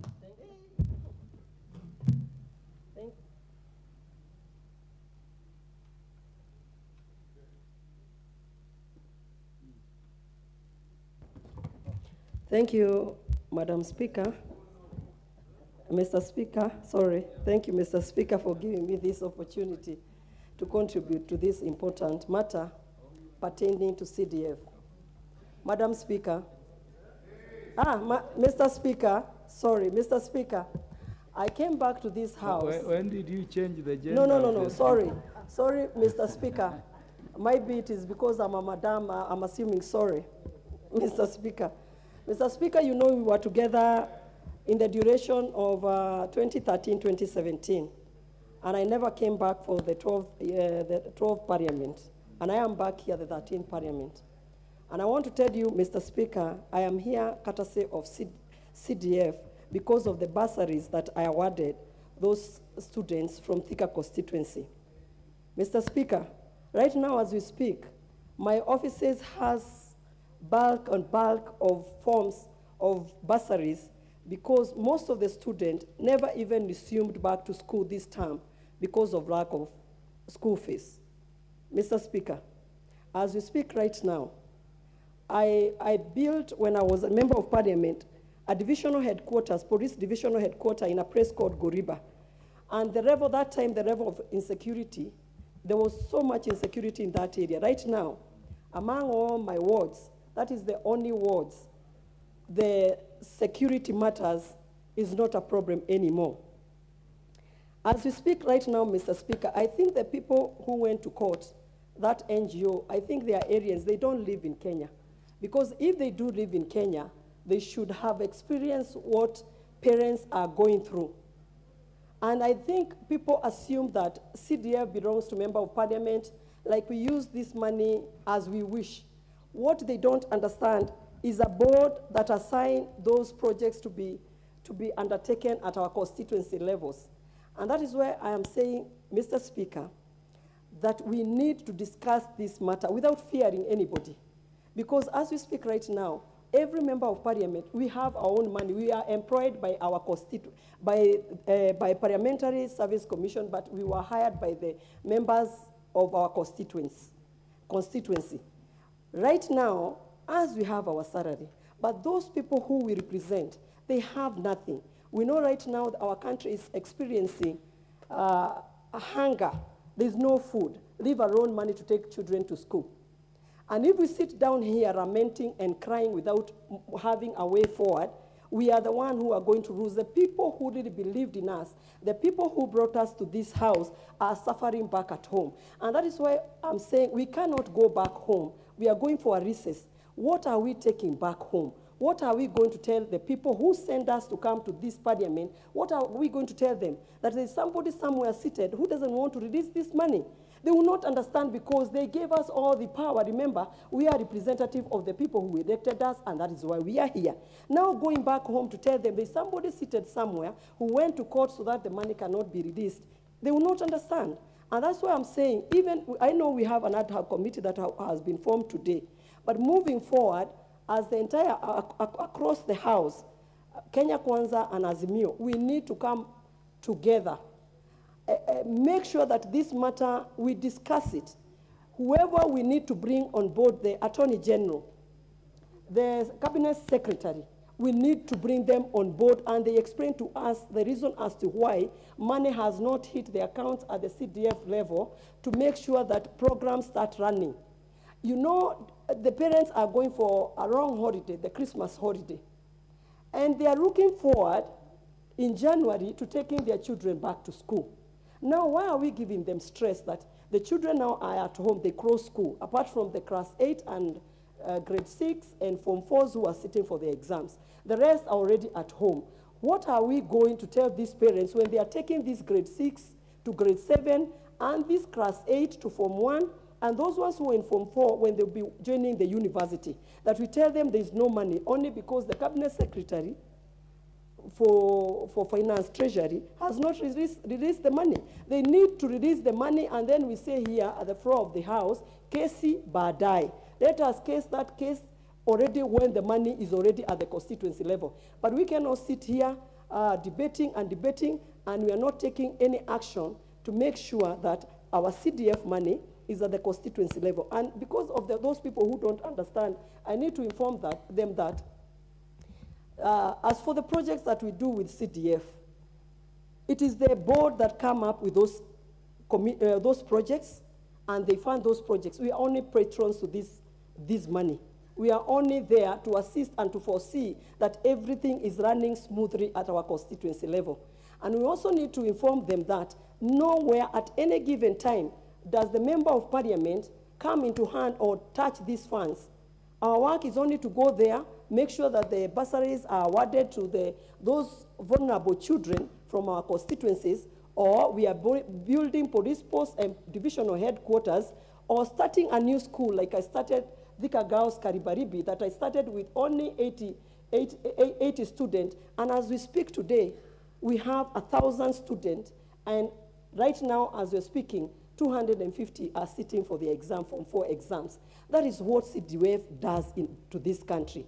If you move across from one constituency to another, either you are in central Kenya, or you are in western, or you're in coast province, or in northeastern province, if you go there, you will see a mark. And you know, with this CDF, every project that we do, there's a big board there saying that this project was undertaken by CDF.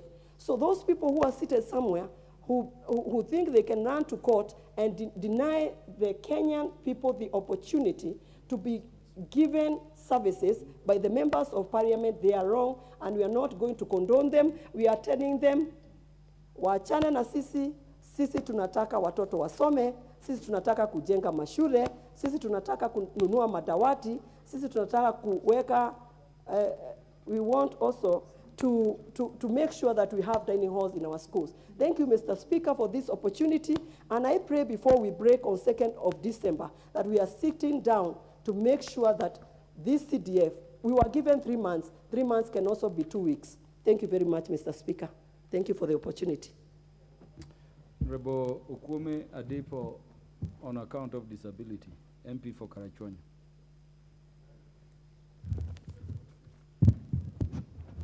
Thank you, Mr. Speaker. Now, I must say that sometimes the debate going on in this country is confusing people. You hear all the time people talking of CDF being outlawed by the court. That is true, and nobody is contesting that. But then people don't differentiate between CDF and NGCDF. Even in this honorable house, when I was listening to the debate, a number of times people referred to CDF, which is non-existent. But I know in the house we know we are just shortening the NGCDF to replace it with CDF for the sake of time. But otherwise, when we talk of NGCDF, there is no problem with CDF.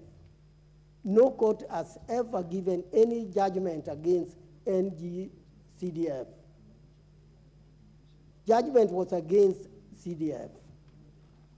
I think this needs to be made clear. It is made worse by the Treasury, which made a statement that they were referring the case to the AG as to whether they should release the funds or not. There is no issue to refer to AG. I think this needs to be very clear. And that being the case, that there is no issue to refer to AG. And again, there is no issue whatsoever, legal or otherwise, against the release of NGCDF. Treasury should take their responsibility and make immediate payment, because our children are suffering. The Kenyan children are not going to school.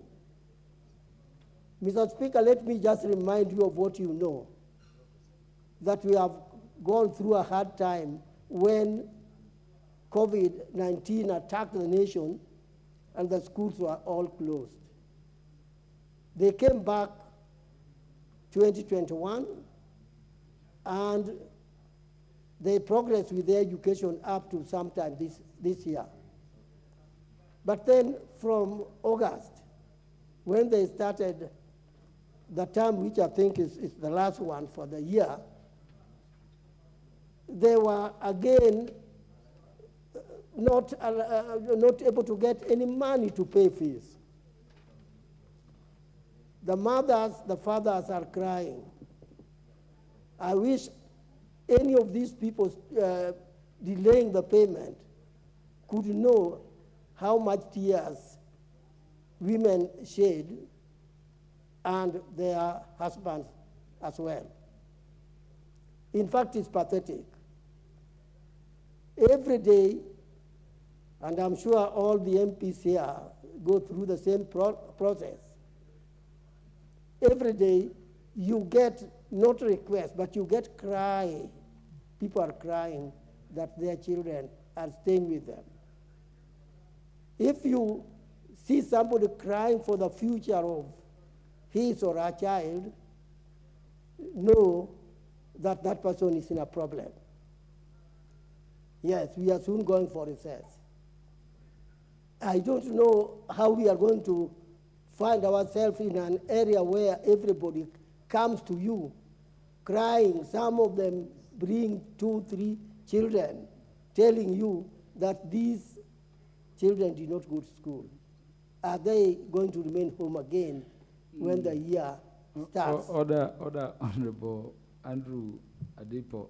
I'm told that the time has come for the mover to reply under the standing orders. Regrettably.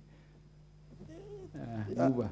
I oblige, Bwana Speaker. Yeah, thank you. Mover. Mover. Mr. Speaker, I stand to reply, but before I reply, I would like to give 2 minutes of my time to Cynthia Muge, Women Rep for Nandi, Betty Maina of Moranga, 2 minutes, Omar Mwinyi, yeah, 2 minutes, Ivo Bara, 2 minutes, and Ferdinand Wanyonyi.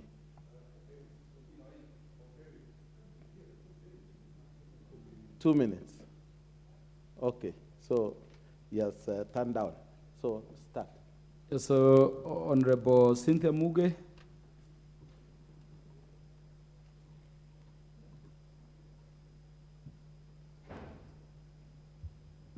Thank you, Honorable Speaker, and Honorable Sirma for the opportunity to make a comment in regards to the ADO committee that has been proposed to be formed for purposes of looking into the CDF, the NGAF, and the other empowerment funds.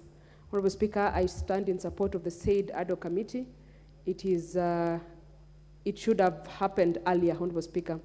Like honorable members have spoken to the issue, we are in pains to explain why there's no NGAF in circulation to pay school fees for children, school-going children.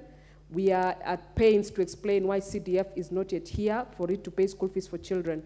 Honorable Speaker, I was moved when I went to pass my condolences in a village called Cheptarit in my home, Honorable Speaker, and I found a member who used to serve in CDF, and the member by the name Reverend Tello said that this woman has 6 kids in school, and all these kids, 3 of them were under full scholarship of CDF, but they were all at home, Honorable Speaker, because the CDF money has not been released, and therefore the schools could not admit written commitments to the same, Honorable Speaker. So, Honorable Speaker, I just want to say that for anyone out there who thinks that CDF and GAF and the empowerment funds, Honorable Speaker, are not important, I want to tell them that they are as important as the breath that everyone takes, Honorable Speaker.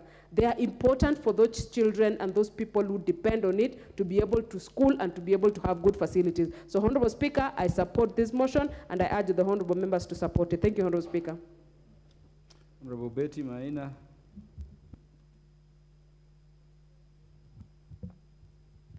Thank you, Mr. Speaker, for giving me a chance to contribute to this motion.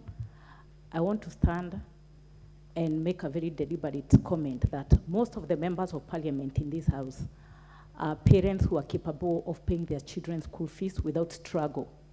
Their salary can support, and their ventures are not one bottom trusted. When we talk about CDF and GAF, we are here as ambassadors of the most vulnerable people in our societies. Children who depend on us and children who look upon us. Mr. Speaker, in the month of October, I have been able to donate part of my salary to parents in dire need of school fees because children are just about to do exams and they do not have money. Mr. Speaker, may I wish to say that when we talk about NGAF and women empowerment, we are not empowering the richest women in this republic, but we are empowering the women in Mashinani who are in dire need of money to even start to get capital for even the smallest business. Mr. Speaker, when we talk about administration blocks, we are talking about blocks that are archaic, old, and we are trying to bring up new facilities for our people who elected us. I wish to say, Mr. Speaker, we are the voice to the voiceless. We are the people supporting the most vulnerable, and we are the bridge between the government facilities and our voters. I wish to support this, and I want to tell the people who are opposing this, they should be more philanthropic, visit their villages, and know how people suffer to access these facilities. Thank you. Honorable Omar Mwinyi, also known as Simba Tena.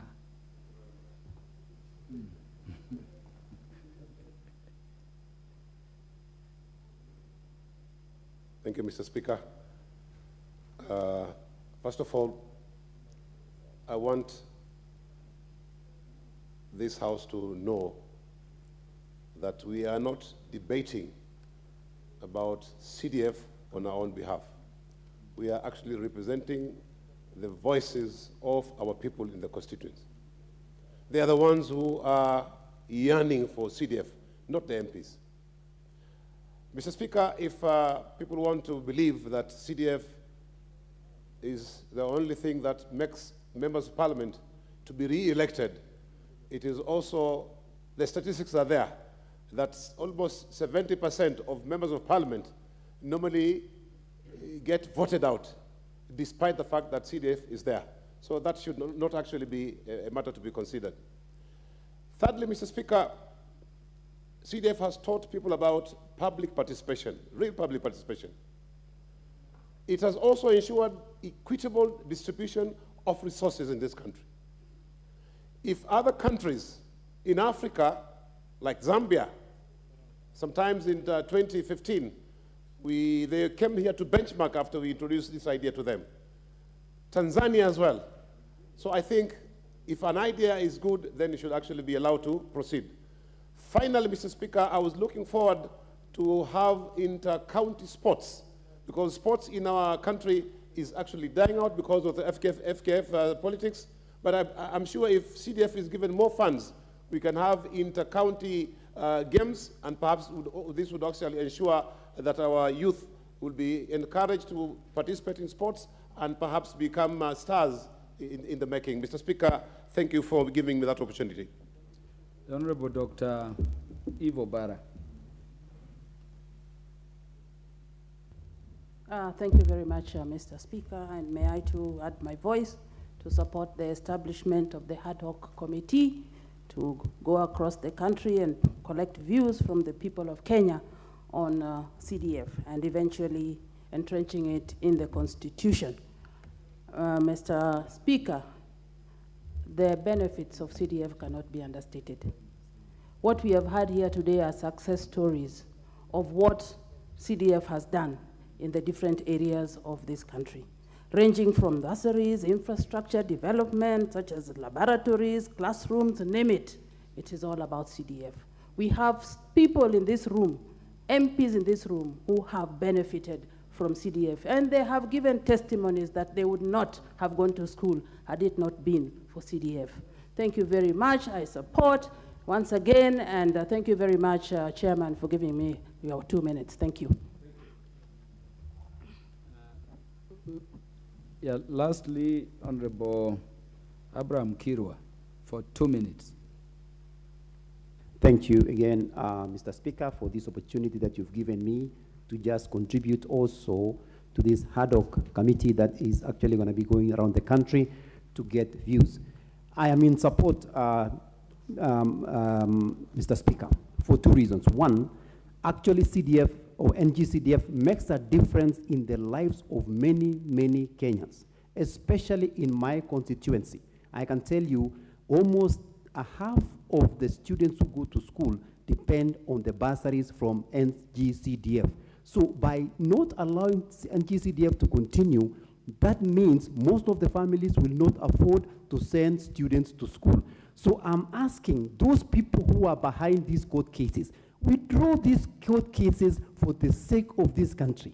It is not helping anybody. It is not for the best interest of the country. Let's withdraw those cases, release the funds for the CDF so that we can continue to meet the needs of most of our Kenyans because they depend on this NGCDF. So yes, I support this motion. Move as you respond to the question I'd asked. Mr. Speaker, I take this opportunity to give a reply on this motion. Mr. Speaker, it has been deliberated on and really debated by members who are really active, and the interest of CDF in this country can never be overemphasized. It is the mainstay of every constituency, because without CDF, there would be no development. In fact, CDF is the equalizer of all developments in this country, because whether you are in government or not, you are going to get funding. And therefore, Mr. Speaker, activists in this country have gone beyond and gone overboard. Some of them are trying to play the role Okia Omtata was doing and thinking that they will be senators like Okia.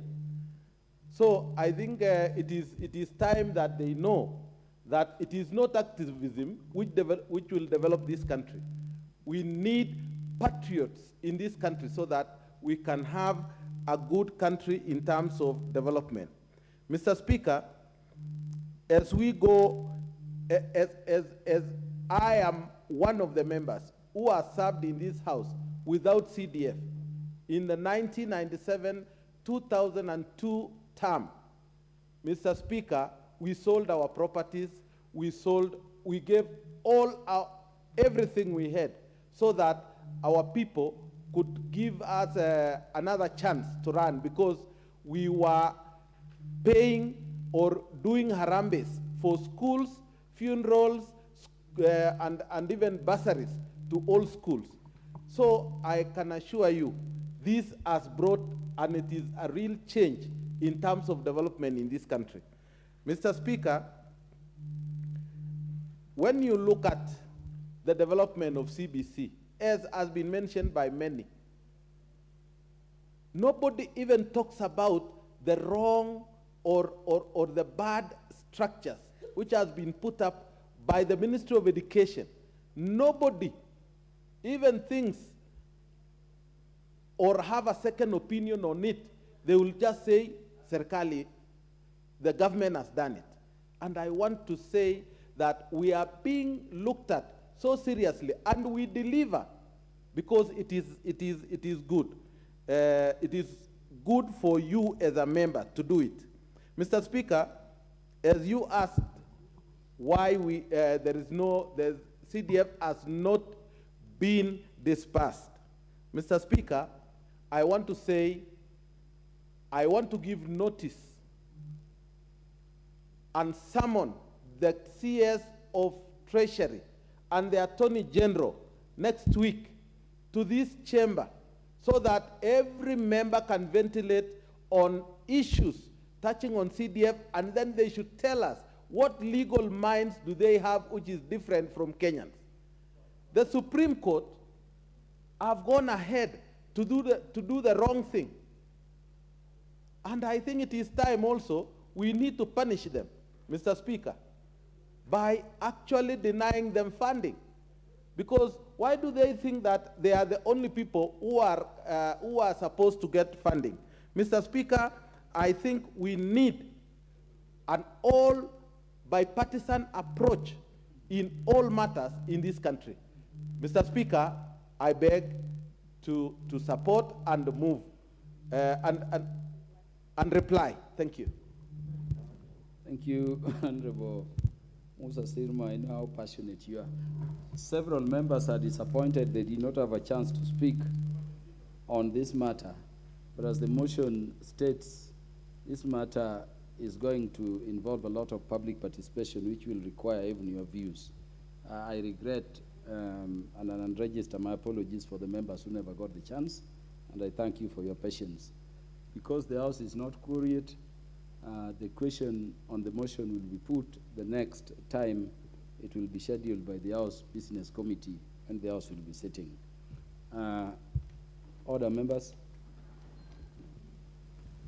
Honorable members, and the time being 5 minutes past 7 p.m., this House stands adjourned until Thursday, the 24th day of November 2022 at 2:30 p.m.